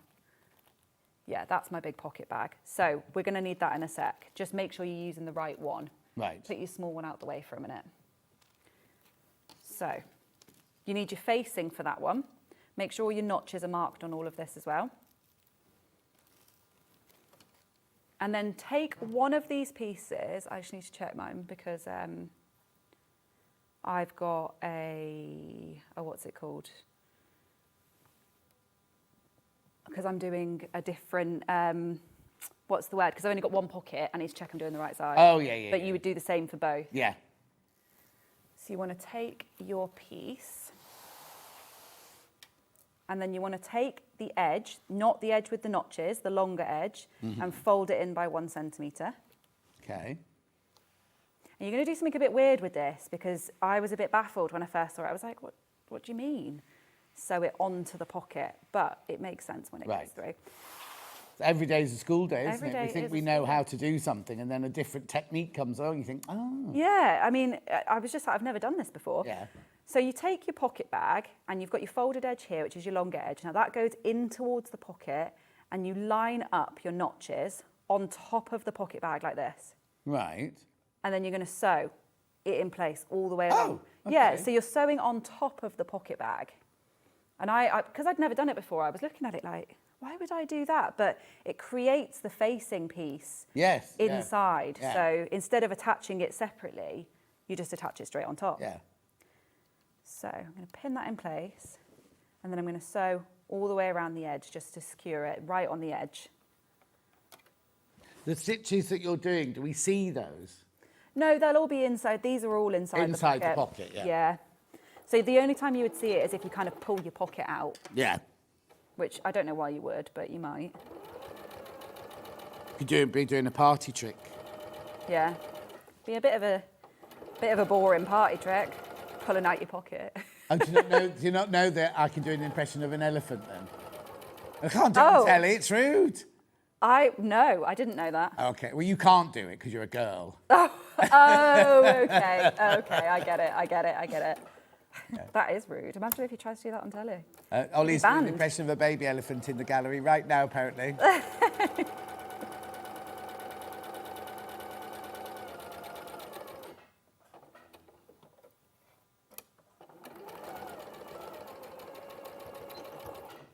Cool. So there's mine attached. Yeah. Just like that. And now we can go back to our main piece. So now we need all these bits that we've just made up. So we've just kind of prepped everything at this point. Yeah. So That's what I think is a lot of dressmaking is unlike quilting. Is like you just, you know, you kind of sew quilting, and then this, you do need to have all your parts to make up the finished item. You know, you have to have your prep things already, don't you? You do, yeah. So now we're going to take that first piece that we did and we're going to line it up with the centre line here. Okay. So line it right up with that centre line of your welt. Then we're going to take our small pocket bag. Yeah. And we're going to line up directly on top, line up the notch here. Just bob your head back, sorry, but that's it, perfect, thank you.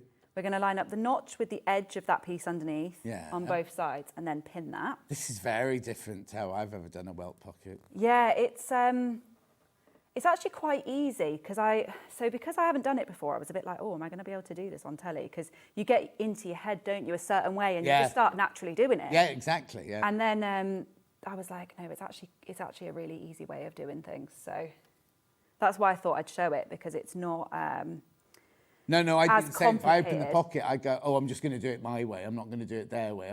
Yeah. I know how to do a welt pocket. I'll just do this. Well, that's what I find with sewing other people's patterns as well. I kind of go, oh, well, that's not the way I'd do it. And then you have to kind of like your muscle memory. You need to change it. Yes, and you have to go from being designer to being sort of demonstrator. Exactly, yeah. Yeah.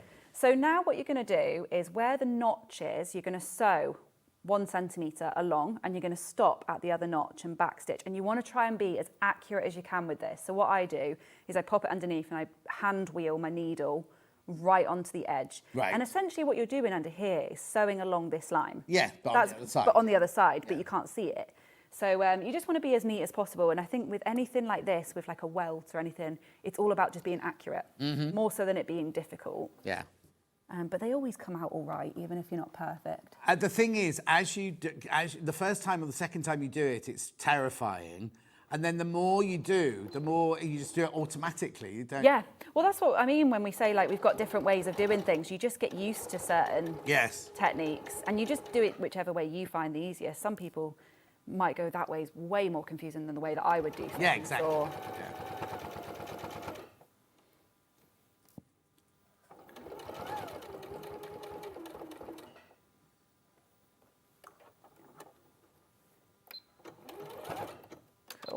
No.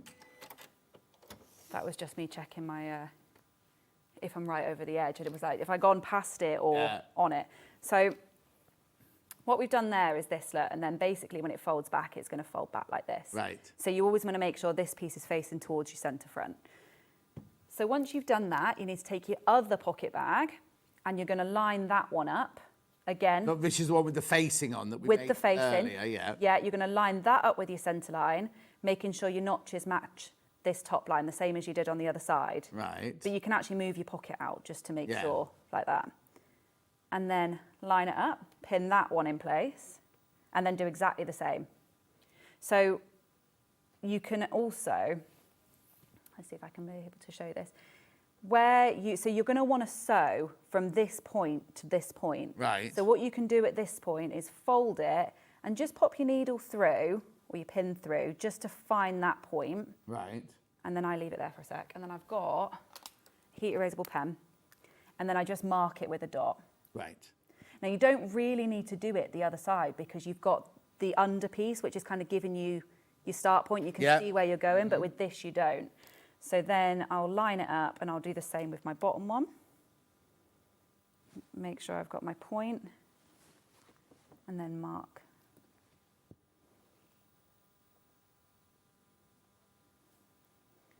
Mark that. And then if you want to, if it makes it easier for you, you can just draw a straight line there and then just follow your line. So I'll just pin it through and just hope for the best. It's a lot of that in sewing, isn't there? Yeah. Spin it and Well, the hope thing for is, the when you best. do it for the first time, you do, oh, I'll just draw the line, I'll just do this. Yeah. And after a while, it's just like, oh, I'll be fine. Yeah, it will come out one way or another. So I'm going to sew that line. Also, we do get to thinking, oh, it's got to be perfect, got to be perfect. But if you buy something from a high street shop and actually look at the way it's sewn sometimes, you kind of think, well, this is... And yet nobody bats an eyelid because No, you're because people don't making know. it. No. Yeah, and also the methods that you use when you're sewing for yourself tend to be better quality yes, methods anyway. Yes, exactly. So, I do think there's a time and a place for being really accurate. And welts is one of them. Yes. But but a double welt is a lot more case of being accurate than, exactly. you know. So this way kind of just, you can just, it's not that hard. One of my neighbours, Brad, he split the back of his jacket. He had a suit jacket. He said, can you fix it? And I was like, oh, God, that would be so easy. It's just the centre back seam that's open. Could I find a way of getting in? Because it'd been made in a factory in China or somewhere like that. It was a beautiful suit. It was a designer suit and everything. But how? I was like, I don't know how they've actually got in. I can't find a way in to actually just sew the centre back seam up again. Well, that's the thing with different methods, isn't it? It's if you do something a different way to someone else, it's the entire construction. We were talking about it in the back then, sewing other people's patterns. If the construction method's different, you're kind of like, what do you, you know. So anyway, there we go. That is your pockets sewn on, and that basically forms your welt. Now, the way that you create your actual welt is, oh, I did that line pretty well, actually. Oh. So you pull it out the way, Yeah. and you're going to cut. Let me see if I can hold it out the way and show you. You're going to cut along this centre line here. Yeah. And then when you get to this little triangle at the bottom, you're going to cut out, and you want to go as close to that point as you can. That's the way to make a welt really accurate. Yeah. Is as close to that as you can, because that's where your stitching starts without cutting through your stitching. So you probably can't see that I've got a little stitch just in here. I'm going to cut directly to that stitch and do the same on the other side. This is where people get frightened, though. Oh, and you're Because it's cutting. wrapping great scissors to it. Yeah. If you've got your little snips, then they are, you know, they're good. But I like cutting through with this. But the only thing is with these scissors, I've had them for so long that the end is not very sharp. So I just kind of wing it and go, and it's fine. You don't say that. Well, I wing it within... Have you not got a little man that comes round on an upside-down bike to sharpen your scissors? No, I've never sharpened my scissors. I tried once with a man that so in one of my studios, he had a fast food restaurant next door. And he had a scissor sharpener in there, and he did it so badly that they were worse when I got them back. So I've never. Old-fashioned in the villages where I live. They come round on a bike, and then you turn your bike upside down, and then they pedal it, and it's got a grinding wheel, and they grind your knives and your scissors like that. That'd be perfect. Oh, to absolute dying art. I mean, I did see a pair of scissors when I went to Stitch Festival at the start of the year they were about £150, and I was like, I really want them, but I need to find a scissor sharpener before I invest. Yeah. So I've cut along £150, I'd want them to stay sharp for the rest of my life. Well, do you know, I don't know if the company is a handmade company, so they might even do it for you if you ask them. So I've cut along that line there, and I'm just going to cut these as gentle as possible. Yeah, that was pretty good. Right up to that point. I'm going to do the same on the other side. Now, if you find it easier, you could actually pin that out the way while you're doing it if you find it easier to see. I'm holding it a bit funny here, but you don't need to do that. So then the same up here. Oh, look, if I just put it on the table, it would have been a lot easier to do it in the first place. Right up to the corner. And then what you need to do is take the entire thing and put it through the gap. Take both sides. And then you'll see that facing that we sewed on creates the facing underneath the pocket. And then the first one that we sewed on, once it's all nice and flat, creates your actual pocket piece like this. So we'll obviously neaten it and everything on the inside. But that's why you need to cut really close to the edge, because that helps that to just sit in place. So now we'll go to the wrong side. And you want to lay your pocket out so that it's flat. So, well, as flat as it can be, obviously, with the fact there's a thing underneath it. So, there we go. Now, this bit can throw people a little bit. You want to make sure your pockets line up when they're flat. When you go underneath to line them up, you'll see they don't... Bob your head back. Sorry. Big head's in the way. There you go. So, they're flat now. Like that, yeah. Like that, because if you lift them up, your pockets don't meet. So you don't want to find them and meet. You want to pin them when they're flat. Yeah. So line them up and then pin all the way around.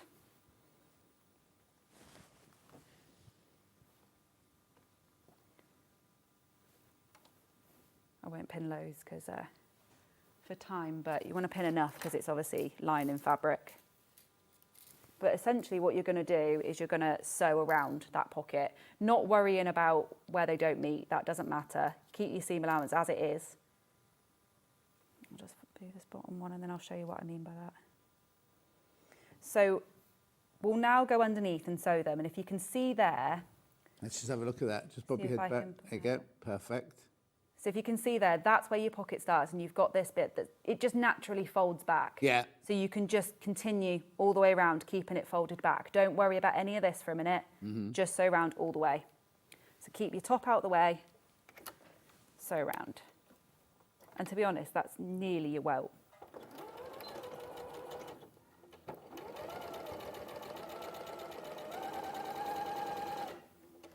The most important part is the cutting. Yeah. Just make sure you keep your top out the way. You don't want to sew it to that.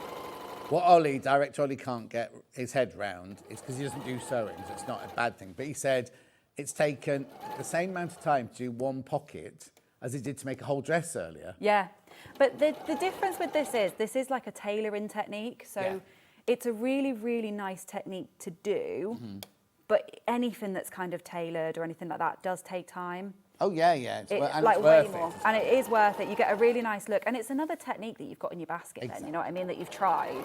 So then if you look at a coat, for example, everybody's scared of sewing coats.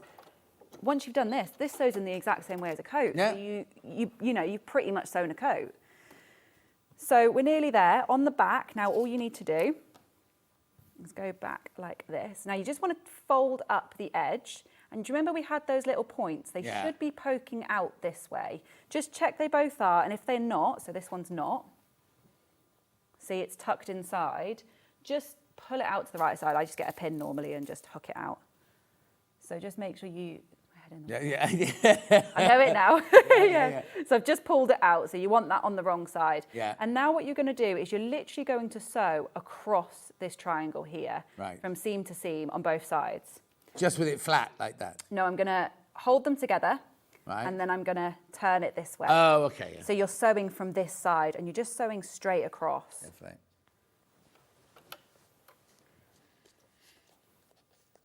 I think this is most of I've had my head in a... It's very difficult because when you're doing such intricate things like this, you need your head close by to make sure you're doing it right. Yeah. And do you know what? It's a comfort thing as well. I don't think it's necessarily your sight when you do that. It's just because I can see from here. Yeah. You just naturally kind of I dip down. have to bend in, I'm afraid. Right, so now I'll do the other side. And then we've got one more step, and that is the welt done. I'm not close enough on that side.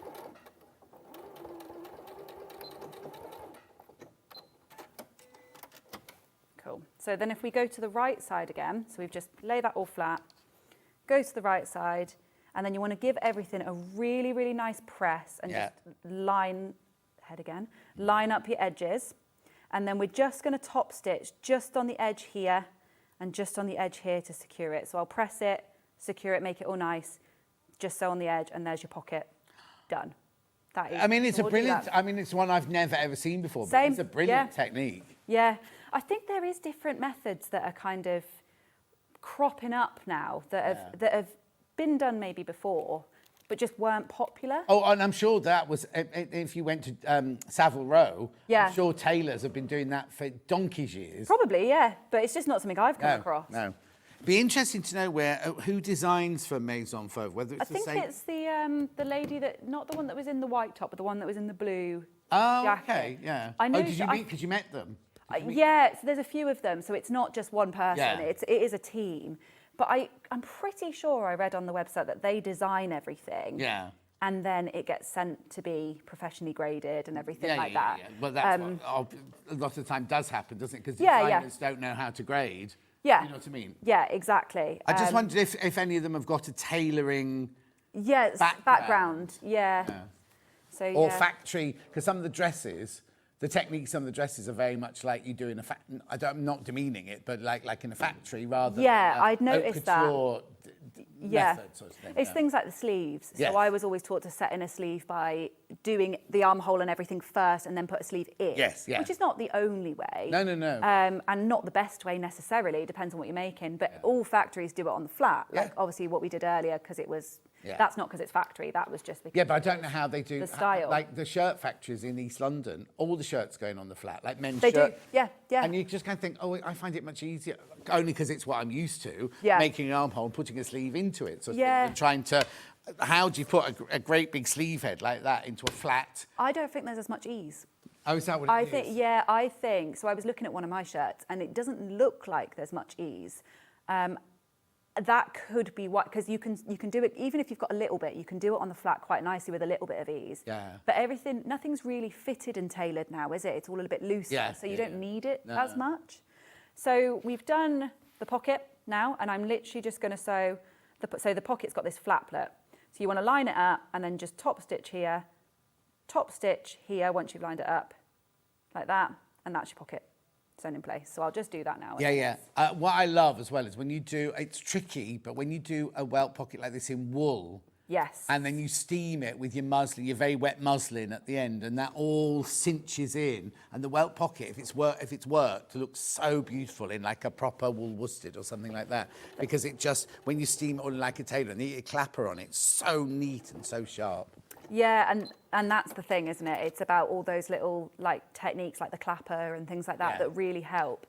But they've done a wool one on their website, I think. There is a wool version of it, yeah. So it can be done in those fabrics. Oh, I'm sure. And I bet it looks gorgeous in a wool. Yeah, I do like it. I'm not sure on the bomber part. But that's just me. Yeah. I'm not a fan of bombers. No. That's because you're a young gauge, you see. It's because I've got a big bum, and I Oh, feel is like it's so I feel like it sits on there and rides up if I have a bomber. Whereas if I have something quite sleek that just goes straight down, it kind of slims me a little bit. But then surely doing your weightlifting, does that make your bottom bigger? It's the type that I do, not really. It's more your quads. Oh, okay. Quads, at your knees? The top, like above, your thighs, but above your knees. So you only really get bigger if you eat enough to get bigger as well, with weightlifting and things like that. Yeah. So there we go. There's the welt. Nice and neat. And then if I show you from the inside, pull it all out. It's nice and there's your facing. Yeah. It's quite hard to open because it's only a small pocket. But there's your facing and your lining's all here. So it's nice and... I mean, it looks like a proper haute couture pocket, doesn't it? With that lovely facing in place and everything. It looks really, really posh. Yeah. Oh, I've caught it that way. I've sewn the pocket the wrong way, but that's fine. Yeah. When I've done the top stitching, that's one thing to be sure of. I'll show you what I've done. Yeah. So here, I've top stitched it. I've just caught it there. So just keep it pressed the right way so I can just unpick that and redo it. And then that's fine. But yeah, nice and neat. Lovely. You've just dropped a batten piece off the edge of the table. Yeah, it's is there anything else that we need to... I mean, that's beautiful to do the welt pocket. Is there anything else we need to watch out for while we're doing it? Because we've just got about 5 more minutes to fill. I mean, I've got all the fabrics too, but is there not anything? really to watch out for. No? I mean, the only thing that I would say is with your collar, because I'll show you, I've got a collar here.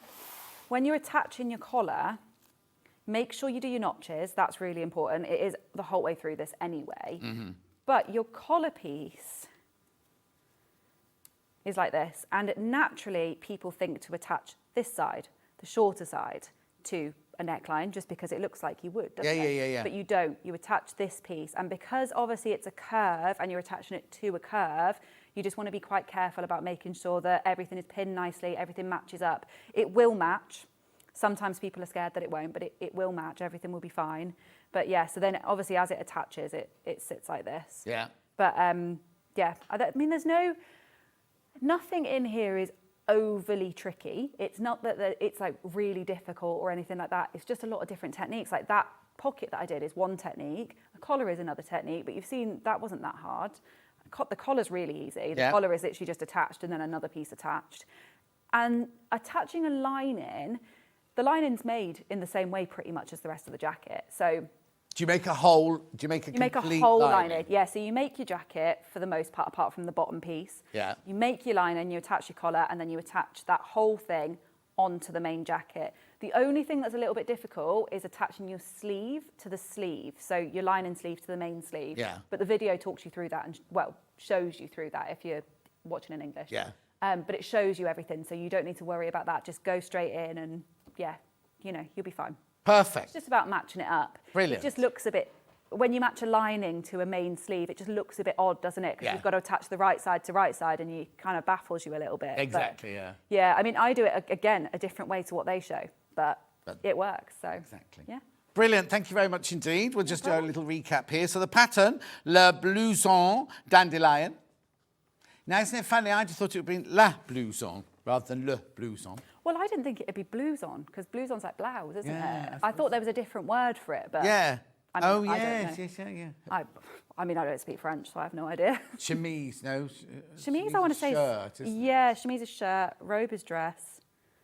Look at us with our extensive French knowledge. Robe. Yeah, the robe, chemise. Anyway, it's Dandelion. Make sure you check out £19.99. It does go, now it goes the equivalent of UK sizes 624, but when you look at the back, they're European sizes. Go by your body measurements, right? You can do patch pockets, you can do, I don't know what those pockets, that's So they've called them kangaroo pockets, like yeah, a hoodie. kangaroo pocket. Yeah. And you've got ones with a flap on there as well. So there's no darts in it. No. Those little marks at the back, are they just little pleats? They're little pleats, Oh, yeah. little It's pleats just at the so back. that it fits onto the waistband. Yeah. Beautiful. £19.99. The fabrics we've got here. Oh, had to buy 2 bundles of the purple lining, Derek. Oh, is he going to make He's going to make a a jacket and a lined... So make the jacket out of the... Both? But yeah, Like do both. Like a satin... Or you'll just have it in his purple stash, I'm Oh, sure. okay. Right, so hang on. So let's see. This one here is made of this one. The peaches or the strawberries or the butterflies or the pansies or the bottoms. And I should say, even though I did do the well, I wanted to try the hardest one for this. Yes. But the kangaroo one just sticks on pretty Yeah. much, so it's quite easy. So And you also, can make it easier. with blousons, kangaroo one's sometimes like the one I would look cool. automatically go for because you put Yeah. your hands, sort of thing. Yeah. So if you don't want to do the welt or you want to practice the welt first, but you want to make the jacket, do the kangaroo pocket first. Yeah, I'd say that's the easiest. Then the patch pocket's probably the second, and the welt's the hardest one.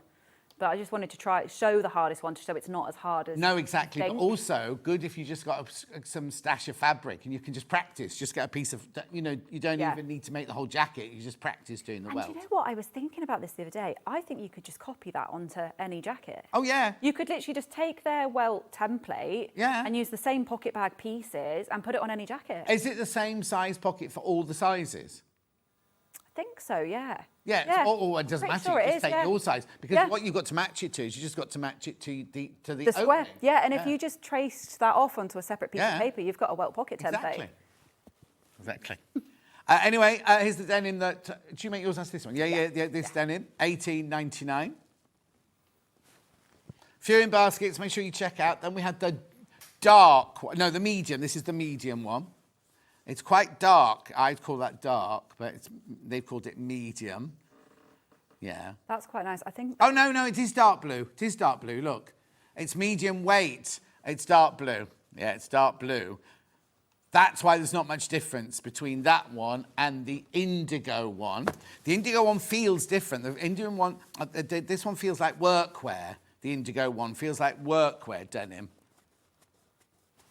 Lovely, $19.99. Then we had the floral one, which is more like a chambray.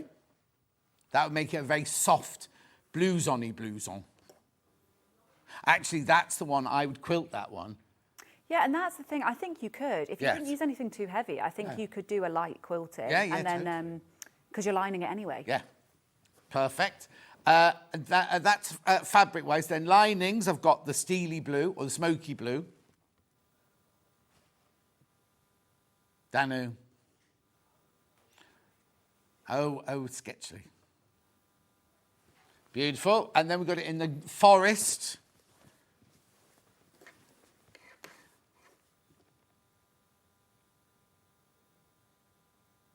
Lovely. Then we've got the lilac. These are bundles of 2 meters, by the way. Enough for your lining. Now, Derek's obviously taken the lilac one down. He's got not 9 of those left now. Oh, now, isn't that funny, Derek? You're not the only person to buy 2 of the lilac. Everyone bar one person has bought the lilac in 2 bundles of them. Right, there's your coral. I'm calling it coral. Yeah, coral. Leave Amy to get that quilt up.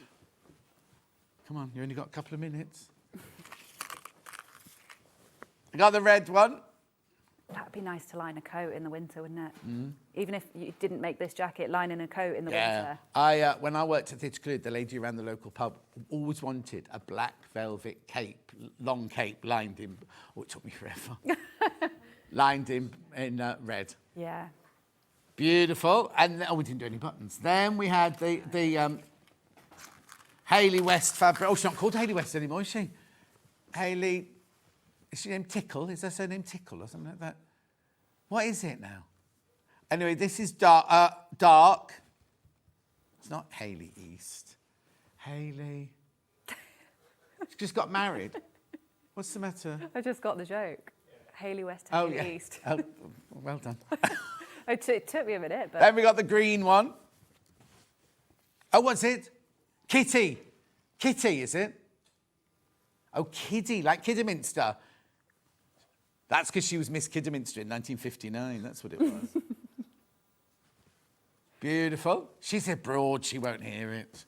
And then we've got the other blue one.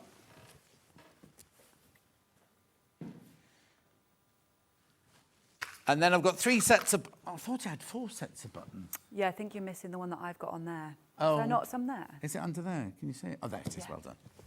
Right, so 4 sets of buttons. Now, how many buttons do I need? 5. It comes in 4, so you need to buy 2 boxes of buttons. No, is it 4 and then 1 on the front? Because I had enough of one of those packs. 1, 2, 3, 4, 5. Yeah, is it 4 in there? No, I think there's only 3 inside and 1 in the front. I had one of those packs and had 5 in there. No, you shouldn't have done.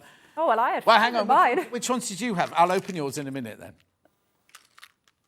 Right, you only get 4 of these, so you will need 2 packets of this one. Brown hem. They're the brown ones. Just spread out your buttons a little bit more and have 4. LCZW52. Oh, they're yellow in real life. Like I call those banana. Banana.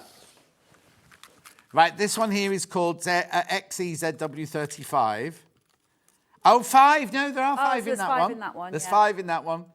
But don't throw this away. That's one of the 5. Yeah. Brown and beige, that one. Then we've got this one here, which is old cardigan. There's only 4 in that one. That looks like cardigans when we were children, that does. Yeah, it looks like something you'd put on knitted. It doesn't it? What? It does look like something you put on a knitted cardigan. Yes, yeah. And then last but not least, you get 1, 2, 3, 4, 5 in this one. They're like brown wood, OPZW. 4.49. So, Tash, when are you next then? I am in, I think it's the 6th of August. That's my mum and dad's wedding anniversary. Well, not they're here anymore. Wedding anniversary. Is it? I think it's the 1952. 6th. My birthday's on the 3rd, so I'm in a few days after. I think it's the 6th. Oh. Yeah, so I'm in, I don't know what I'm in with yet. Oh, okay. Yeah, but I'm in. Booked in. I'm here, yeah. Well, I'll see you then. Yeah, I'll Thanks see you then. so much. Thank you so much. Don't go anywhere. We've got that. Have a look at this quilt. It's beautiful. It's called something heart. Exploding heart. We've got it in that there, which is the cave. We've got it in the black with jewels, and we've got it in white with jewels. And we've got the pattern on its own as well. I'll see you back here in 4 minutes from now.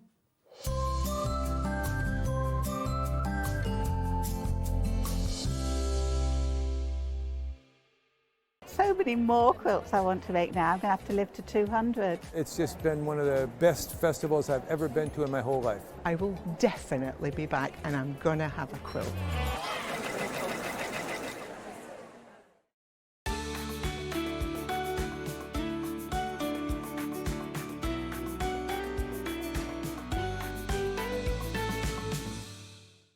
Missed a show on Sewing Street? Don't worry, you can catch up on all the action from the past week on our website. Just head over to sewingstreet.com and go to TV Guide and pick a day, then a show up to 7 days back from the Today tab.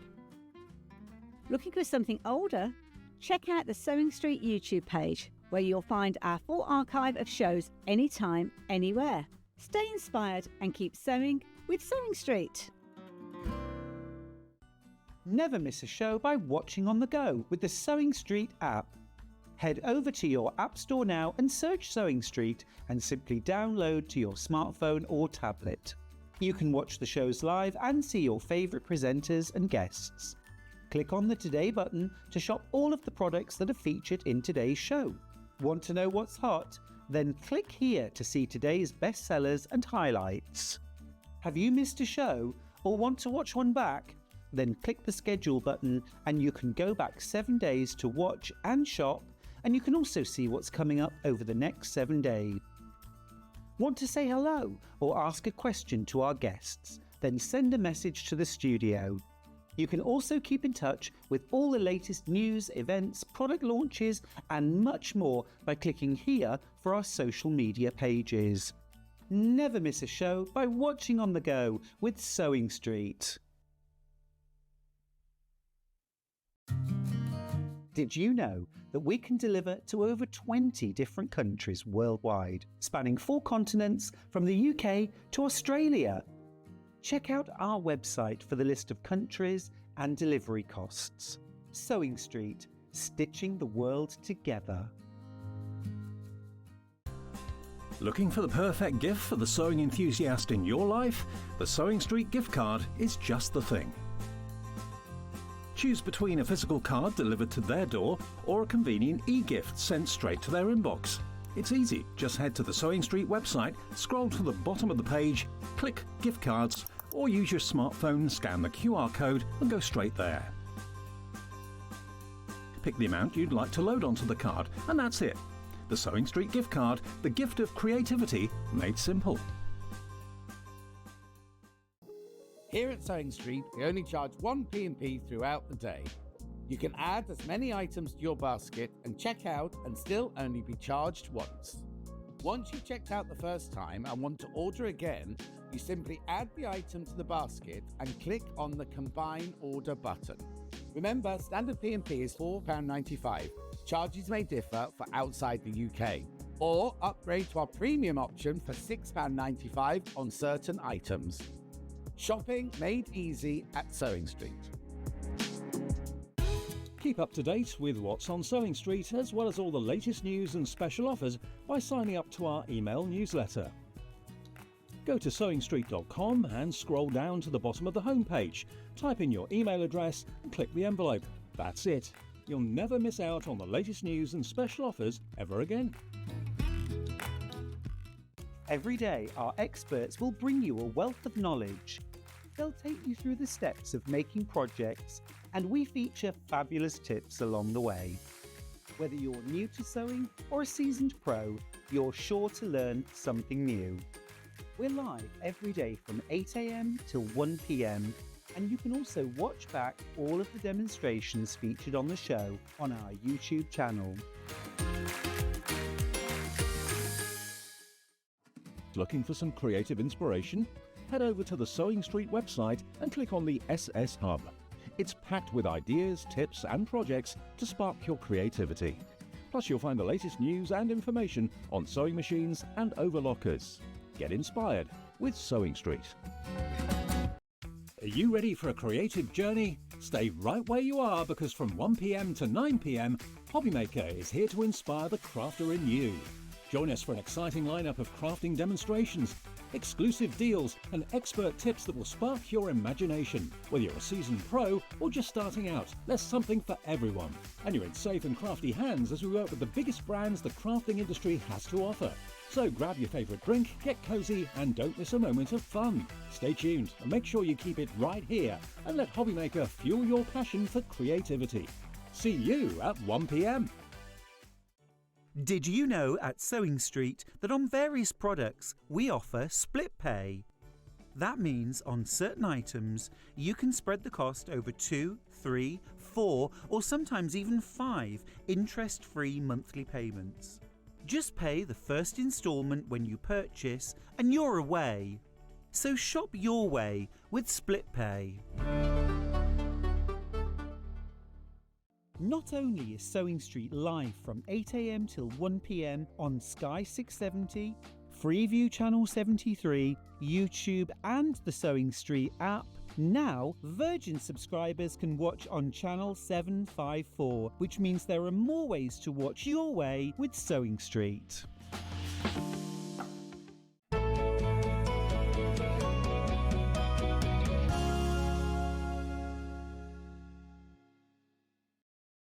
So many people have messaged in about this exploding heart quilt when it was hanging on the wall earlier and everything like that. We've got it in 3 different colourways and we've got the pattern on its own. So if you want to make it out of your own fabrics, say you've bought William Morris, say you've bought Tula, say you've bought Tilda, you can do it. Or say you want it in red.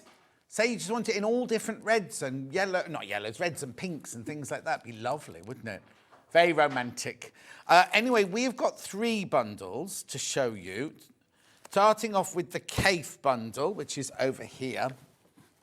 Right, so, I'm going to have to mess up your little display there. I'll move my little display. Okay, so you get 9.5 metres of fabric. Have they already taken the £10 off? Okay, £10 coming off. Oh, right, okay. So it'd be on split. Oh,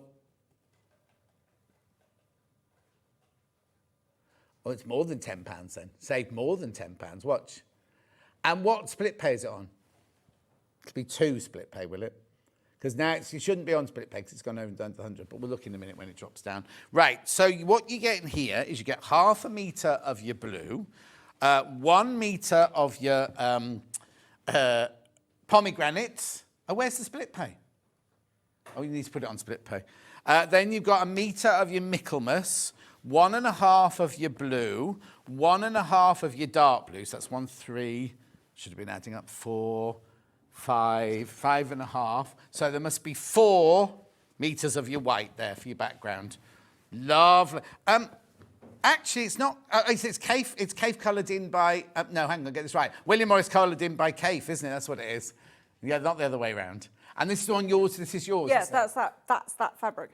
So completely that. That's completely that. So this Cafe is that quilt. Beautiful. And how big is it? It looks massive. It's massive. It's 72 inches. 72 square. by 72. Yeah, exactly.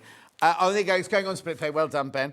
Now, it does tell you, if you're going to buy the pattern on its own in a minute, it does tell you how much of every fabric you need there. But how lovely is that? Now, apparently, what were you saying, Ben? You get 1/2 metre more on this one. So 9.5 metres you get on this one. Beautiful. Now, I've only got 12 of those left. I've only got 12 of that one, and there's 9 in baskets already. So we'll show you that one in a secondo. Now, which one of these do you want to do first? The black or the white? White has been the most popular so far. It's funny that, because I thought the black would have been. No, I love a quilt with a dark background. Oh, hang on, left one behind. I think it would look amazing on the black. Yeah. That's what I'm demoing. Here's the white one. 4 metres of white, 1 metre of the blue, 1 metre of the green, 1 metre of the coral, salmon, 1 metre of the yellow, 1 metre of the purple. 1, 2, 3, 4, 5, 9 metres. So, hang on, the last one was 9.5, so it'll still work with 9 metres then, will it, Ben? Yeah, plus your instructions. £73.99. I don't know why they put save £10 when it's more than £10, but anyway. Yeah, there you go. It should be saved more than £10. Loads of that one in baskets. Beautiful. Oh, that's going to be gorgeous, isn't it? Really, really lovely. All your solids there. They're flying out. They're going to sell out today. They will sell out today. Which one are you demoing? The black I'm doing one? the black. Yeah, perfect. Yeah. Right, okay, right, be careful now. Be careful, be careful. These are dropping in quantity straight away. £73.99. 9 metres of fabric, plus your pattern. Lovely. That's Ben telling me to move on.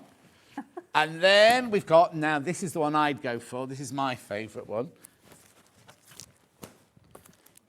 Right, so you've got your black background on that one. And then we've got the same tone, same colours.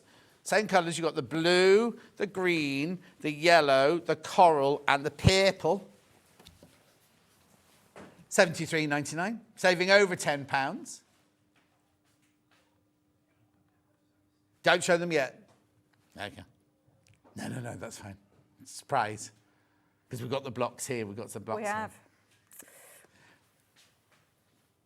What are you giggling about, Ben? Honestly, it's the end. It's the last hour. It always gets like this. It's gone a in the bit last- stir It's crazy. been a long time. Demore Pappy. Huh? Demore Pappy. No, not Demore Pappy. It's stir crazy or cabin fever, something like that. 5 hours is a long time for them to be sitting in the dark and for me to be shouting. Right? Pattern on its, and you obviously get the pattern in there as well. Pattern on its own. Now, if you want to make it in your own fabrics, you can do. Guess what? £10 off? No. £13, that's good. Oh, we are crashing. Not £10 though, not £10 off. Oh, taking it to £10. There's the £10 that you saved on your kit. Anyway, do you know what I mean? £9.99. It's by Slice of Pie Quilts. It's got on the back there all the fabrics that you need. Oh, here you go. Scrappy version with random colours. Scrappy version using only 3 colours. There's more than 3 colours. Yeah. In there. It would make a really, really good scrappy quilt. Oh, no, totally. And it could be completely random with every fabric. Yeah, you could superbly. So what's the biggest piece that we cut then? 5.5 inches. Square? Yeah. So these... Oh, I'd still, even if I did it scrappy, I'd still have one fabric as my, like the black or the white. You need a background. Yes, yeah, so yeah. this is your white or your black or whatever. So It's actually you need 4 those. metres. Yeah. But the rest. So all of these, demonstrate and fall over. Pick the bucket. Yeah. All of these, you cut 5.5-inch squares. Oh, okay. So the biggest you need for anything is a 5.5-inch square. So you can go as scrappy as you like, as long as you've got this this whatever background colour in the background going on. But what you want is your colour to pop out of your background. Yes, exactly. Yeah. So I think this on a black wouldn't work, but your dual colours, which I'm showing you in a second, are going to be stunning on a black background. Or I'm wondering if you did all of these in plains and then did this in like a cave pattern or something like that. Absolutely do that too, yeah. Very nice. It's, And then does she got a border on, or is it? No. It literally goes to there. Oh, now what have I got to say about the binding of this? You have a scrappy binding. You can make a scrappy binding for this one out of your kit.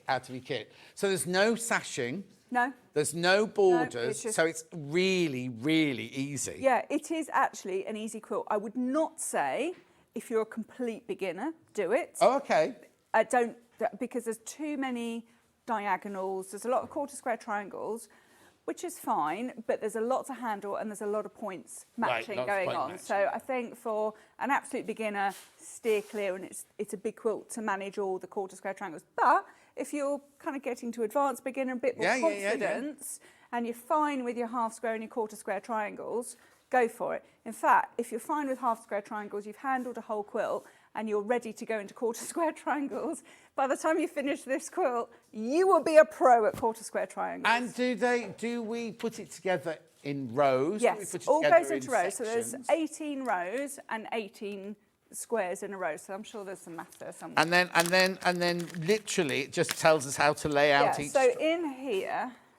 Oh yes. Yeah. So there you go. You've got this. So this is on two pages.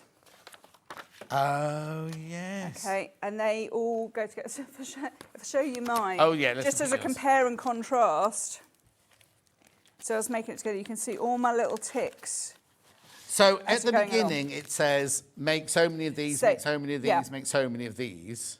So you need to make your blocks first. So I'll show you that in a minute. And then go through in order of easiness or simplicity. Oh, okay. So you start with some nice easy ones. And just squares? Just squares. Yeah, you do actually just Oh, yeah, squares. you do, yeah. Block A is just a square. That's right. Block A, square. It's a square. So we can manage that. Yeah. And then all the quarter square triangle blocks are all made out of 5.5-inch squares. So there's always math rules with half and quarter square triangles. The way this pattern is done is really good because there's slightly bigger initial squares. You make your block and then you trim it down to size. So there's a lot of trimming down. So there's a lot of trimming down. So I will show you the trimming at the end and how to square up to your 4.5-inch. Also, so what time do you make your What time do you make your finished block? What size do you make your finished block? 4.5. So these background squares are all 4.5. Yeah. These all your quarter square triangles start off life as your 5.5 inches. You've created your quarter square triangle. It will be bigger than you want it, and then you have to trim it down to 4.5. Levi, could you get me, we'll start this, could you get me, you know the ruler we had this morning, the brand new ruler that had all the slots in it? Can you get that for me? Right, okay, so let's start then, So you've done it with the black, we've done it with the black background. I've done it with black. So these are all the blocks to just show you what they are like. I love it already. It's already making my heart sing, this one. It does. The colours. My daughter, I was on the phone to my daughter last night, Charlie, and she chose the colours for this Okay, how old's your daughter? One. She is 18. Oh, wow. I know. She creative as well? I think she is. She needs to develop it. Oh, yeah, but she's 18. Yes. Did any of us know we were creative at 18? Yeah, she wants to be a lawyer. Oh, does she? Yes. Tell her it's hard work. It probably is. Yeah. So, but she is creative. Yeah, she used to sew. I'm sure she probably still does. But yeah. Anyway, so she chose the colours for her last night. So there are a variety of quarter square triangle blocks. So we make all these blocks up, and I will show you how. But this is what you end up with as a number of each of these blocks. You've only got those 5 different blocks. 1, 2, 3, 4, 5. 6. And you make so many of those, so many of those, so many of those, so many of those. Yeah, they are actually all different, even though they look. Yeah, no. So there are only 5 blocks in total that make that. Wow. Okay. And you need to really think about it. So what I would say. Yeah. Oh, look at that. Well, I'm just thinking, right? I'll do it when we come. Yeah, do it when we get to it. When we get to it. When you're.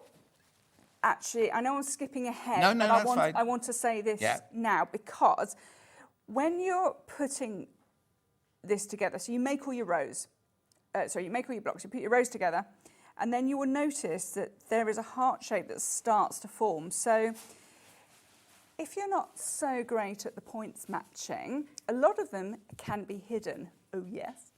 So if they're in here, you can probably get away with a little bit of points murder.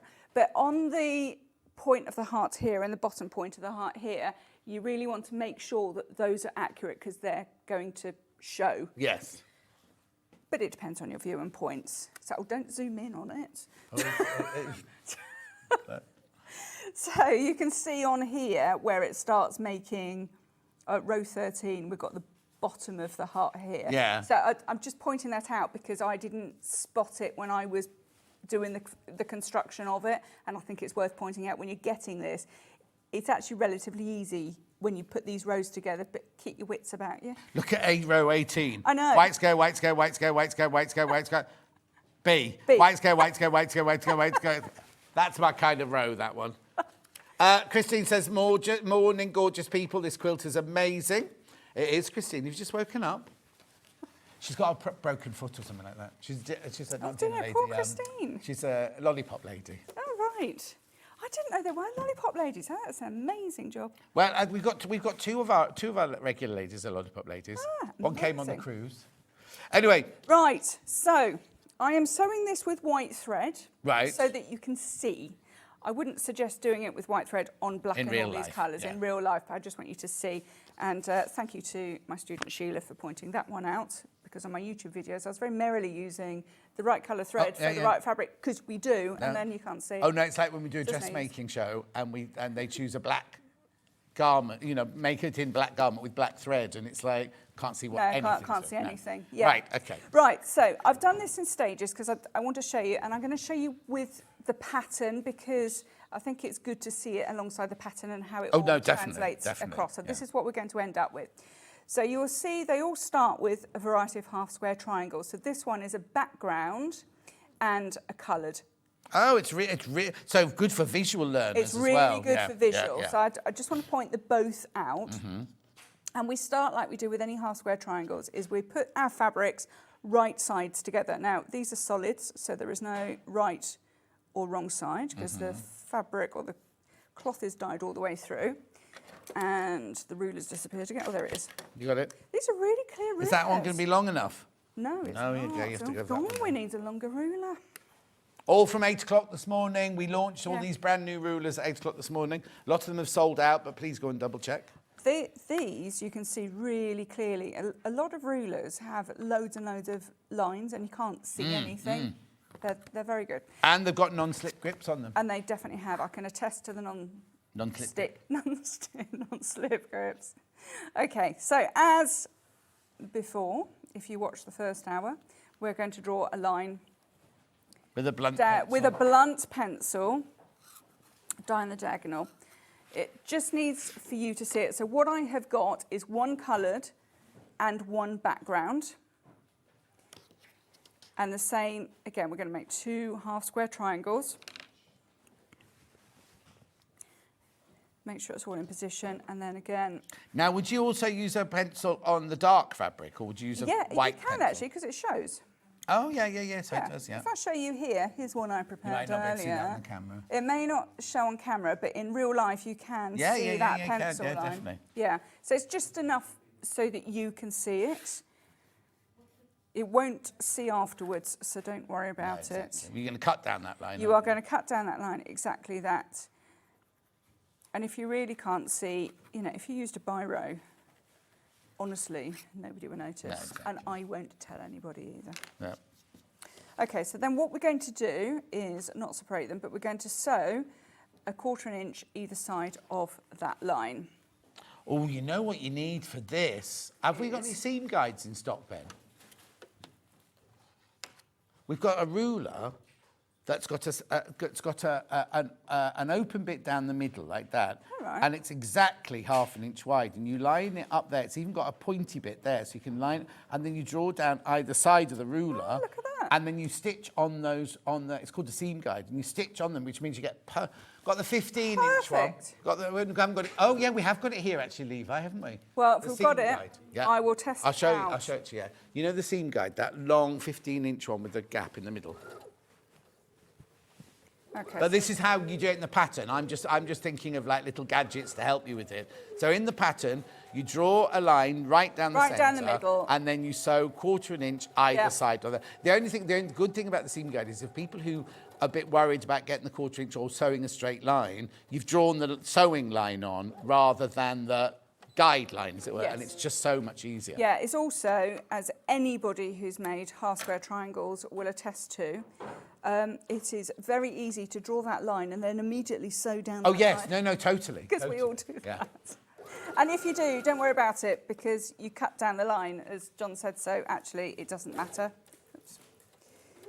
So just to point out, that line is sitting against the edge of my foot, if you haven't done half square triangles before. Thank you. Oh, no, it's an 8-inch, Levi. I wanted the 15-inch, please. Don't pull that face up.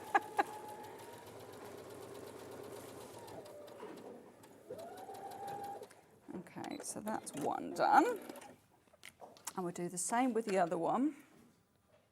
Do you always sew with a header, with a leader, with a donkey, whatever? I do when it's a point, because otherwise the needle churns the fabric. Yeah. If it's a standard seam, kind of depends what I'm sewing really, how thick the fabric is, and fabric left to its own devices likes fraying. So if it is starting to fray, maybe I'll get a little leader on. You do want to make sure that these are lined up correctly as they go under the machine. So I'm following that line down. You may not be able to see it, but it's just enough for me to see, and that line is going down the edge of my foot. So I'm treating it like the edge of my fabric. Yeah. Okay, that's that one. And let's just go down the other side.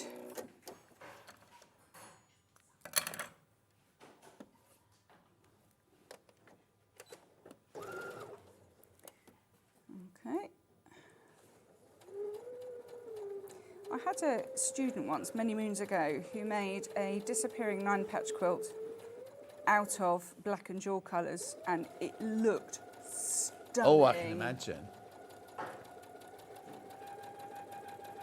So this combo. It looked a bit like, what's that at the Endebelly village in South Africa, where the ladies have got all the rings on their necks, and they paint all their houses like black and white and then bright, like geometric shapes like that. Right. It's just the most incredible place to visit. Right, so having done that, we are then going to cut down that centre line, so diagonal to diagonal. If your stitch lines are a little bit wobbly, like this one actually is, if it's a little bit wobbly, don't stress it, because it all ends up being trimmed at the end. Yeah. So it's actually, it looks really impressive. It's actually quite a forgiving quilt. Yeah. Right, we're going to have, oh, we can hear the fabric cut. Yeah, nice. Rotary cutters from 8 o'clock this morning.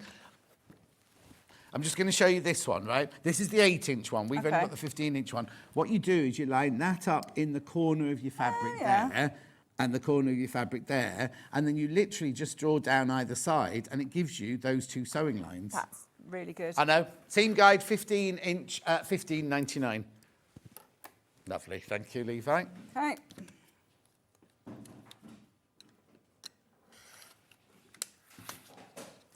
Okay, so now we have these, so you can start to see where this pattern starts taking place, and we are going to have to press those. I'll do that for you, come on. Next things, towards the dark side, please. Oops. Am I going to give him the job, do you reckon? What? I said, am I going to give you the job? Well, you've got no choice, I'm afraid. It's me or no one.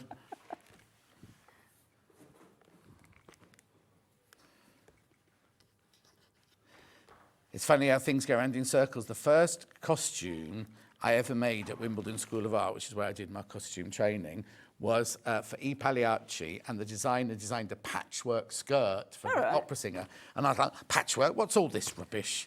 And then years later, here I am at the English National Opera.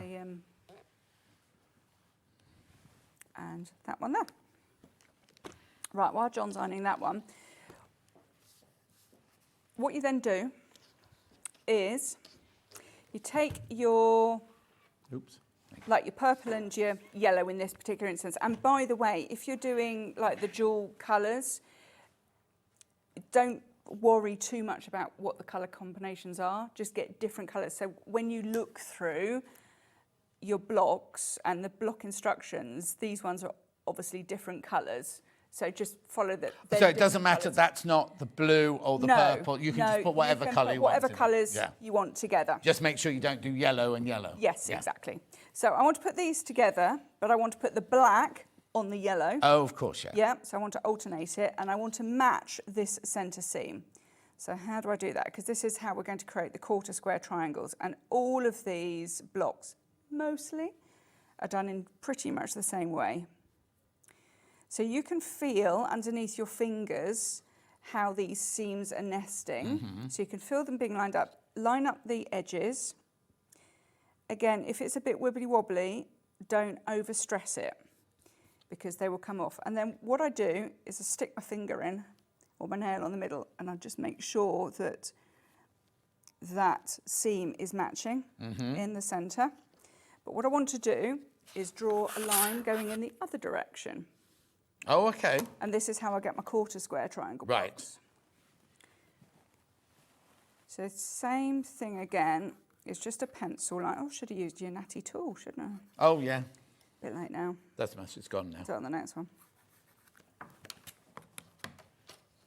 Okay, so if I just refer to the instruction again, so that you can see this. So this is this bit here. Yeah.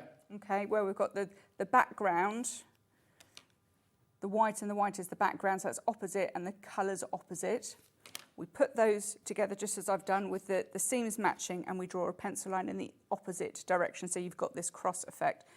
And what I'm going to do is get my pins. I love the fact that every single Step is really good. A step is drawn for me. I think that's fantastic. So if you don't know how to do half square triangles, or you've done it maybe when you've made your sampler quilt, you can't quite remember, but you need a bit of memory, it really, really helps you on that one. Definitely. So I am just going to double check that this hasn't moved. Okay, so I'm quite happy that this seam is matching here, and then what I'm going to do is just put a couple of pins in, because all my squares move.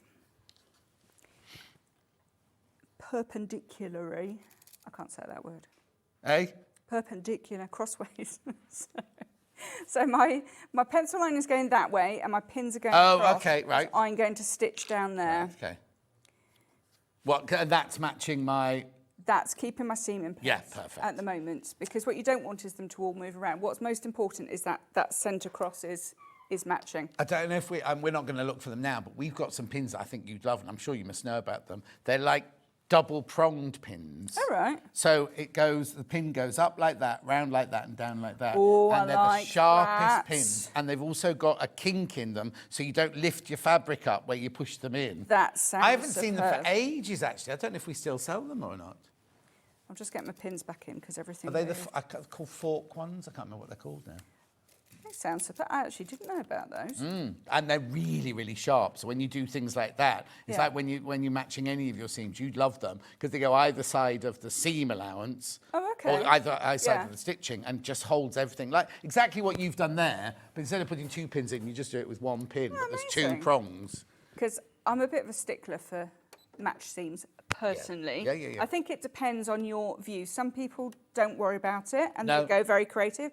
Other people like the match seams. And I Mm. don't, is there a right or wrong? I think it really depends on you. This Yeah, is no. this is a hobby that's supposed to be joyful and creative. Exactly. And whether some people find the precision, that's what they love it about it. Absolutely. And that's why they do it. Other people just go, oh, I just want a lovely quilt. It doesn't- Exactly. Janet Clare always goes, oh, I don't care if they match. No. Do you know what I mean? So- It's really down to you. I like a match seam, so I'll take a bit of extra care. But if you don't worry No, about it. exactly. So same thing again, we are stitching 1/4 of an inch either side. If you really are worried about that centre matching seam, we can baste over those pins. So just in case anybody didn't see the first hour. No, it's a long time to be It's a sitting long around. time ago. What we do is we put our stitch lengths up to max. Yeah. And I'm just going to reduce my stitch width a little bit to narrow the seam allowance, and I'm just going to go over, so about 1 inch over that stitch line in the centre.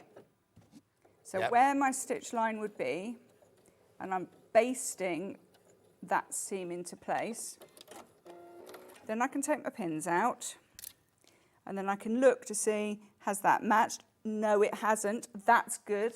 Glad it did that. Where did, oh, there it is. What you lost? Oh, yeah. Yeah, and then it's really easy to unpick a tiny little... Can you believe the white one? No, not can you believe. That's the wrong thing to say, just because the black one's my favourite. Can you believe the white one's more popular? You're loving the white jewelled one. Oh, only by one? Oh, I thought Ben just said the white one's more popular, so I presume by one. Right, let's get this into position.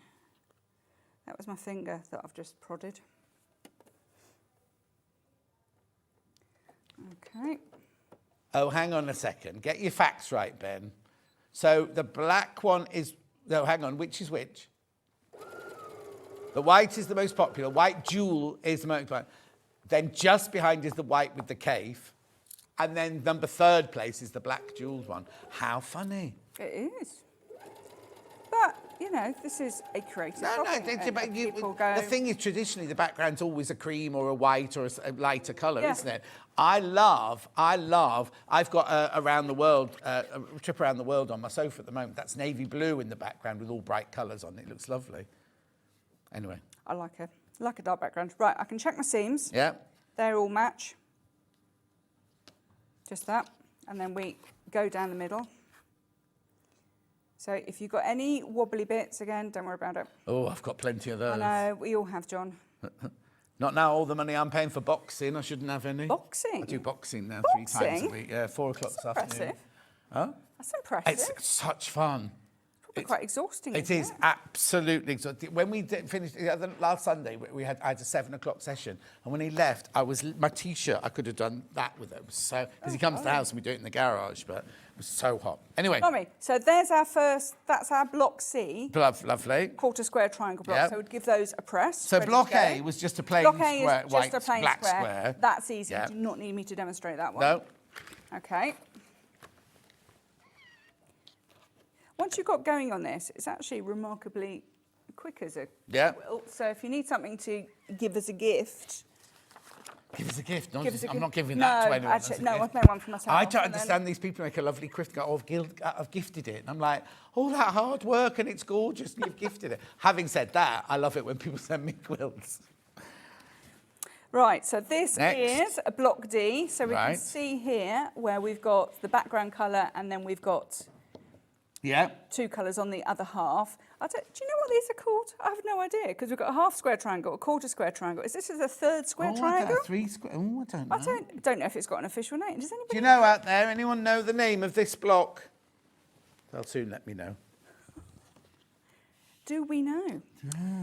So we start off creating, so we choose our two colours Yeah. for this bit, and we do this exactly the same thing. We turn this into a half square triangle block. So let's do the same thing again. We draw our pencil line down the centre, and then we stitch 1/4 of an inch either side. Yeah, I think if you saw the black version made up, I think you'd really, really be shocked. Well, we'll see when we put all these rows, we'll put a row together. We'll put a row together.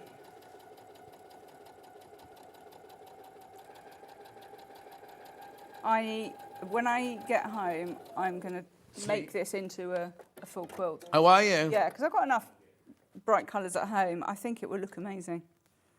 Well, you get to keep this one. I know. There wasn't quite enough fabric to make a whole quilt for this bit, but Oh, right, I'll okay. add some fabric. Yeah. I think it will look beautiful. I'll send you a photo. Yes, do. Put it on the Facebook fan page. Yeah, I'll do that. Right, so I'm doing the same thing again, 1/4 inch each side. And the other thing, when you're cutting down this centre line, if you go a bit wibbly wobbly on that one, Doesn't matter. No, of course don't stress it. This is a non-stress quilt. They should all be non-stress quilts, really. I know. Some of them are more stressy than others. Oh, yeah, definitely. Yeah, but this is quite non-stressed, and you can just get into the zen of doing these. Do you know what? I've just remembered when remember we all made during COVID. We made rainbows for our windows, and I did a Bargello quilt and hung it in the window. And then when Ukraine happened, I did a Ukraine heart in blue and yellow, the Ukraine's colour thing. And I just realised this is how I did that. It's all there were none of the 3 ones that we've just done here. But it was all half square triangles. All right, the whole heart, and it made the whole. It didn't have this in the middle. It was almost like this, really, and then the yellow filled in that bit there and everything. But it's just reminded me of it. Now I've been looking at it all morning My daughter thinking. drew a picture. Huh? I think my daughter drew a picture. Oh, did she? Could you? Yep. Do the honours with those, please.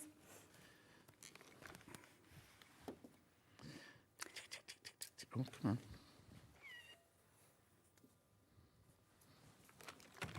Oh, come on. That was too I'm fast quite for the impressed iron with then. this raisy iron. I know, lots of people takes them a while to get used to that I like noise. that. You see, Nige missed the bit about the iron. Oh, no. He was talking to Tash, so we need to tell him all over again. Yeah. It's on 5-way split pay. Oh, we've got it in at the moment, Nige. It's on 5-way split pay. Okay, so with these, Isn't it, Ben? you get your background The fabric. iron. It's a good iron. Yeah. I need it for all my lessons. Yes, you do. Yeah. But June thought that her cat had got caught somewhere when she first got hers because she kept 'Cause it hearing does it make go a little squeak. like that. And she's like, oh, the cat's stuck somewhere. Anyway, there's the iron. It's on 5-way split pay.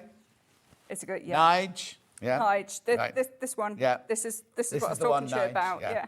Right. So get your background fabric, and we want to take our new half square triangle, and we're putting that Oh, right so the sides difference together. is we don't make 2 No. half square triangles, and don't panic that this one's smaller. No, do not panic, because it will be, because you stitched together. So don't worry about that. Yeah.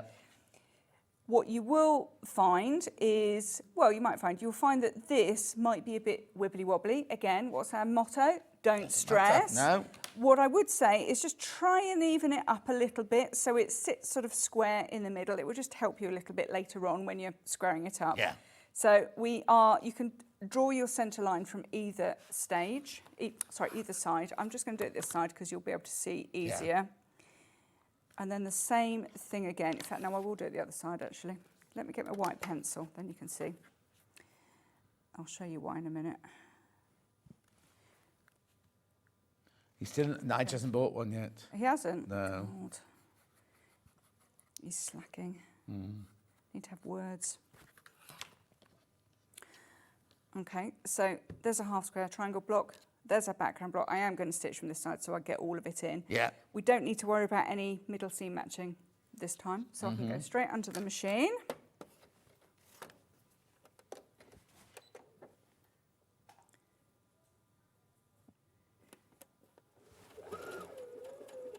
What I am doing is I can just see with the light shining through, I can see the point of this square is, I can see it lining up with the line just to make sure that I'm nice and accurate.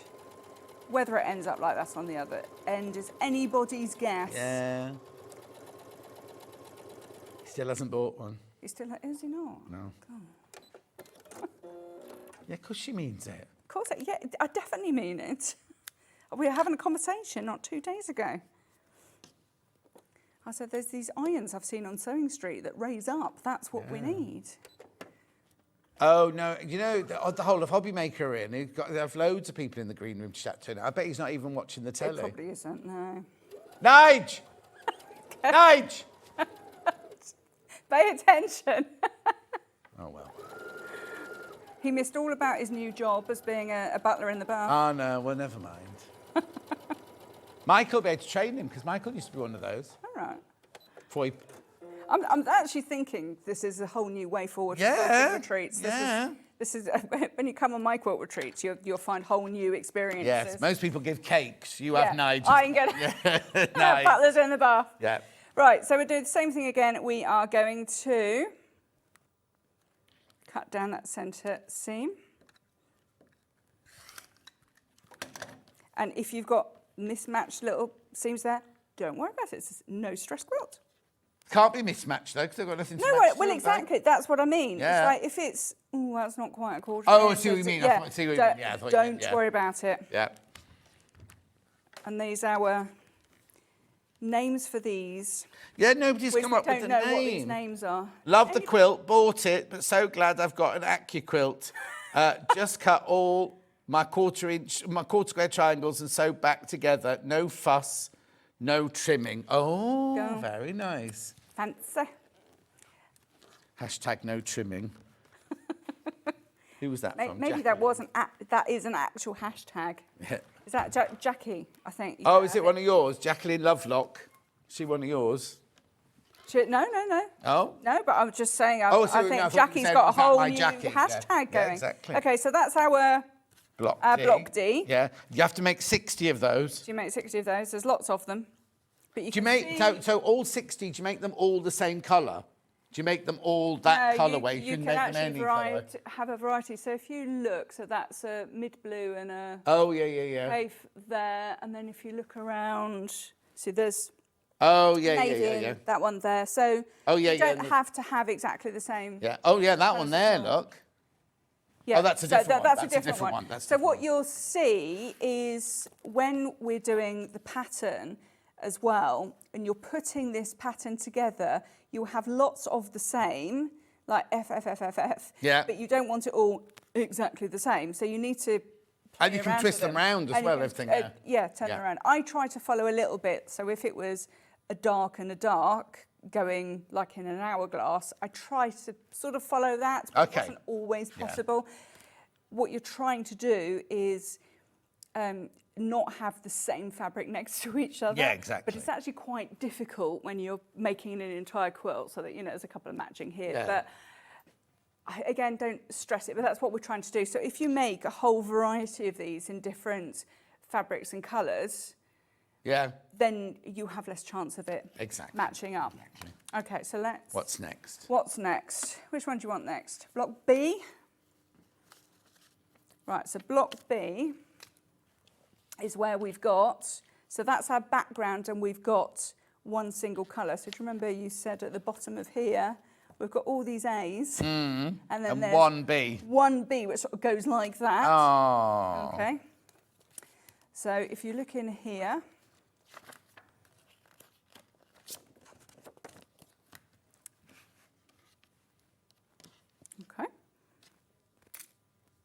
So we're going to start with, God, look, I should be on Blue Peter. Yeah, It's like, here's Valerie. what I made earlier. Well, who were your Blue Peter people? I was Peter Purvis and John Noakes. Yeah, and Valerie Singleton. Valerie Singleton, and then she turned into somebody else, and I can't remember who. Leslie Judd. Yes, Leslie Judd. So this. Mine were the same. Mine was the same. Really? Yeah. That must have been the same. I know I'm much era older then. than you, I know, but they were around for a long time, those three. I remember Shep, The dog. the dog. And there was a song, wasn't there? Get Down, Shep. He made a single. Get Down, Shep. Do you remember when John Noakes climbed up Nelson's column? This one? John Noakes climbed up Yeah, he Nelson's did, yeah. column. In those days, they didn't have health and No. safety, and he was just like on a winch, wasn't he? None of this, no Yeah. health and safety, No, none of no. this, got to fill out 300 But we have to forms fill in. out forms here every day when we Well, for fall over. just for rocking up. Yeah.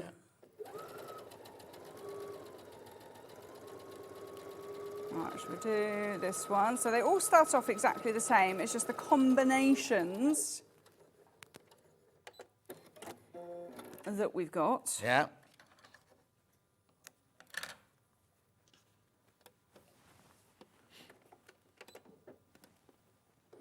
How are we doing on time? Because I do want to show how to square up a block at the end.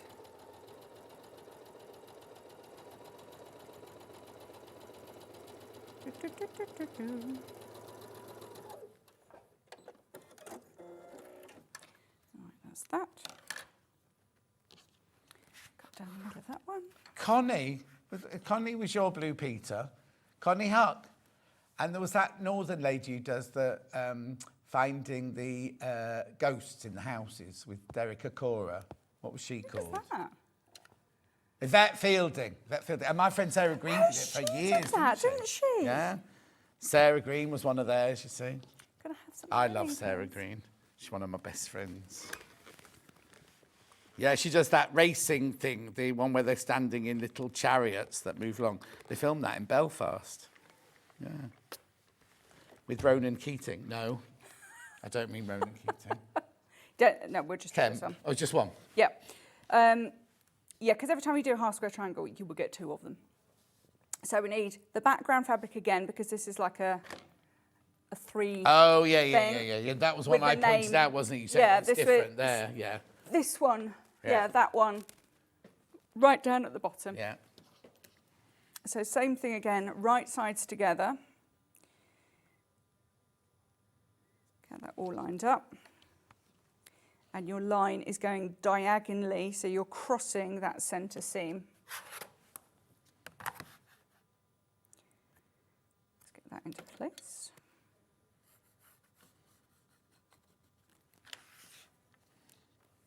I like making quarter square triangles. They're very satisfying.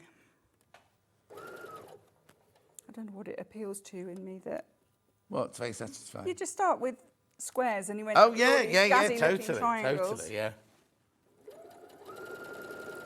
Okay, let's.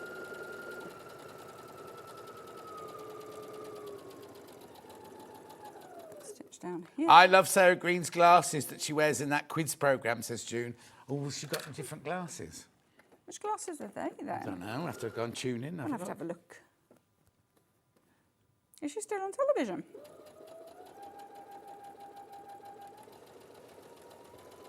Who, Sarah? Yeah. She's adorable. We used to go to we used to go to her house to watch the because she's right on the river. So when you were at the Oxford Cambridge race one, we sit on her balcony and the boats would be down there. And then we'd go at Christmas we'd have Christmas carols around the piano. Oh, he's ready, look. Right. The what? I said, you're ready. I'm ready, yeah. Born ready, me. That's rhyming slang, thank you very much indeed. Yeah. Look it up. There you go. There we go.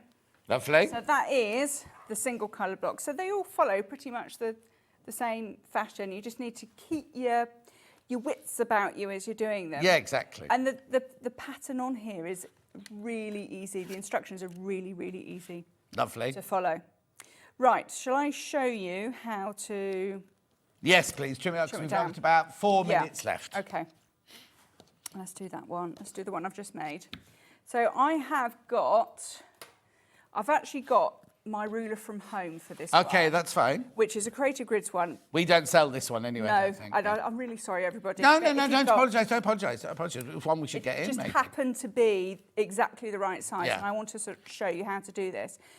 So let's get one that you can see the colours far easier. Okay, rather than that one. So we've got a 1/4 square triangle here, Yeah. which needs coming down to 4.5 inches. Right.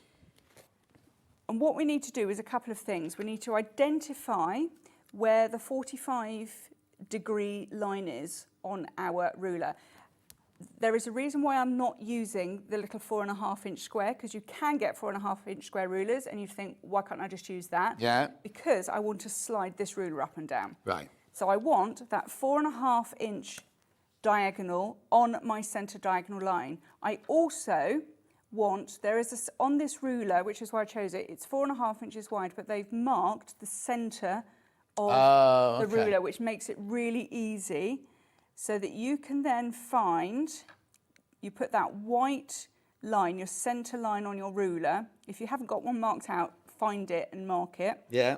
Through your centre cross, at the same time keeping your diagonal line into place. And then the other thing is... I'm just going to nick one of these and see if I can do it on this ruler. Yeah, go on then. That's not going to work. What we want to do is make sure that this diagonal line here, the diagonal line is coming off the top corner of that corner of the ruler. And then the bottom, if you've got a pair of tweezers, it's actually a lot easier. And I left my tweezers at home. Okay, so I'm holding that corner, that diagonal on that corner there, and at the same time, this diagonal line needs to come off the diagonal 45-degree line here. I'm not worrying about the rest of it, and I'm going to cut that off. Now I want to go opposite, turn it around.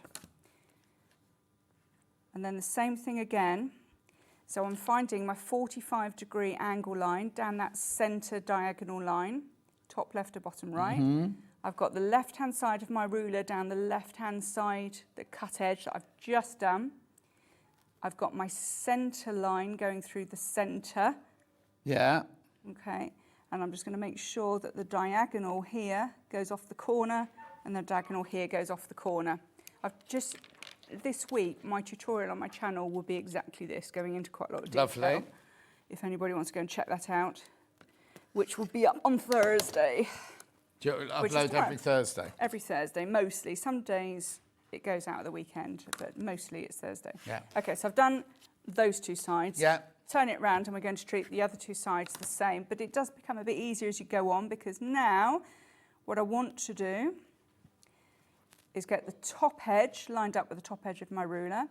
I want this 45-degree angle line going down that centre diagonal, and I want the bottom edge, because we know that's a cut edge, so we know it's straight. That goes across one of my horizontal lines down at the bottom. I'm going to make sure that this diagonal is coming off the top right-hand corner of my ruler, and it's all perfect down here. Cut that off. And then we turn it around. So we're now doing the purple side, which is the final side, and you'll find this becomes very easy now, because you can get the top edge lined up here, the left edge lined up with the left-hand side of your ruler, the bottom edge lined up with a line on your ruler, your 45-degree, this is like the 12 days of Christmas, this, isn't it?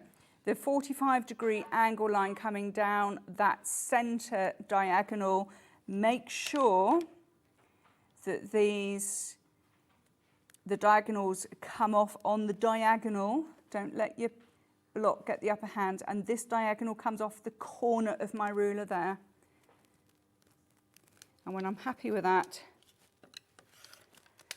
trim it off And now you have a perfect 4.5-inch square, and that is how to square up a quarter square. Or if you bought the ruler from 8 o'clock this morning, do that. You've got a 45-degree line here. You put it on the 1/4-inch line there. Oh, hang on, get that right. 1/4-inch line there and there and there and there, so that your centre is going right through the centre there. And then you just draw 4.5 and 0, and then you just square it off like that and twist it around. You can do exactly the same that way around as well. That was the 8.5, what was it called? The 8.5 by 12 this morning, 20.5 centimetre by 30.5 centimetres this morning. Right, well done. You got there. We got there. I'll do this for, oh no, when are you next? I don't know, I haven't got a date. Okay, yet. they're upstairs. Yes. You can ask them upstairs there. Right. Well done on your first show. Now, here is tomorrow's menu. Brand new tool launch part 2. Brand new tool brand launch part 2. You've left that brand in again. Then we've got Helen McCook doing Abris Art beading kits. They're the ones from Oakwood Archer. They're not her own kits. Quilting fabric collections at 10 o'clock. 11 o'clock, Beige. I don't know how to say that. Beige. Surface embroidery. Are they tablecloths? And Bohin Notions from Oakwood. It's what? Beige. Beige. Okay. Anyway, 12 o'clock, got sewing machines. Dave was here a minute ago in his little... He's got his swimming trunks on today. I don't know why. It's raining out. It's like, yeah, you watch when he comes in. He's got swimming trunks on. Thank you very much. Well done. You're very welcome. I'll see you tomorrow and enjoy Hobby Maker.